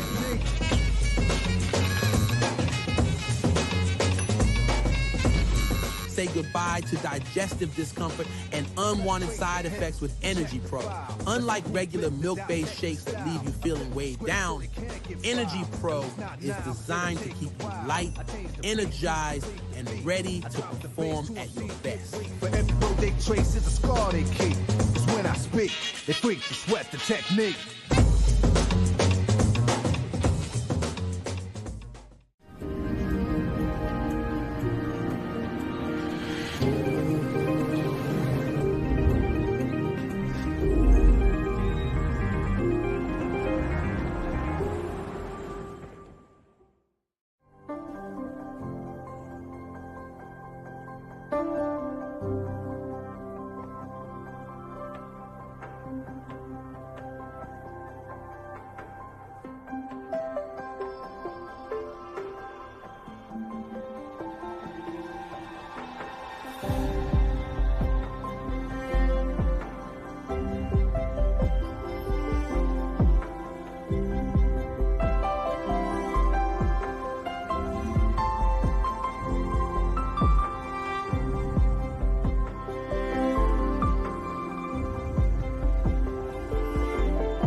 Don't sweat the technique.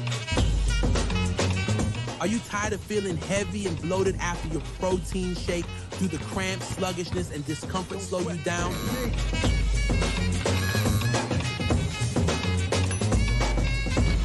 Say goodbye to digestive discomfort and unwanted side effects with Energy Pro.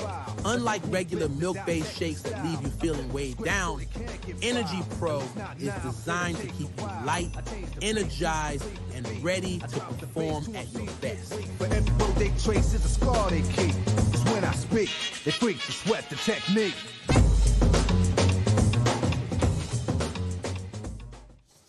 Welcome back to the DoorDash National Youth Championships 2024 at Coffs International Stadium.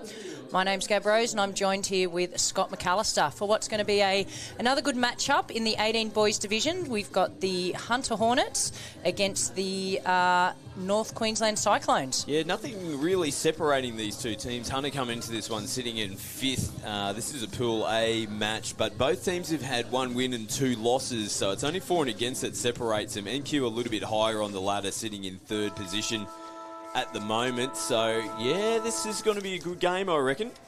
Yeah, so we see the Cyclones have got the tap off there and they're taking it straight up the field. It looks like they're trying to move the middle straight away with a little sweeper play, but as we've seen today with the conditions, Scott, it's hard to hold on to that ball and you've got to kind of slow down a little bit in the ruck before you play the ball. Yeah, but we'll see whether these boys do it. In the end, they're just going to go 100 miles an hour, but yeah, it might just take that little bit just to pull back and make sure you can get that clean, play the ball down. Possession and completing sets of 6 is going to be important. Yeah, so this is a good first set here by Hornets. They're claiming 6 to go. He's asking the question. No. A lot of finger pointing. He's not going to give it away. Number 7 there from Cyclones. And I watched the Cyclones earlier this morning from the stands, and they've got speed to burn. They played against Queensland secondary schools and put up a really good fight, Scott. Yeah, they were really good in that game. They went down 10-4 in the end. Now we see Cyclones stretching down the sideline, still kicking away. They come across in cover. Great play the ball. There's no half in place. Oh, no. He was too fast for his own team there, the number 4 for Cyclones, young Ashton Wone. So it was an enterprising start by North Queensland Cyclones as we see Hornets. They're quickly back into their process, and I can see they've got legendary Carly Banks down in their box, so no doubt they'll be well drilled and they'll have some good trick plays up their sleeve, Scotty. Yeah, well, this has had a little bit of everything to start this game. So there's just a bit of a feel about these two teams. Like we said, I don't think there's too much sort of separating. They get the play on call here. Oh, no! The Hornets, players offside there from the Cyclones, just needed a little soft ball off the hip. They're over for the first try. Yeah, Jai Stone, it just came all too easily for him. He kind of looked up and end up passing to nobody, but they just sliced straight through there as we see Cyclones straight to work. We've seen an error. They tried to do a little wrap release there coming out of the box, but the player coming around wasn't aware that was about to occur. I think both teams just need to just pull it back a smidge. The boys are antsy. They're up and about here in this game, and let's just pull it back. Let's work into our processes.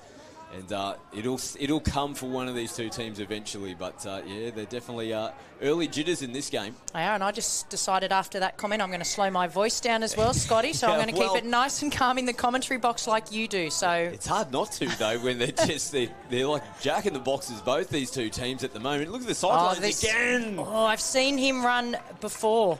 Number 2 there. Yeah, Anakin Fell. He can lightning. run. Yeah, he chased down a big intercept from one of the Queensland players earlier on today. So if he had a half a chance there. If he gets open space, let me tell you, he is gone.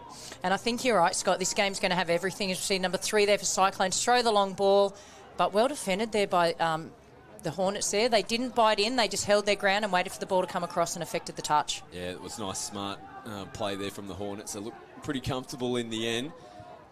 Now they're working their way downfield. Both teams pretty happy to throw the footy around at the moment. There hasn't been too many errors, but they're almost playing dry with the footy at the moment. I was just about to say, I was thinking the same thing. Is it actually raining out there, or is that just my old eyes deceiving me? Because they are playing dry where the footy is. We see another player sneak through.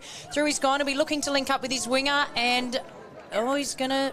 No, they're going to have a discussion. They're looking at maybe a ball down. It would just depend whether he had full control of the ball, and Jordan Randall is going to point to the spot. So they're just nice work from the referees just to confirm. Need to have your hands wrapped around the footy. You can't just come over the top and use the ground to ground it, but it came out cleanly, and that was the giveaway to me in these wet, greasy conditions. Yeah, so the number 23 there, Mitchell French, went through and he looked to link up with his wing. We just can't see it in the corner on the replay, but Archie Micklewayne, try number 1 on the athlete scoreboard. Hunter Hornets 1, beating North Queensland Cyclones 0. Yeah, he was really confident there, Archie, that he had it down. Let the referees know straight away. So we see the Cyclones turn the footy over, and it was a lovely setup. Mitchell French, play to watch. He's been really good for the Hornets in the matches that we've seen on the coverage so far. So here he is, picking up good meters as he gets a nice little shove into the box. One to watch for the Hornets. Yeah, he just had to stand up and he already had his drink bottle in his hand. He was straight into the box. So as we see the referees playing through here again, he might go back and give a penalty. No.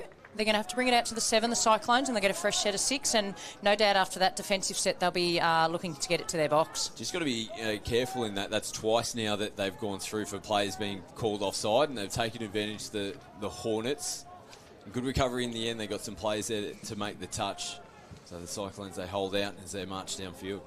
Yeah, so we just saw there the number 7 for Cyclones take a really good hit. He's done that a couple of times, Cameron Kolb. So they're going to have to watch him on that far side there, the Hornets. As we see another he's jinking through. He's behind the line. He'll be looking for players. And, there's players. Like you said earlier, it's everywhere. Like 10-pin bowling. They were down, but they're back up and there was no try. But that looked likely again there for the Cyclones. Yeah. Connolly, he's quick on his feet, Scott. Very quick, really opened them up and just probably got pinned into the left-hand corner, so didn't have much time, and the support players couldn't get into position, but it was probably their first genuine chance there, the Cyclones. Yeah, so we see it's kind of rinse, wash, repeat here for the Hornets. They couldn't hold on to it there, but they're coming down the field quite easily, and their coaches will be quite happy with how they've started this game. Yeah, they're up on the scoreboard, and they're probably up in terms of possession and field position in the game. This is going to help NQ to get themselves back in, but it's been a good start from the Hornets. They definitely found their groove a little bit more, working to the conditions, but some good field position here off the penalty is going to help NQ get down the other end of the field. Yeah, and you can see they didn't rush there. They didn't go and try and take the quick tap. They waited for their players to get on the field, so they got the full complement of 6 as they're driving into the line. They'll try a couple of different plays here. And we see there the number 13 at half, Elijah Berv. Yeah, he's one to watch as well for NQ. Wisely just holds on to the footy. They're looking for the space here. Going back in. Play nearly fell, and we've seen that a lot today, just slipping on that line, but really good recovery there by the Hornets. Yeah, good defence in the end. Like you said, go a little bit of a slip. This is a good start to the set, picking up some extra metres there from Skinner.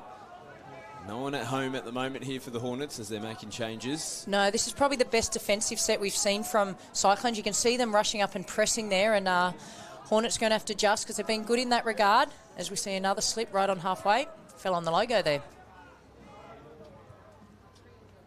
Moving through, and that was probably the best defensive set we've seen from North Queensland Cyclones, and on the other side it was probably the least effective set we've seen from the Hornets so far in this first 7 minutes of this match. Yeah, it was definitely a little bit disjointed with the footy. They had players out of position, and when they're under pressure now in terms of field position, and NQ starting their set they've tried to respond by getting physical in the roll ball there, and they've given away a penalty. So NQ just starting to swing a little momentum back in their favour. Yeah, the last minute or so, they've definitely gained the ascendancy in field position. As we see Kolb, they're going to do a sweeper play down the...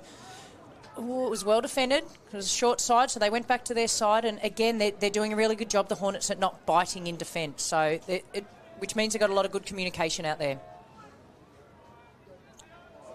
Oh, wow, they almost created something. They were the only 2 down the short side there for the Cyclones, but cut back in off the right foot. Bad little option, 5th play. Yeah, you've got to always be aware in touch. You can't think, I've just got a little one play here, they're not going to come my way, because that's the moment they will come your way. So we'll see here if the Hornets can fix up a couple of errors they had before. That's definitely going to help. They're going to get a penalty, bang on the DoorDash logo on halfway. And they're just slowing play down a little bit here, the referee. I think it might have been a push in the ruck was what the signal he gave. And Hornets will probably just try and calm down and slow things down and see if they can complete a set here. We see them coming through there, the number 44. We've got Jake Dixon. Still touches up their sleeve. They're only getting one defender out at the moment, then he's well defended there.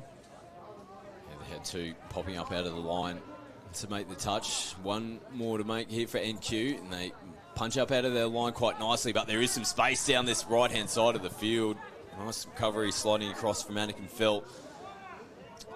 Yeah, you're going to have to be fast to get around him on this wing. Oh, yeah. Looks like it's quite a good battle, actually. Number 41, Joe Thompson, is about 8 foot tall. So if he gets a bit of clear space, the big man, he might stretch out. Yeah, we might see one of those Supermen dive that we've seen this week already. So here we go there. That's an error that they wouldn't have wanted. They were just a little bit slow going into their box and then trying to get the timing of the young men coming out of the box. So again, bang on the halfway line. The Hornets get the ball and they're coming straight across to their side of the box. Just holding play up a little bit, and we've got somebody over on their feet, and they've been penalised for that there. So hard touch from the attacker. We don't often see that. But they've been penalised in the ruck, and the ball's now with the North Queensland Cyclones. Yeah, fair penalty to give. You could see that Elijah doing the barrel roll after that contact. And when you're the ball carrier, you don't have to come in with aggression. Just get that hand out, get the ball down on the ground. Yep, as we see here, that's like Prince running through there, the number 6, but well defended. Still a couple of touches here. We'll see what Berv's got. He's working with Prince. Going through the middle, looks like he's going to come back the short off the left. But again, well contained. Yeah, pretty comfortable in defence there from the Hornets. And good meters there to start their set of 6 from French, and they get the penalty as a result of it as well. And it looks like the referees are just going to talk to a couple of the players here. It has been a little bit messy the last minute or two, and again, it can be those conditions. There doesn't look like there's any malice in it, but the referee's saying they're kind of pushing down. He's been subbed, so they'll still have their full complement, but he's got to quickly get off the field, and they'll get their replacement player on, so Hornets will have an advantage just for a few short touches. But, with the slippery conditions, Scott, it can make it hard. You're kind of running in hard and you've got to stop, and there can be a collision of bodies. Yeah, it can naturally sort of happen. I like the way that Jordan Randall handled that. He's a very experienced referee now. Just pulled things back out, had a good conversation with the player. Little forced substitution, no harm, no foul. And there's a penalty there, so it's a late pass. So on the 7-metre line, right in the middle of the field, we're going to have a tap for the North Queensland Cyclones. We're about 11 minutes into this game, and it's becoming a bit of a midfield battle. It started in a flurry. We had that early try. We've seen another drop the ball there by Cyclones, so they're going to put themselves under pressure here, and Hornets might look to spread it relatively early here in this set. Yeah, it might be the opportunity just to break the ice a little bit, try something different, but, that's gone forward. They've gotten away with one. They're really shooting themselves in the foot when they're transitioning, trying to make it to their box at the moment. It's been at least 3 or 4 occasions now. The Cyclones have turned the footy back over, and you just feel eventually, if the Hornets continue to get this amount of field position down this end of the field, they might crack this defence. Yeah, we see a sweeper there and they're coming back to the short side. He's got behind the line there, that young man. He's looking for another play, but again, that good man on defence there. And that was a good touch by Connolly. They've still got a few touches here. So McElwain out here, he's looking for his second try. And he's working here with Jake Dixon. And last touch there, they're happy just to drop it at the bottom of the field and say, do your best, Cyclones. What do you think about that these days? A lot of teams just love conceding. To me, I'm like, I know it's on their side of the field, but you still got one more crack. Yeah, have one more crack. Chance. And the amount of times you do see tries on the last play, off dead plays, because people aren't concentrating. It's that momentary lapse of concentration and they're all worth the same points, whether you score them on the first or the last. Yeah. So players slipping and sliding. North Queensland again turned the ball over as they were making their way to their box. We need to check on the coach over there on the far side at the moment. He'd be having a couple of headaches with the way that NQ are trying to roll downfield. Speaking of rolling, Joe Stone just went rolling as we see a beautiful pass left to right. And inside back from Archie McElwain, and he's called the touch. That was massive because that was great footy from both teams in the end. Big bomb out, nice ball back on the inside, but the cover defence coming across from NQ. Desperation defence. We'll take a look at the DoorDash replay. Yeah, it was a beautiful play. Look at this ball. Left to right, and then Archie McElwain takes it on the fly, drops it back in, and we thought he had a try, young Kynan Jackson, but touch was called by the referee, and good attack and good defence. Yeah, I thought it was actually the cover defence on the inside, but it was Anakin Fell, the winger, so that's great wing defence because he had to come across, and then they got it back on the inside. He covered both touches in the end. nice work there from young Anakin. Yeah, fast feet, fast hands, fast brain, as we'll see a bit of a melee there in the ruck. They, again, all accidental. Feet got caught up. So Hornets get the penalty. New set of 6. And, there's a little bit of a shirt grab there. So it's, a bit of feeling in this game, which we love to see the commitment and the passion by both teams. Obviously, we don't want to see it spill over. But, and again, another important game in terms of the finishing positions on the ladder. And he's called ball down there, and that was just sustained pressure by the Hornets. Yeah, 100% right, Gab. You've hit the nail on the head. It's just been all Hornets down this end of the field. North Queensland have hardly had a crack down the other end of the field feels like for an age. And French again, look at that, just through the middle. A little bit light, a little bit lazy on the inside there. And Hornets up by 2.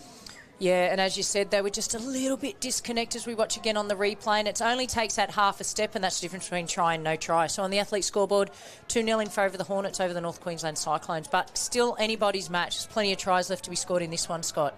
Yeah, 100%. There'll be points from NQ at some stage. They've just got to create some opportunities. Speaking of points. Look at that. What a ball. We made mention of him earlier, Elijah Berv.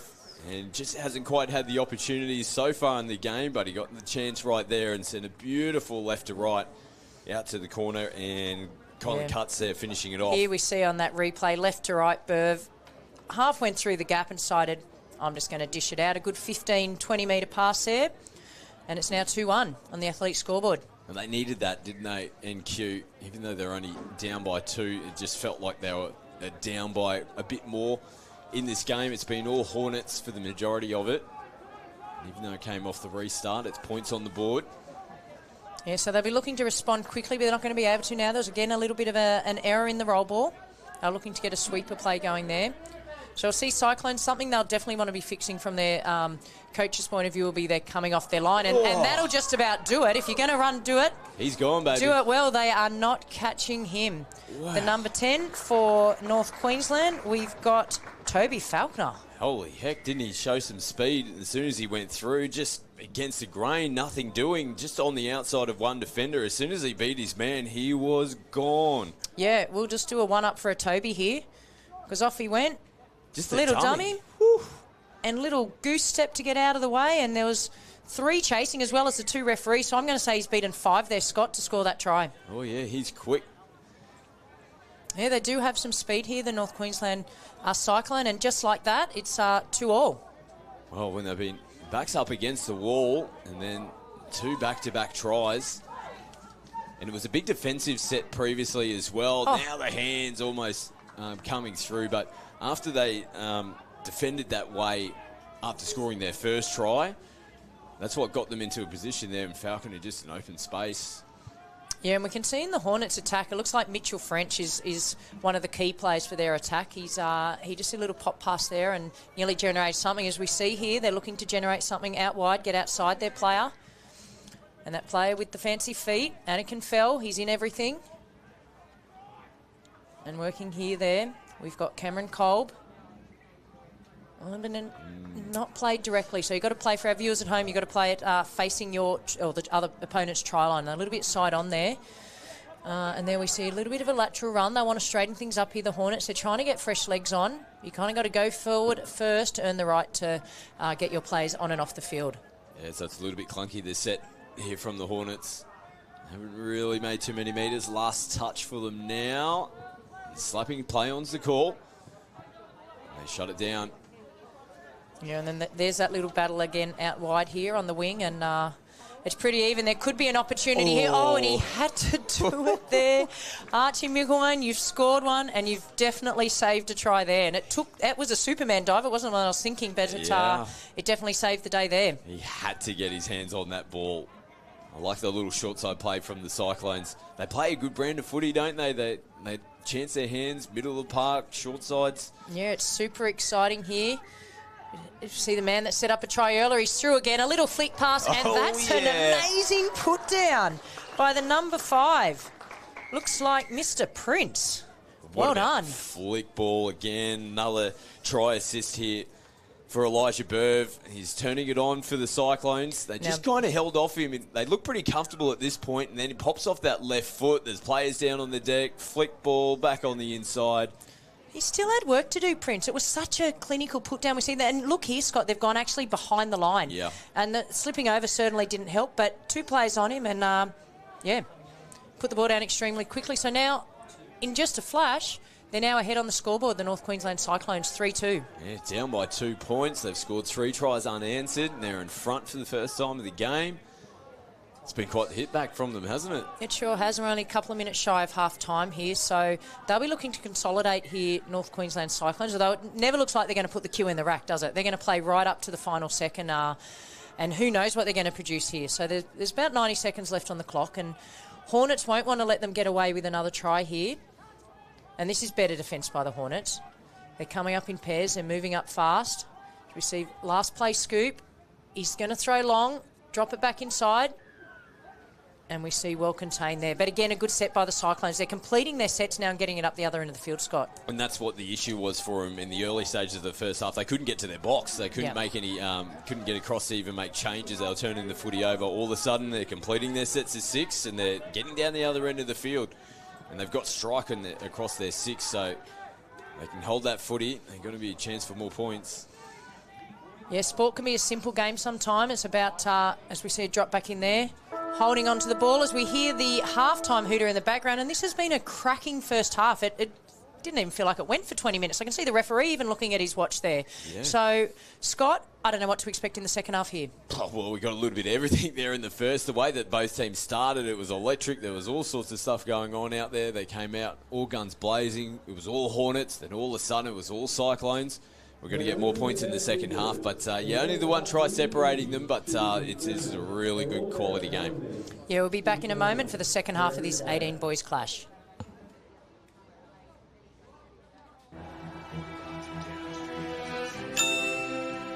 Hear that? That's the sound of you winning. Because while you didn't miss a second of your team picking up their 3rd consecutive loss, a dedicated dasher is picking up pizza with chicken salt chips. Step up to the podium, my friend, because you have smashed it. Smash it. DoorDash it. It's crunch time, boys, and this is what we're up against. We can't afford to be distracted. That's it. Come on, focus. Red Rooster Crunch Time Box. Oh, you're only human. Rooster's calling. Ding dong, they just think they are. Another little wannabe gangster trying to play hard. Ding dong, they just think they are. Another little wannabe gangster trying to play hard.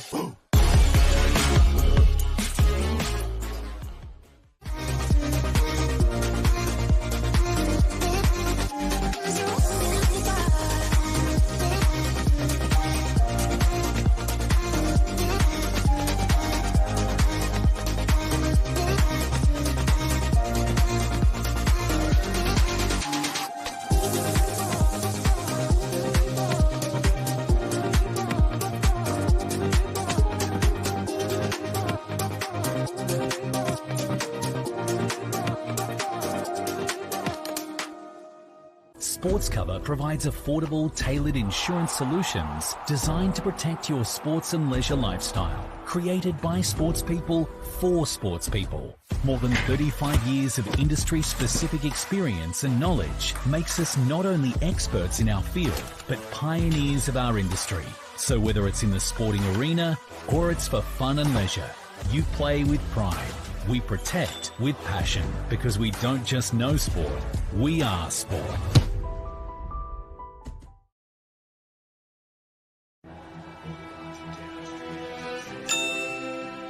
Hear that? That's the sound of you winning. Because while you didn't miss a second of your team picking up their 3rd consecutive loss, a dedicated dasher is picking up pizza with chicken salt chips. Step up to the podium, my friend, because you have smashed it. Smash it. DoorDash it. It's crunch time, boys, and this is what we're up against. We can't afford to be distracted. That's it. Come on, focus. Red Rooster Crunch Time Box. Oh, you're only human. Rooster's calling. Ding dong, they just think they are. Another little wannabe gangster trying to play hard. Damn down, they just think they are. Another little wannabe gangster trying to play hard.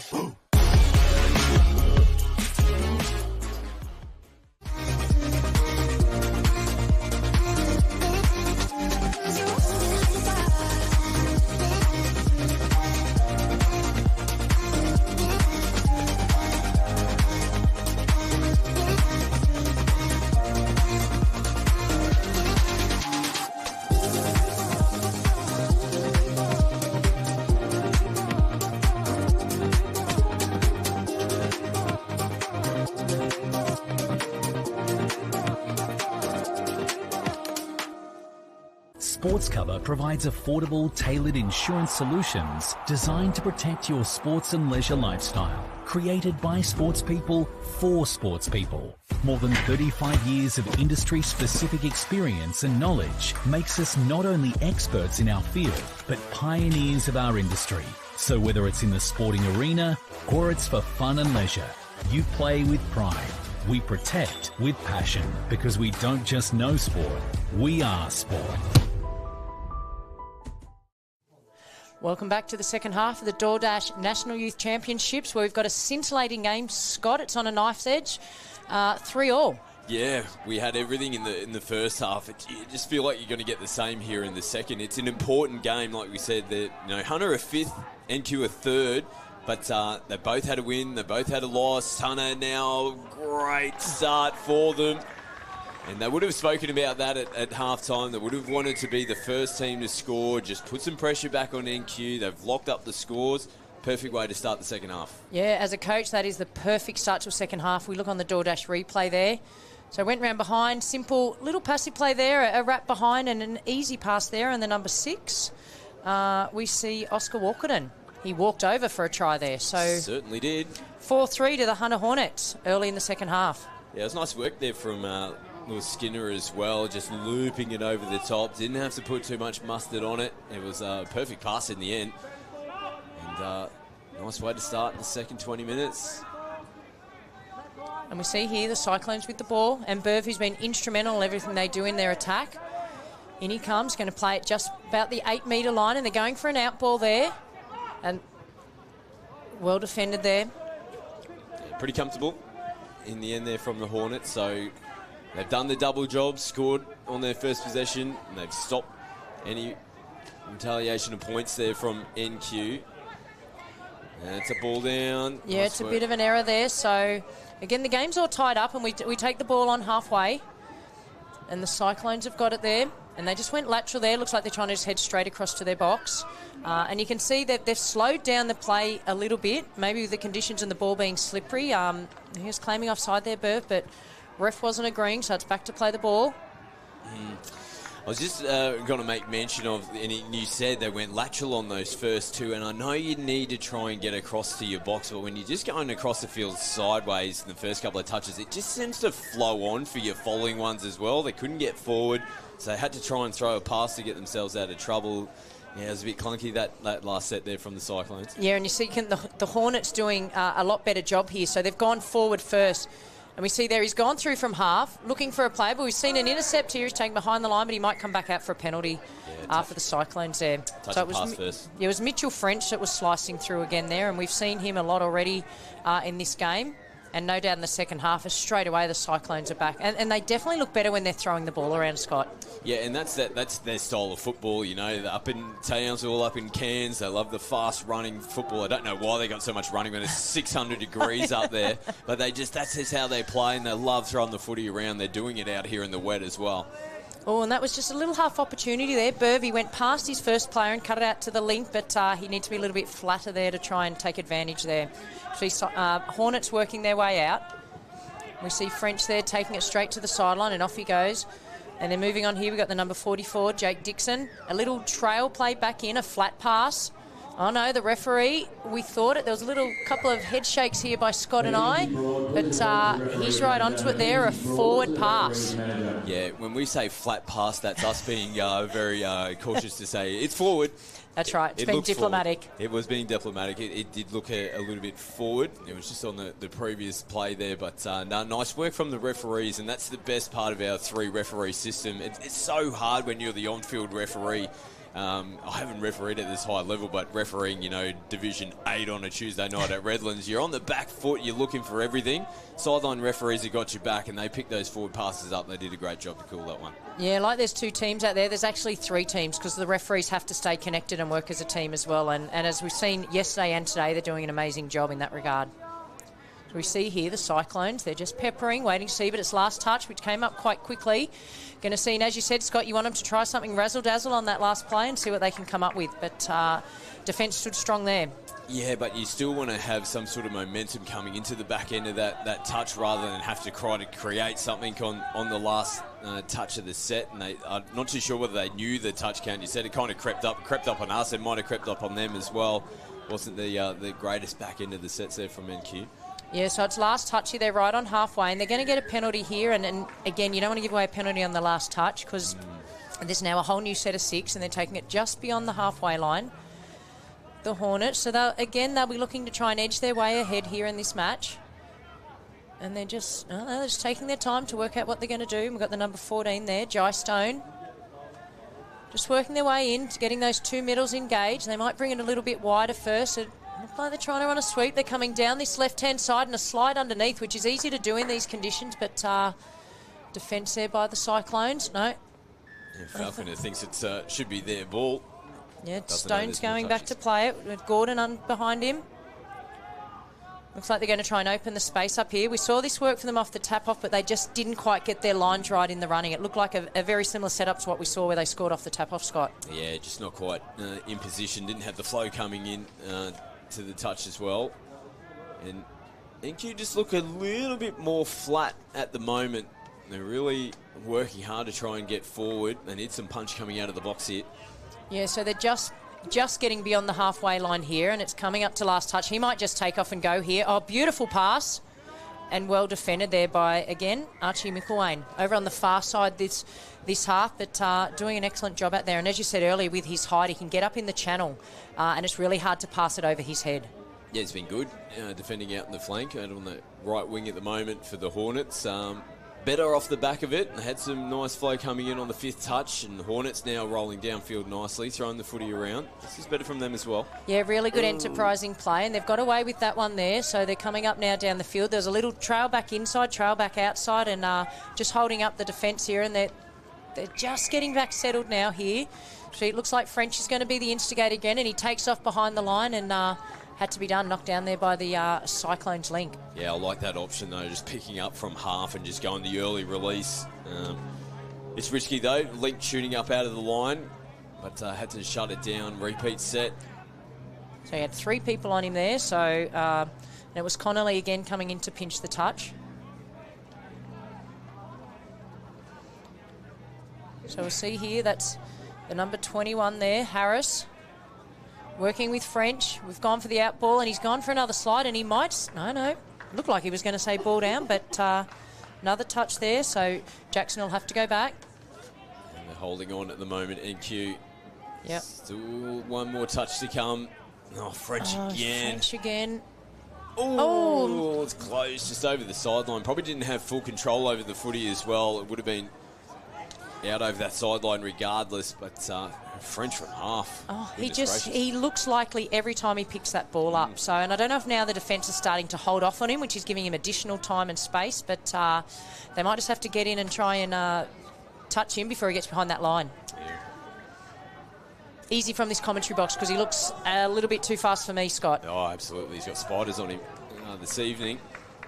Cyclones, though, they at least got down to the 7 in that set.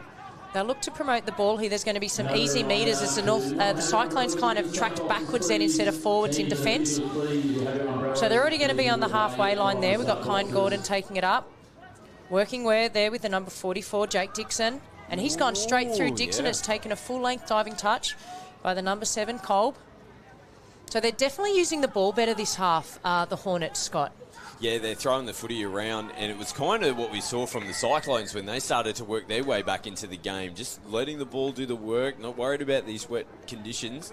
It's definitely working for them at the moment. It's helping to get them on the front foot and get them downfield. So it's been a good start here to the second half. Still locked up at 3-3. Yeah, and I wouldn't be surprised if in the coaching box from the Hornets, they've told them just to look for that trail play and just try and hold the defence back. And then you're seeing the North Queensland Cyclones. They're getting behind the ruck and then having to go back a further 10, 15 metres in defence. So it's working well for the Hornets. And as we said, this game's still on a knife edge. We've got Burv. He's taken off. He's off the right. He's gone through behind the line looking for support. Oh. And the referees have called touch. It looks like great touch there out there. Might have been Micklewayne again. So they've been given a penalty. Yeah, it's just interesting to see. It almost looked like they popped out. It was nice work again from Burv. Popped off the defender before the touch was made. I could be wrong there. It's on the far side of the field, but referees were comfortable that the touch has been made. Just having a look at the replay here. So out on the edge. Oh. It looked like the ball was down without any contact there. It's yeah, and you're right. I couldn't see what the actual referee's call was. I'm assuming he just called a touch, but but there's no complaints from NQ. No. Referees were happy with the decision. Like we said, they're in better position than us, and they're tricky ones there because he had hands on him at one stage.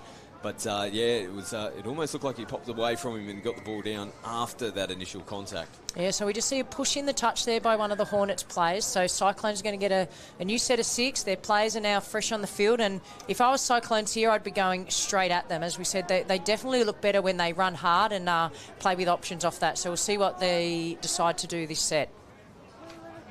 You see there, we've got the number 16. We've got Zegler. And he's working there with his number 3, Connolly. They're in front of each other. They're too fast for each other. They come for a little short side. And he's gone for that link hole. And great touch. Great touch. Oh, no, he's caught ball down. Yeah. Good honesty from the young man there, Archie McElwain. I think it was one of those ones where he read it really well, came flying in to make the touch. He had hands out there to make the touch, and you think, I've got him. And then all of a sudden, they get the ball down. So we take a look at the replay. He's right there to make it. He looks up at the referee straight away and says, no touch made there. Nice work from the young man. And we love that honesty in our game. So it was a belter of a ball there. He's thrown it to the link passage and just trying to catch what number scored. It looked like number... couldn't quite see, actually. Could have been number 8, but if we're wrong there, I apologise. But that gives North Queensland Cyclones a narrow lead there, 4-3 on the athlete scoreboard when we're about halfway through this second half, and not too many tries we haven't seen in this second half yet, but I feel like it might open up in this last part of the game, Scott. Yeah, sometimes it just takes like one of the two teams to get some points. You're right, Gabe, only the 2 tries, 1 apiece here in the second half. And we saw 3 each in the first, but this is really, really tight contest at the moment.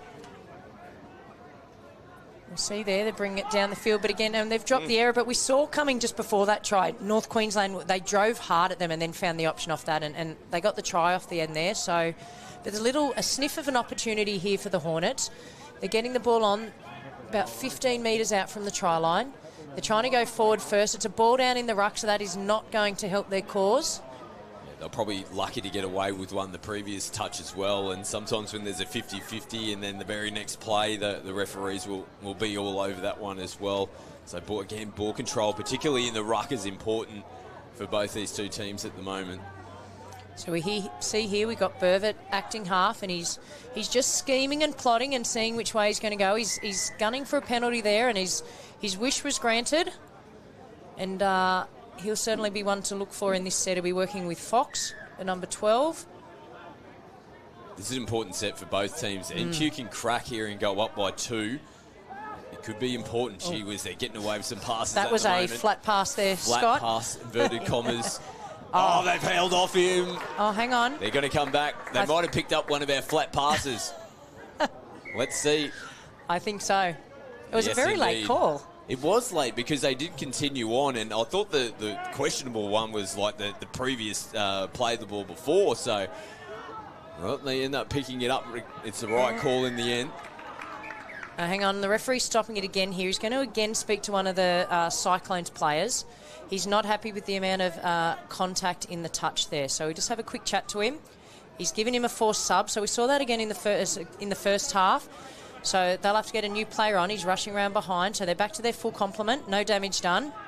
Yeah, I think it's a good call from the referees. The players, they're trying to be, I don't think they're trying to be over vigorous to really disrupt the ruck, but they're trying to get, because it's so tricky to get the ball down on the ground, so getting some decent contact is forcing mistakes at the moment as they come back on the inside. Referee. He's caught the touch, so I reckon he's going to give this the one. Try. Yep, you're right, Scott. So, and I believe it might have been the main man for the Hornets in this game, Mitchell French, that's gone over as the equaliser. Yeah, of course it is, and that's my main man, that referee with that flowing mullet as he points the spot and heads to the sideline. Look at this, nice inside ball. It opened up for them, and I can only imagine that they were caught short of the line there, Cameron Cole, and he was, you can see our referee just giving those instructions. He was definitely in front of the line when the contact of the touch was made. Whether he made it back there, nice and calm instructions from the referee. He's never going to change his decision. Points to the spot. Really locked back up again. Yeah, he was very clear in his decision there, and it was well done by Stone there to pass the ball back inside to French. So, as we said, 4 apiece on the athlete scoreboard coming into the final stages of this game, and Cyclones will be looking to pounce here. They've been given an opportunity on the line, and that looks like the number 6. I think it's Stammer. Yep, he goes over, and you called it, Gab. It took a while to get those points on the board. Once NQ scored, and all of a sudden now the Hornets have hit back, Cyclones have gone back again, so it's opening back up yet again. Cyclones aren't going anywhere here. They want to hold on to this lead now. No, and he kind of just stopped and started, and off he went and went through for the try, young Stammer. So 5-4, Cyclones hit the lead again. Yeah, just caught them on the retreat there, targeting both those middles, and no support back on the inside. The Hornets need to hit a mark. Yeah, so we've got Stone there working with the ball. He's got Dixon and working with Gordon as well. So those 3 here, they've been on together a fair bit this game. Step back off the inside and ball down. That was an opportunity there, and you see a little hit of his wrist, Jake Dixon, and just couldn't quite hold on to the ball there. Yeah, they opened them up, didn't they? Berv really having to get on the skates to try and close that window, but holds it cleanly there and gets it down. I think it might have been too little too late, so that's a chance going begging there for Hunter. And here we see Cyclones, they're going direct straight up the field. He's going to rule a ball down there, so they were building for something nicely there, but again, a little bit of a slippery ball makes a big difference in this game. And we see there Hornets doing that little trail play again. They've definitely seen something throughout this game that they like with that trail play. See the number 24 for the Hornets there, Truscott Jones. French is back into the action. Yeah, watch out. Here he goes off. He likes it down this side. He's off the left. He's on the right, and just couldn't find his man there. Yeah, and they almost got caught in that step or 2 behind the line again there, the Cyclones, and French just couldn't quite open them up. But every time he's got the ball in hand, it's alarm bells for the Cyclones' defence. Yeah, and here we see that was starting to build as a good set there for the Cyclones, but they've snuffed it out, the Hornets. They're dropping it back inside. They're flat here. Yeah, they're flat. There we go. There's a bit of an opportunity there, and it's just a few little bit of interchange of passing. Coming back here, he wants him to go straight down. This is where he wants. He's going to take off. He's going to have a crack at the player offside, and so the number 10 there, Toby Falconer, we know he can run. He got through for a beautiful try in the first half, but he's got to give the ball back here, and Hornets are straight onto it through French. Touch has been called. Yep, they'll have to head back to the Red Rooster sign and play it with French. So the time is starting to become a factor in this match. There's probably about 3 minutes to go. 1 on the scoreboard between the 2 teams. But as we said, in this age division and with the way these 2 teams are playing, we could see 3 or 4 tries in that time, Scott. Yeah, absolutely. Last play for them now. They fake to go that passive play at the back, go the short ball this time. Yeah, which wasn't a bad option because like they've gone that passive play a few times, so the defence can start to kind of head out. But they're defending well this half, the Cyclones, and they just need to get this part. And again, they've made a little error in that transition, and they're opening the door here for the Hornets, Scott. Yeah, they've been much cleaner in that aspect. They really struggled in the first half, and it's probably the first time here in the second that they come up with that error when they've been trying to transition and get replacement players on. This is a big set for both 2 teams. Hornets looking to level it up. Yes, they're in there going, and that looks like it's a ball down for me. Yeah, it's play through, and that's a try, and that is the equaliser. And again, this game's of a knife edge. It's just still hard to pick. About 2 minutes to go, and we'll see on the DoorDash replay in a minute. And again, it was just that error coming out of their own end, the Cyclones. So we're looking here. We've got the number 21, Geordie Harris, working with Stone. And Stone again, and you called it earlier. They've gone behind the line, Scotty. Yeah, they're getting caught. It was a tricky put down to take. I'm just looking to have another close look at this one. Ball in one hand. Did he lose it before it got to the line? It's right in front of the referee, and you can see as soon as he came across, he was pointing to the spot straight away. Again, perfect position. Oh, we nearly had an intercept there by the winger Archie McQuain. So we're getting into the dying stages of this game. The game's even. Cyclones have got a set on the Hornets line. It looks like they're trying to get a couple of their key players back on. So we've got Berv there. They've still got 4 touches up their sleeve. He's working with Stammer, who we know has already scored a few tries. And this might be Cole. Oh, no, it's the number 3. It's got Connolly. They've got a penalty here, so they still don't need to rush. There's probably still another minute left in this game. But if they can get a score here, it might be hard to come back. No, so we now need to quickly get that ball. A draw would actually not be a bad result given what we've seen in this match, Scott. Oh, 100%, yeah. There really hasn't been anything to split these two teams so evenly matched, and it's reflected on the scoreline at the moment. There's still a chance here for the Cyclones, though. They're still at the death. And he's ruling, no, he's ruled the touch there, so Connolly's got to go back and play it, and you can hear them both boxers screaming. They've obviously got their watches on and know that time is of the essence, and this might be the last play. They're going to come back to their key player in Berv. He's off the right, he's back in, he's a chance here, and and right on the hooter. Unfortunately, his support play, and you can see he's still on the ground there, but he just lost his foot at the wrong time, Scott. Oh, look at this, there's players down on the ground, hands on heads. What a game of footy that was. Wow. Scores locked up at 5 apiece. It was fitting, I think, result in the end. Both two teams coming in similar positions in terms of on the ladder, and they go away with the draw. Yes, that'll be interesting to see what that does to the results in that pool, but a great game in slippery conditions for the 18 boys. And next up after the break, we have another 18 boys clash. We've got New South Wales Triple C versus the South Queensland Sharks.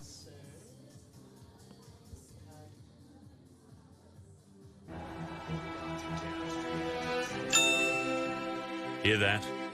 That's the sound of you winning. Because while you didn't miss a second of your team picking up their 3rd consecutive loss, a dedicated dasher is picking up pizza with chicken salt chips. Step up to the podium, my friend, because you have smashed it. Smash it. DoorDash it. It's crunch time, boys, and this is what we're up against. We can't afford to be distracted. That's it. Come on, focus. Red Rooster Crunch Time Box. Oh, you're only human. Rooster's calling. Damn down, you just think they are. Another little wannabe gangster trying to play hard. Damn down, you just think they are. Another little wannabe gangster trying to play hard.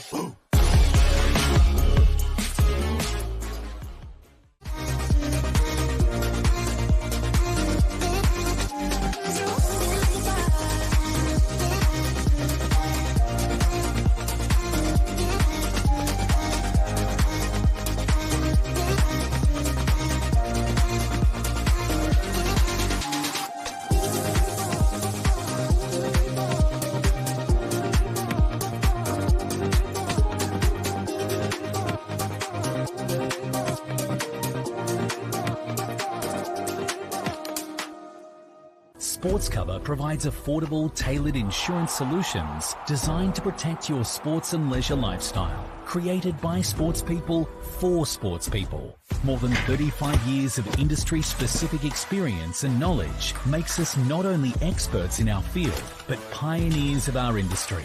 So whether it's in the sporting arena or it's for fun and leisure, you play with pride. We protect with passion, because we don't just know sport, we are sport. Welcome back to the DoorDash National Youth Championships. We'll take a look at the Bristol Plains leading try scorers. And Quade, if I can see here, 14 from the South Queensland Sharks, 16 boys leading at the moment. We've got a few on 13, Lucas Hickson, Katie Kyle as well. plenty of tries. Even in tricky conditions today, Gab, they're still racking them up. Yeah, there's some amazing tallies there already. We're only halfway through the tournament, so it'll be interesting to see where that finishes up on Saturday afternoon. But yeah, 14 tries in 2 days. They've probably only played 4 or 5 games, and so they're averaging at least 3 to 4 tries a game. It's pretty impressive. Very impressive. You can see the different divisions as well. We've got the 16s as well. The 16s are doing a great job. 18s there. Campbell Phillips is the first in the 18s division, and Bashara and Zach Griggs, who we've seen score some fantastic tries for the Queensland Schools team as well. 18 boys now, Gab. This is going to be a good one. Yeah, this is going to be another good game. It's our last match of the day, and New South Wales Triple C coming off a big win against their arch rivals, the New South Wales CHS, earlier in the afternoon in a very close encounter that we were commentating on, Scott, in a cracker of a game, 7-6. And they're up against the South Queensland Sharks, who'll be looking to finish the day on a good note. And we've seen them a few times on the main stage. And what do you think they'll be looking for this afternoon? Yeah, they just need a better performance, I think, to finish off with. They're coming off a 6-all draw with Sunny Coast. It's probably a game that they may have thought that they would take, I would say, over the Sunny Coast. So things just not quite going their way at the moment. They had a solid win against Tassie in the first game, a heavy loss against CHS. So, big loss against CHS. CCC, like you said, Gab, knocked them off just a little bit earlier. They'll be looking to improve on that performance that they had against CHS when they come up against another one of these New South Wales heavyweight schools. Geez, they've been good so far, CCC, last year's runners-up. That last match was a big one for them. That's just going to give them a real boost, but they've still got one job to do here before the end of the day. They do. They did a good job this morning or early in the afternoon beating CHS, but they will want to consolidate on that this afternoon. They won't want to give away a game that they're probably expected to win in this pool. They'll want to win this game and head into the day 3 on top of their pool, as we hear the hooter go in the background. And we see there the Sharks are going to start with the ball. And we've got one of their key playmakers there, Jet Bradshaw. We watched him yesterday, and he was in everything for his team, and he's going to need a big game today for his team. And they're straight in on the line there. Looks like they're going to run a little sweep play over, and they've got an overlap straight away, but well defended there on the wing by New South Wales experienced campaigner Cam Chloe. And again, straight into the arms of the opposing winger there. And CCC, good defence that first set, and straight into their coming off the line. Yeah, they took the intercept down the right-hand side of the field and just put the ball straight through the hands, and over the left-hand side they go. So nice first set of 6 here for CCC. They'll be looking to finish off. Last touch. They will, but it's a good defence here as we see. Yeah, it was a really good defensive there by the Sharks. They were up in the face of CCC and unsettled them a little bit, and I think that's the way to go if you're playing for the Sharks this afternoon. Try and unrattle and go against the grain and see what you can come up with. As we see Bradshaw there working his way up. He's working there with the number 6. We've got Fernell. And they do have some danger across the park here. The number 25 also we watched yesterday, Kai Smith. And he's the man with the ball now and throws a bit of a speculator right to left. It had good distance, but accuracy just wasn't quite there.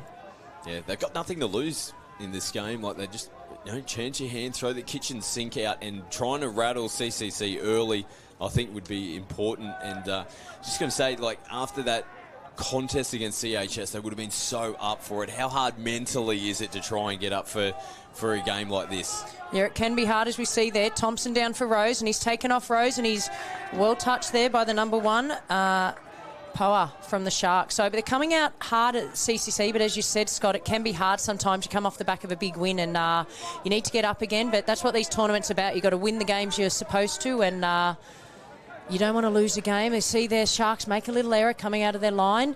So they get an opportunity here, CCC. And that's Rose there. He's just taking one up for his team and going out there to Thompson. They've got Harry Lidbury out there, who's had a good tournament so far, the young man. Only in year 10, so a couple more years up his sleeve. Back to Rose. And again, Rose and Thompson will be working together from the Cronulla club.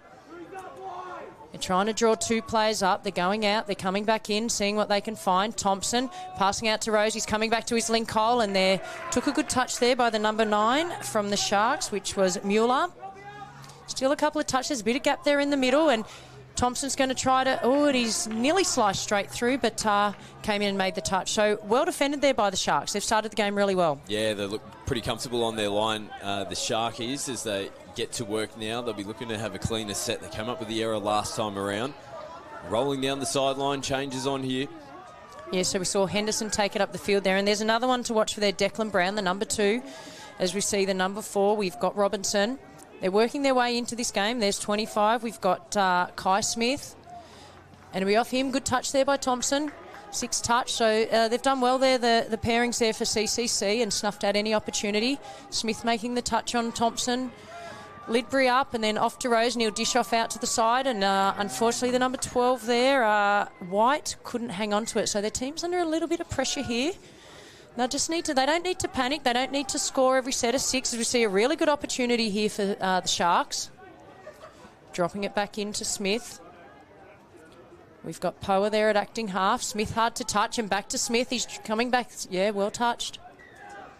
So they're going to have to be on their game tonight, Triple C, because as you said, they've got nothing to lose, the Sharks, and who knows, a victory here might just sneak them into the quarterfinals. Yeah, they need a win, so it's important for them as well. Ooh, just too close to the line there, unfortunately, Declan Brown. Yeah, it made it easy for the defence. So ideally you try and get that touch on the 7, as we see a good drive there by one of the key players, Jack Addard, for the Triple C. And we've seen him, when he gets into space, he took a very important intercept in that last game. And there we go, Jet Sadir working his way through. And they're in a little bit of trouble here in their defence here. They've been bent out of shape. And we see Lagos, and again, they were nearly back on the dead ball line there, Scott. Definitely lost their way. And like you said, they were in trouble all in the lead-up work. And it was Robertson, who just got caught out of position in the previous touch. You can see him there, back turn, working his way back to the line. He's got no idea where anything is at the moment. Has a look up. Where's the line? Yeah, and Jet City, that's probably the easiest try he scored all tournament. We saw Lagos. We're watching the replay again. He went out and he just, put the ball down, and 1-0 Triple C over South Queensland Sharks. But a good start again for the Sharks, and they're down here peppering the line again. And he's nearly outside his player. Oh, but he's fallen over, unfortunately. So still got a couple of touches here, and that was Bradshaw there. And he's working there with O'Brien. Might come back here towards Bradshaw. They're going behind the line, and that's beaten the wingers and the referee, and nearly out into the grandstand. Yeah, it's hit row 12 of the grandstand. And it looks like in terms of the weather conditions, we've seen a bit of everything today. But it looked momentarily the rain has stopped, so the field might be drying out a little bit, because we have seen some slippery conditions but ball handling so far has been pretty good in this match. Yeah, both teams have done a pretty good job. We haven't really seen anyone spill it or loose ball in the ruck or anything like that. So both teams are playing the conditions pretty well. And there we've seen a good pass there. We've got the winger there. He's going to drop it back in, back to Rose. And unfortunately just couldn't find his man there, but it looked good. Jacketard had gone through from half, and a little fly play out the end. Good defence there on the wing. We see them make the touch. We see Addard coming up out of the line, and they'll be really wanting to get a good stop here and not letting them down near their line. So we see the number 2. We see Brown, and I've spoken of him before. He's got a little bit of speed. Working back in there, that's better, a bit more direct. They're giving their team an opportunity there. Brown with the ball. Looked like it was one of those flat passes again, and no, more than flat. Certainly had a little bit extra flatness on that one. Forward pass to the call. Nice work from the on-field referee, picking that one up. So just need that extra step behind, get those passes right. And we see there, that looks like Jet City just straightening things up for his team, and they're coming here. There's a couple of touches they've got to go. And they're trying to be working their way into that. We've got the number 6, Tranter, working with Haywood. And looks like that splitter play we've seen before, and then dropped it back inside. And they've run that play often, and it's worked with great success for them. So why not go back to the well? Yeah, absolutely. This is a quality set-up play here from Triple C. We take a look at the DoorDash replay. Nice simple footy. Just got that player punching through the middle of 2, and then the support off their hip. And they just open them up nicely. Yeah, so we've seen, and more often than not, that Jet City will dive there, but he's given it back to his partner in crime there, Haywood, and it's he's like, I'll let you score this one. So it's 2-0, Athlete Scoreboard, New South Wales Triple C over South Queensland Sharks. There's a lot of options you can run off that play. We're seeing teams having so many different variations from that runner coming through the middle of the play the ball. And it is hard to defend. We see a beautiful ball out wide, and a try there for South Queensland Sharks. It's the number 5 for the Sharks, so we've got Ewan Mason in for the first try for Sharks for this evening, and well-executed plays we'll see on the DoorDash replay in a moment, Scott. Yeah, really good try here from the Sharkies after leaking down the other end. Beautiful ball. You just saw the space. They collapsed in defence, but there was a ripping pass there from Robert Swaney. Here he is in the 12. Yeah, so it was left to right. And again, what we're seeing with these young men able to throw that pass with precision, 15, 20 metres across the field straight to their winger. So game back on, New South Wales Triple C 2 over South Queensland Sharks 1 at this point as we see Lagos back in. And unfortunately for the Sharks, he just lost his feet. And it looks like it might be Ducador. They seem to be pairing together, and it is. It's Michael Ducador. And easy as that, they're back out to 3-1 on the DoorDash replay. And we see Ducador, he fell, made it easy, and Lagos just took a couple of steps, dropped it back in, and that's a try. Yeah, poor old Noah O'Brien on the skates there, just completely caught out. There's nothing really you can do about it. And he had the one in the middle back there defending, and it was just smart, simple footy in the end. They knew what to do. Nice little exchange of passing straight through the middle for more points. So we see there Bradshaw off the left, off the right, back to Brown. But it looks like she might say pulling out of the touch. You can't drop out of the touch. You've got to continue to go forward. So for our viewers at home, when you're inside the 7, you cannot drop back before the touch is imminent. So, or you'll be penalised, and that's a really good touch there by Attard out from the link. We call that a pinch touch or a sniper. So we've got the number 8 there, O'Connell. He's working with Bradshaw, seeing what they can find. They've got 2 middles up, so they've got a chance here. Got number 6, Furnell. These 3. So they're going to start pushing the defence up here. Try and get him out on the 7. There's Brown. Working well. He's with Bradshaw. Brown to Bradshaw, and you've got to watch him. And you've got to do more than watch him, because I'm pretty sure that's going to be a TRY. Oh, yeah, that was nice from Jet Bradshaw. Just saw that they were a little bit flat-footed on their line, put the ball in one hand. Again, these greasy conditions are going to help these low dives getting in. He did a great job here, still short of the line, and just went straight for them. Yeah, and just, as you said, because he's so good with the ball, they're kind of watching for the pass to come out, and he just kind of slid in underneath them like a thief in the night. So 3-2, New South Wales CCC still in the lead. So we've got Rose with the ball, working with Thompson. There's Jet City with the splitter play but didn't quite find his man there. Good defence. Yeah, Sam Boss coming in like the boss there in defence. He was the boss man there. So, again, as you spoke about, another option on that splitter play, Scott. So, and it's a hard one to defend because you cannot let that splitter person just run straight through because they'll just stroll over. So, but the outside player's got to be wearing ready to shut down as required. As we see there, Kai Smith working his way up. He's working with Poa here. And they need a good set here, the Sharks. They want to get it out of their end.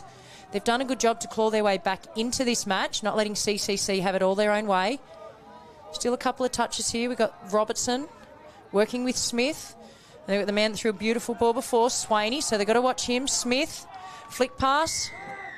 But it's going to be a penalty to Triple C, and they managed that defensively really well there, Triple C. Yeah, if they kept their 6 players on the field, the Sharks didn't take the opportunity to come over and make some changes, but they just kind of lollied down the field and just threw the footy around. I think when you have those stay-on sets where you got your 6, you just want to punch hard, really grit the teeth and get downfield. So it was a little bit sloppy on the back end. Yeah, because if you don't get down far enough, you've got to defend again like 100%. We're seeing here. And probably lucky there that Tranter lost his feet. And they'll want to definitely come off the field now, the Gold Coast Sharks players. Oh, yeah, they're all coming over for a breather this time around. There's 4 or 5 of them. Replacement players coming on now. And that was a good latch there by Brown, but unfortunately the second half of the equation was you've got to get the ball down cleanly for your supporting players, and he couldn't do that. We see an opportunity here if he could have let the ball fly there, but played the safe option. They've still got 4 touches to go here. So working with who? There's Hayward, who worked with Attard, and that's Tranter in there, and those 3 are the orchestrators here. We've got out there. No, that was beautifully defended there. Looked like Mason out there on the wing for the Sharks. So see how they're coming and pushing up out of their 7, so they're doing a really good job, the Sharks. We see Hayward going to let fly to their winger, and we're going to say all clear. Yeah, great finish. Yeah, Logan Toller out here on the wing for Triple C. Takes the score out to 4-2 by my reckoning. Yep, 100% correct. And a nice early ball. And Toller had some room to work with. Ball out in front. Took it nicely. Catch it and get on the outside of the covering defence. Right in front of the sideline referee. That's a good finish. So we've got Smith there working with Swaney. And they'll be the 2 that'll be looking to see what they can create. Working with Furnell. And there we see Swaney.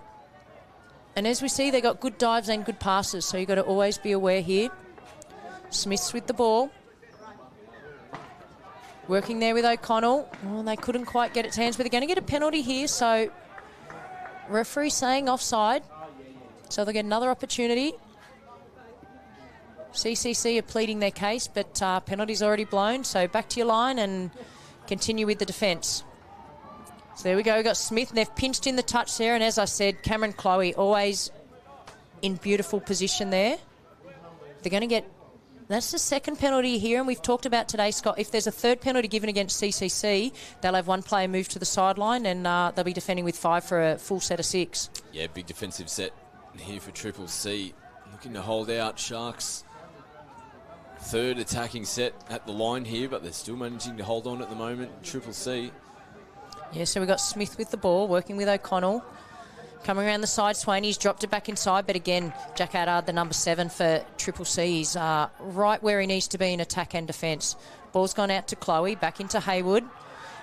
They're going to want to fix up this part of their game coming into half-time as we see Cameron Chloe throw a long ball, winger to winger. You don't see that too often. Yeah, it doesn't happen enough.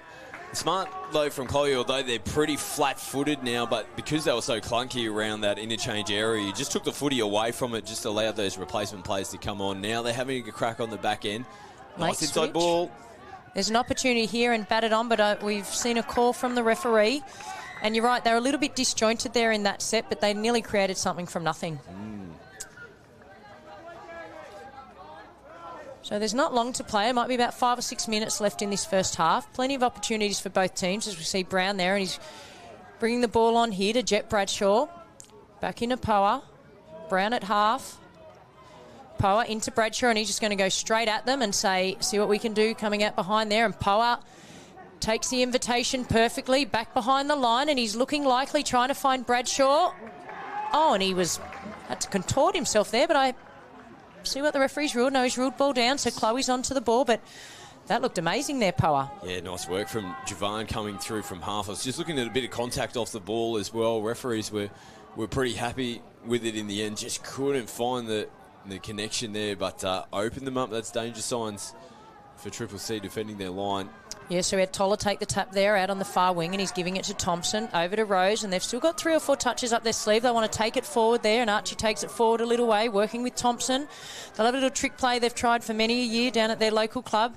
You to me to you, trying to generate 2 people. They might want to try and spread them a little bit more as we see Rose take off, give it to Thompson, drop it back in.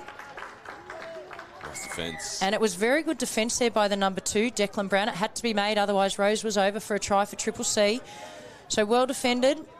As we see Jet Bradshaw just take it up the field. He wants to get to the box, working with Brown. He'll be next to go off and get the fresh legs on. We see Kai Smith coming in. He'll do what we call the latch play. And more than a latch play, he's passed it back to his winner. And Swaney nearly slipped down the sideline, but they've been penalised for, looks like potentially a forward pass. So right on halfway, Caden Thompson, he'll pass the ball back to his link. 3 or 4 minutes to go. And then we've got the number 17, McMahon, giving to Rosen. Looks like the weather might be starting to come back in, which could play a factor in this second half. They're slowing the play down here, Triple C, seeing what they can find. Dropping it back in. We've seen this a few times. We'll see what we might run an out ball here. Yeah, they do. A chicken, as we call it, and Rose has got the ball down. I've seen that at the Christmas parties against myself, so... He's done that one on you in the backyard, has he? He has a fair few times, so... Cheeky little bugger. Yeah, no dinner for him that night. But a try there. To your mum on Christmas Day, young boy. So we got the try here. They were looking for what they could see there, and they ran what we call the chicken and an out ball, and he's just popped straight back in that little hole, and a try for Triple C. Pretty sharp, wasn't it, off the right foot? I reckon Mum might... have pulled a couple of those ones out in her playing career as well. I don't think I ever got through on a right foot step. I'll give you the red hot tip. So we saw that on the DoorDash replays. We're back to live action here. We've got Brown with the ball for the South Queensland Sharks, working with O'Connell. And they got Poa out here, and we know what he's like on speed. And there he goes. And that man of the moment, he's had a really great first half, Poa, and he stayed right behind the line. We'll see on the DoorDash replay. And he just kind of snuck out, popped out like out of a cannon, and too fast. He's ejected himself into the game nicely. Here he comes. Perfect timing on that sweep. Bang off the right foot. He uses the greasy conditions to slip in underneath. Good response from the Sharks. They're just hanging in this game, aren't they? They are hanging in, and as we said, we just saw another. It was behind the line again there by Ducador, unfortunately for Triple C. So coming into half-time, the score is 5-3 in favour of Triple C over Sharks. But there'll still be another opportunity for CCC and potentially for Sharks as well. So they've played it on the 7. They've gone that out ball where they've had that luck, and Jack Haddard, as we know, is super quick. They're bringing it back into Trantor, and there we see Jet Sadir is going the out ball again. It might come back to him, but we've seen a ball down there by Haywood. And again, it's that dive from 2 or 3 metres out. It's very hard to stop, Scott. Yeah, 100%. There's not too much you can really do, particularly if you just get caught out of position just for a fraction of a second. To be able to turn your body again in these wet, slippery conditions is extremely hard to do. Yeah, we see here they got the roll ball on the 7. Jet City gives nice early ball to Haywood. He kind of stops and props and then says, no, I'll score the try this time. So 6-3. Just coming into half-time, and Sharks are back with the ball. They'll be looking to strike back right on the stroke of half-time. We've got Jet Bradshaw there coming into acting half and a little sweep around, but a bit of confusion there. Maybe went a play early. They're going to set it up again. I'd say he might come back this side. No, they're gone the splitter play, and Swaney, we've seen he went for the sinker ball. But it's going to be ruled forward by the referee. Oh, and they're enterprising play, and they're now put their team under pressure. It probably wasn't what they needed with time ticking away. But they're going to have to practice some line defence here, Triple C. And there's Bradshaw onto Swaney. Well defended Sadir there for Triple C. Big set for the Sharkies here, isn't it? They need points before the break. Yeah, there's Swaney. He might come throw the long ball, but up in the channel looks like Toller, and he's off and away, but captured quite easily there by the South Queensland Sharks defence. So they're turning defence into attack here, and they probably won't want to be as enterprising as they were last set. They want to hold on to the ball and just run the clock down as we go into half-time. Well, they proved me wrong. They've done a little inside. They're going on the back of it. Again, they're bending the defence, and we saw that before. Thompson down. Rose might take off here, step off his right, give it out. He's through the line. He's looking for support. A little flick pass.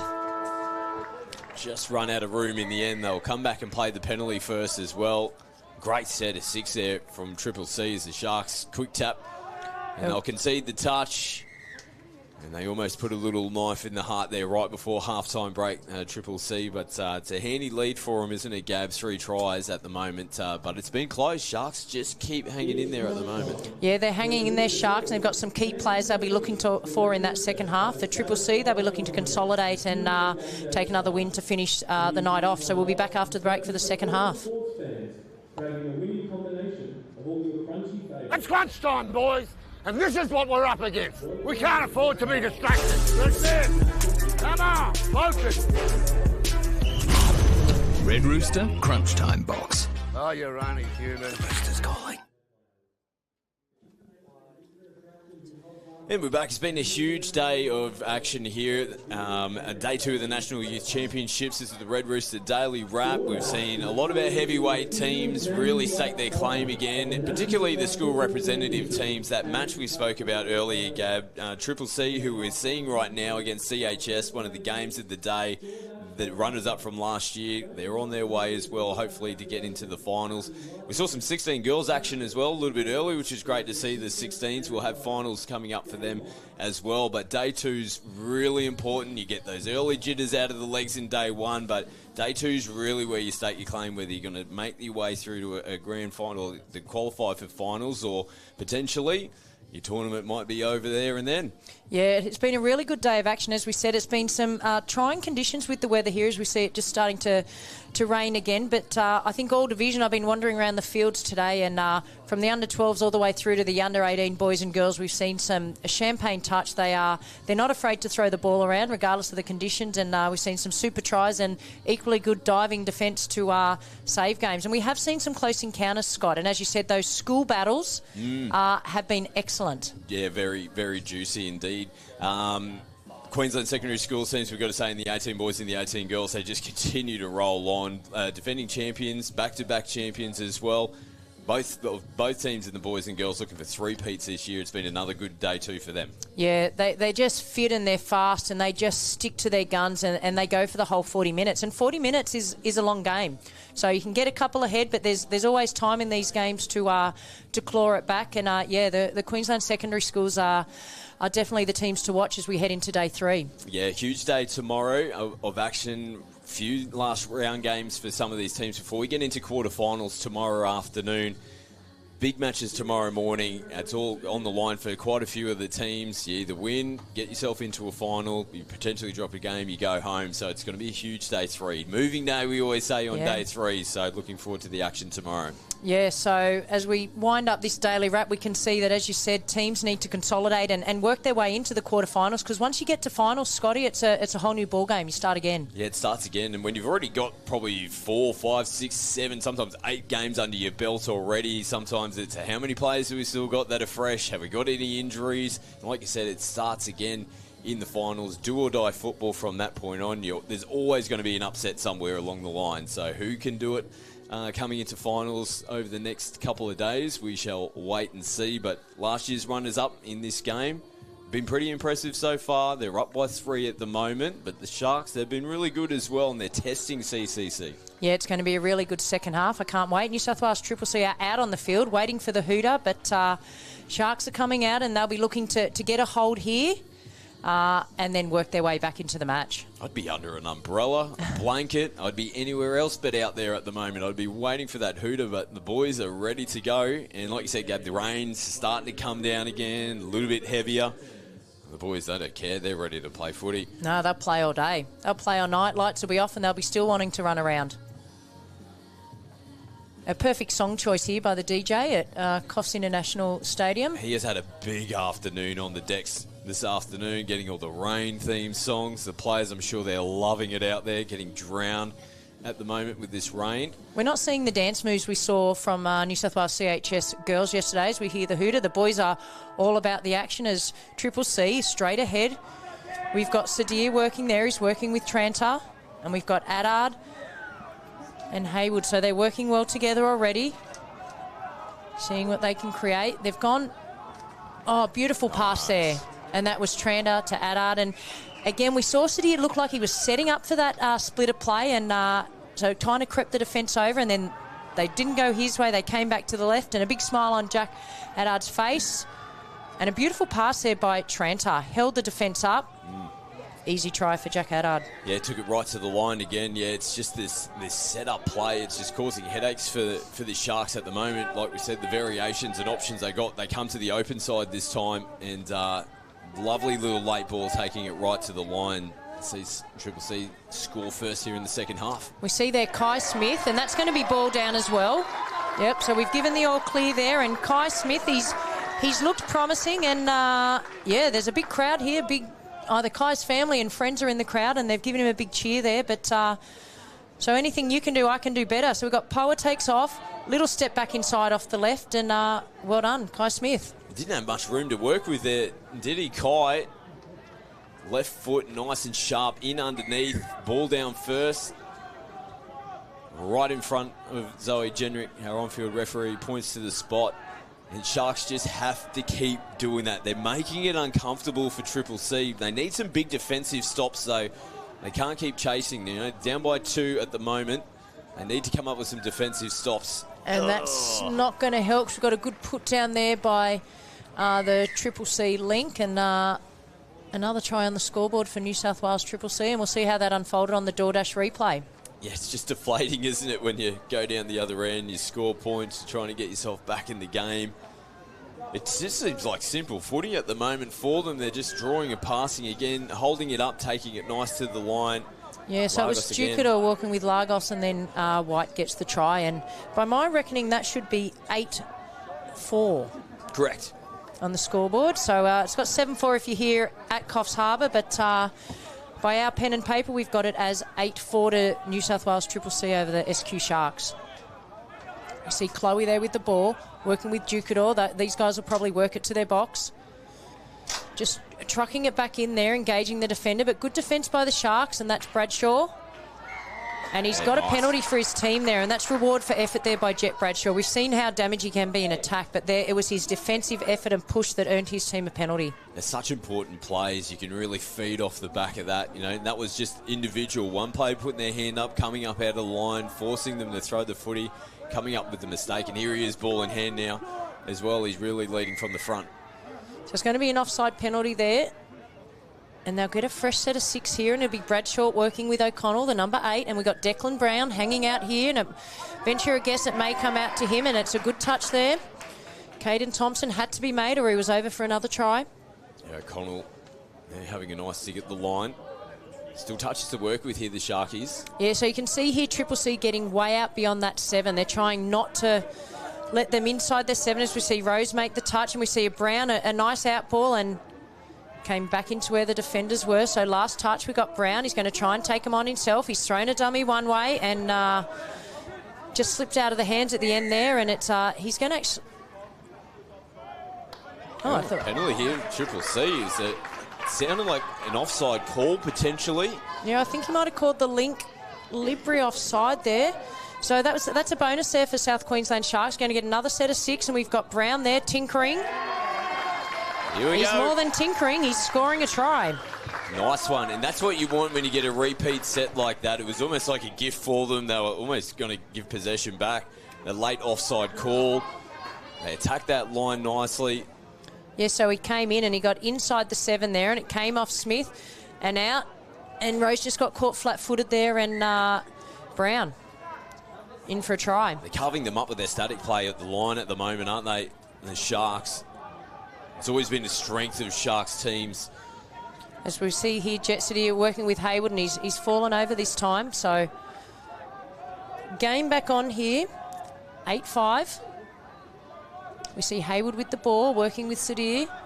We've got Tranter out there. There we've got Hayward, and he's thrown the long ball to his winger, Chloe, but the number 44 there for the Sharks, Isaac Clark, had him covered. Yeah, better that time away from the Sharks. We haven't seen them defend a try that they've scored so far. They did it on that occasion, and it's going to be super important. They flirt with the sideline.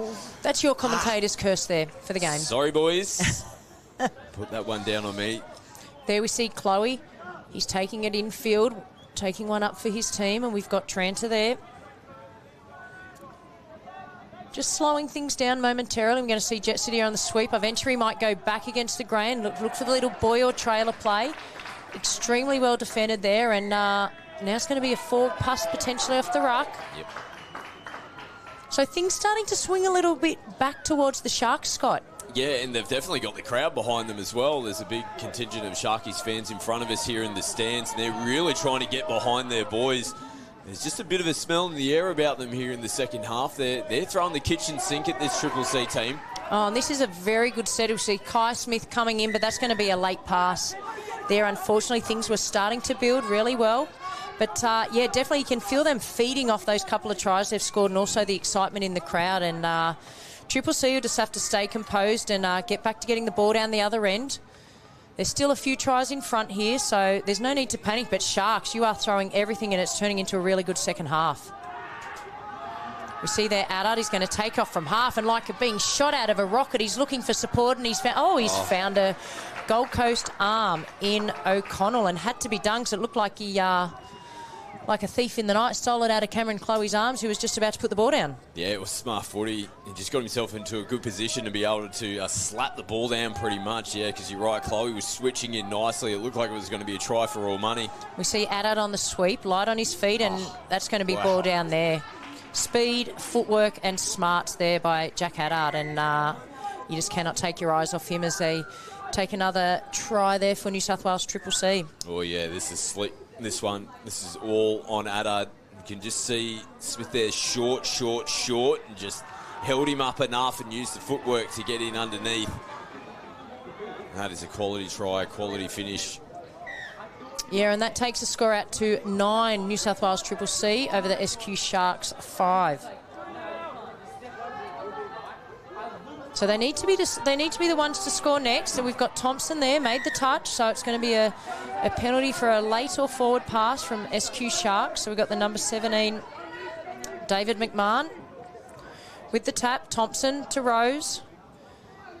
And they're working their way up there with White. And they're going to get a penalty here, I'd say. Yeah, just a little bit too forceful in the touch. So they work it to their box here. Thompson's taking it over towards his side. We've got Jet Sadir coming on. He'll straighten things up for his team. And there we got Haywood. He's going to be working with Tranter, and we see Lidbury out here just hanging out the back. They might be going to run a sweeper play. Yeah, Haywood trying to get the defence up. There's Tranter to Haywood, but no room there. The door was closed. But a penalty there, unfortunate for the Sharks. The number 10, O'Brien, had done a really good job in shutting down that opportunity, but another penalty here. So Bailey Tranter with the ball, the number 6 for Triple C, working with Haywood. Little play off the right. Yeah, well defended again. They're doing a really good job in their line defence this half, South Queensland Sharks. Tranter to Haywood, working there with Sadir. Little punish play, but incorrect play the ball. Yeah, nice from the Sharks, really good. They had to do repeat efforts on their line, but they look pretty comfortable in the end. They forced a mistake from Triple C, and you can feed off back-to-back efforts in defence like that. This is an important set for them with ball in the hand. They've got to get downfield, get these changes on the park. That's twice for me now. Twice. Yeah, that's a couple of errors at key times in this game, and just when they're starting to work their way back into this match, it's an error coming in the transition area, but they're pushing up in defence here, and that looked like Bradshaw again, and he's really leading his team by example here. South Queensland fans, if you're watching at home, when they have the ball next time, I won't be saying a word. So we see Tranter with the ball, Haywood, and that splitter play. We'll see what option they run off of this time. We've got Lidbury with a little pop over the top, and we've got the number 5, and he's done a good job there. It's Ali McIlrath out, Alex out on the wing, and there you see. So instead of Sharks being able to bring it down here for an opportunity, they made an error in the roll ball, and it's a try on the DoorDash replay to Triple C and Haywood, and it was a really good bat on there by young Harry Lidbury, and still a little bit of work to do, but another try to New South Wales Triple C, and it takes their score to 10-5. He just slapped it like he was shooing a fly away from the family picnic there, but it was perfect off their hands and straight into the arms there of that young man on the wing, and just stretched it away with it now, aren't they, in the second half, flexing their muscle again. We see a little reverse block there, but kind of had to move the defence enough around. It was a nice little trick play by Bradshaw. They've got to throw caution to the wind now. They need to get some tries, and they need to get them quickly. As we see there, O'Connell working with, that's a belter of a pass, which is right in line with us. And, an amazing touch. I can't even see who that is out there. I'm going to guess it's Cameron Chloe. Might have even been Toller. Oh, might have been Toller. That was an excellent touch. Looked like it was over for all money, wasn't it? Sure Beautiful did. Ball across the try line, and gee whiz, our wingers, we give them a lot of credit for the tries they score, but the ones that they save... Yeah, just as important. Yeah, so we see here, again, Addard just shot through like a slingshot, behind the fine, looking for Sue, and he's found Lagos. He's a gun, this kid. He is absolutely carving them up, and he's been so good for them throughout the whole tournament. He's definitely going to be a player to watch come finals time, but just when those moments where the Sharks have been getting themselves into the game, there's just been a couple of opportunities where Aldard's just created chances for his team. They went direct, so Lagos did the right thing. He went straight down, and as we said, like a slingshot, he's behind the line before you know it. And he perfectly picks which pass. He doesn't panic when he gets behind the line, Scotty. Yeah, he's got everything in his trick bag, doesn't he? The speed off the mark. Now Sharks almost going in. Yeah, speed to burn, ball skills as well. We've seen his low game diving in at the line. What a talent. Yeah, so we see Ducador here working with Lagos, and they're taking it out to the wing there. We've got McMahon. And there's Chloe dishing it off, and they're getting their fresh players on. It's Thompson coming around behind, and he's just going to drive straight through, and we might see Jet City take off here. Off the right. He's going to go for another phase play. Off he goes. He might come again. No, he's going that blind side. He's through behind the line, Sadir. Oh. And they got caught up, so it'll be interesting to see what the referee's going to call here. Yeah, this looks really close to me. They're going to give a try. Wow, that is some finish. Not much room to move down that sideline. And that's why the referees just took that opportunity just to confirm this is a really good finish. Yeah, so you see there, he drives, he goes off the left a little goosey, gets behind the line. We see here Cameron Chloe looking, and yeah, that's a great put down. And as I said, he's an excellent winger in attack and defence. And you see here, we'll watch it on the replay again. It's worth another replay. Jet City breaks through and manages to stay inside millimetres. With Sharks covering defence coming across, that was actually kind of in front of him and the ball, but he just had eyes on the prize that whole time. Yeah, as we see play on here, there's an intercept action. So Triple C straight on the ball. The scoreline's blown out a little bit, Scotty. By my reckoning, gets 12-5 to New South Wales Triple C. As a penalty's given away there, so they'll get an opportunity here, the Sharks. 10 metres over their halfway line. Looks like Bradshaw with the ball. And he's been trying all day, Bradshaw. Working here. Here he goes again. They'll need to be clever. A little flick pass.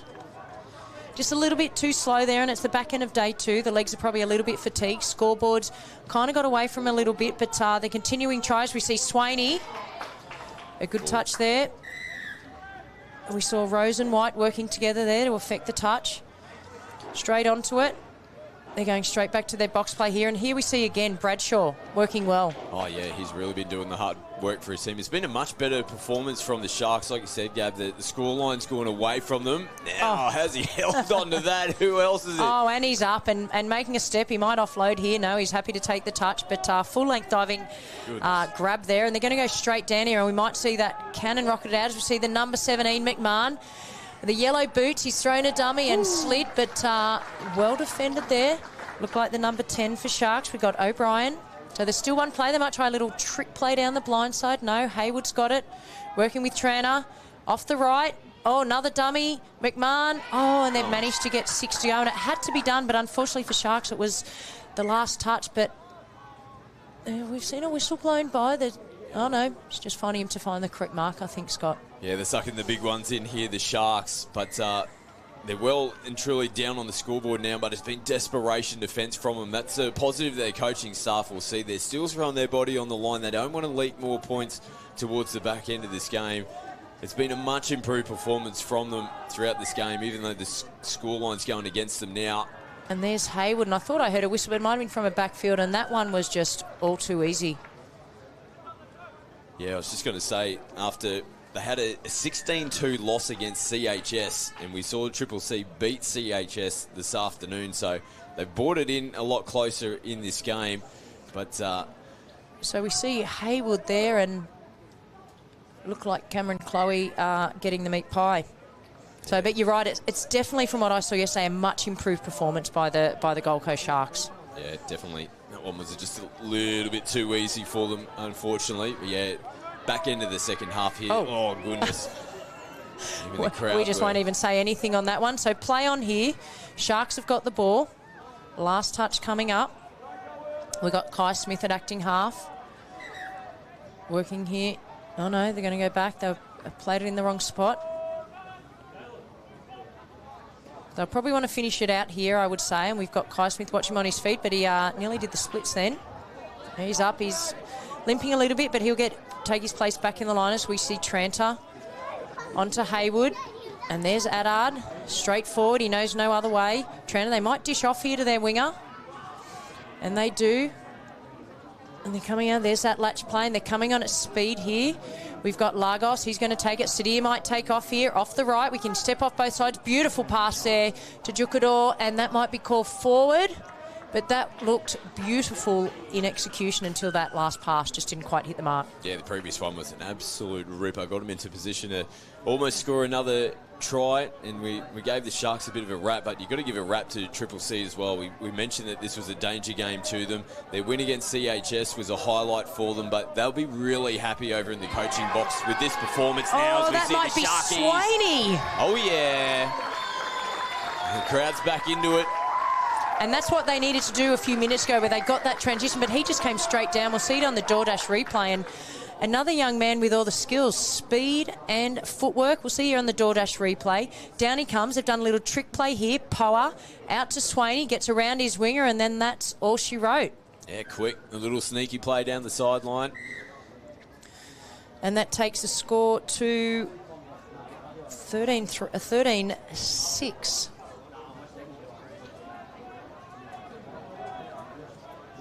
So So there's still a few minutes left of this game, and we're back to live action. Rose down for Thompson. Coming back the short side, Rose will try and step outside. A beautiful swan dive there, and he just beats his player. And they'll be happy with that. Straight after they've been scored against, they've managed to get one back on the scoreboard. Yeah, nice one. He's had a good game, the young fella as well. I can give him the compliment. So we see he drives in off to Thompson, goes against the grain. They're caught a bit behind the line there, and a good dive and a good effort in defence, but all to no avail there.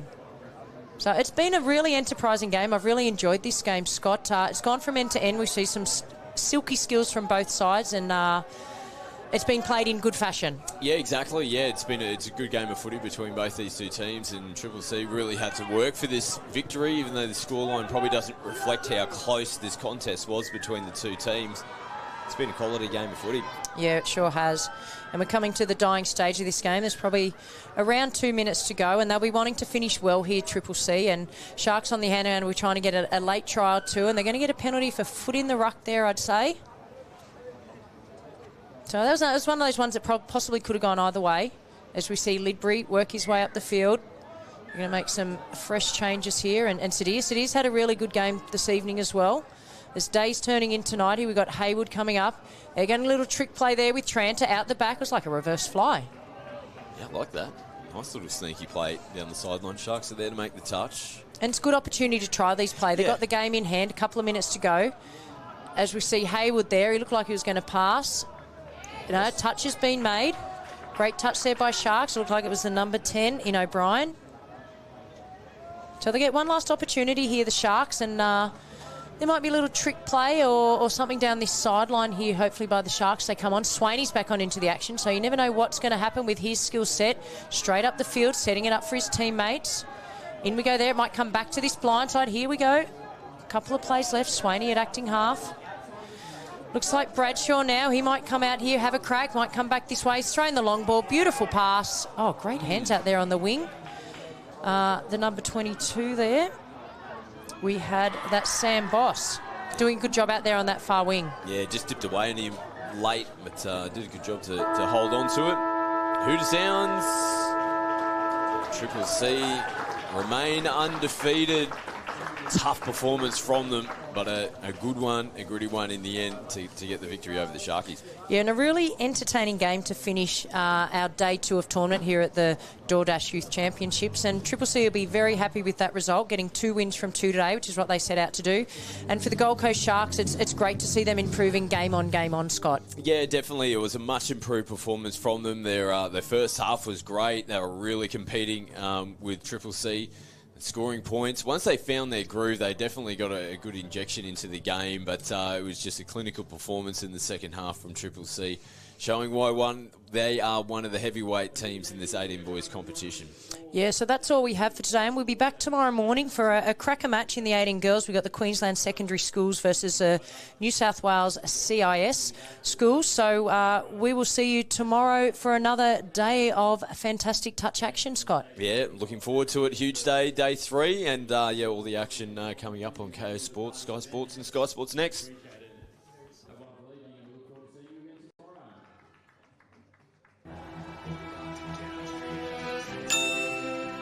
Hear that?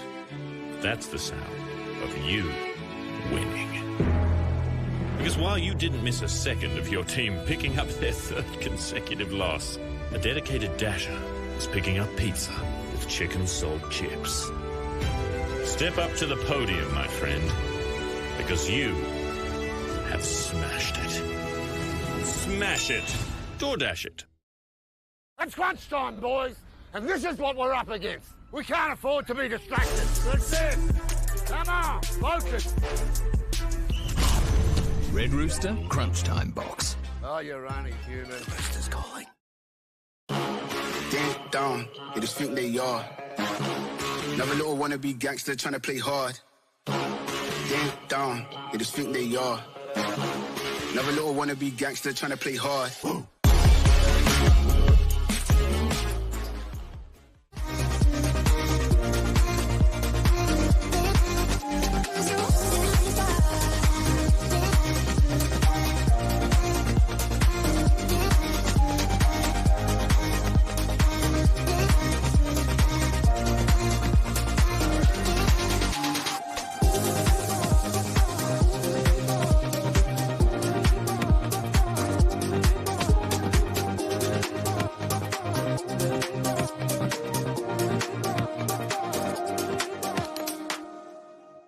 Sports Cover provides affordable, tailored insurance solutions designed to protect your sports and leisure lifestyle. Created by sports people for sports people. More than 35 years of industry-specific experience and knowledge makes us not only experts in our field, but pioneers of our industry. So whether it's in the sporting arena or it's for fun and leisure, you play with pride.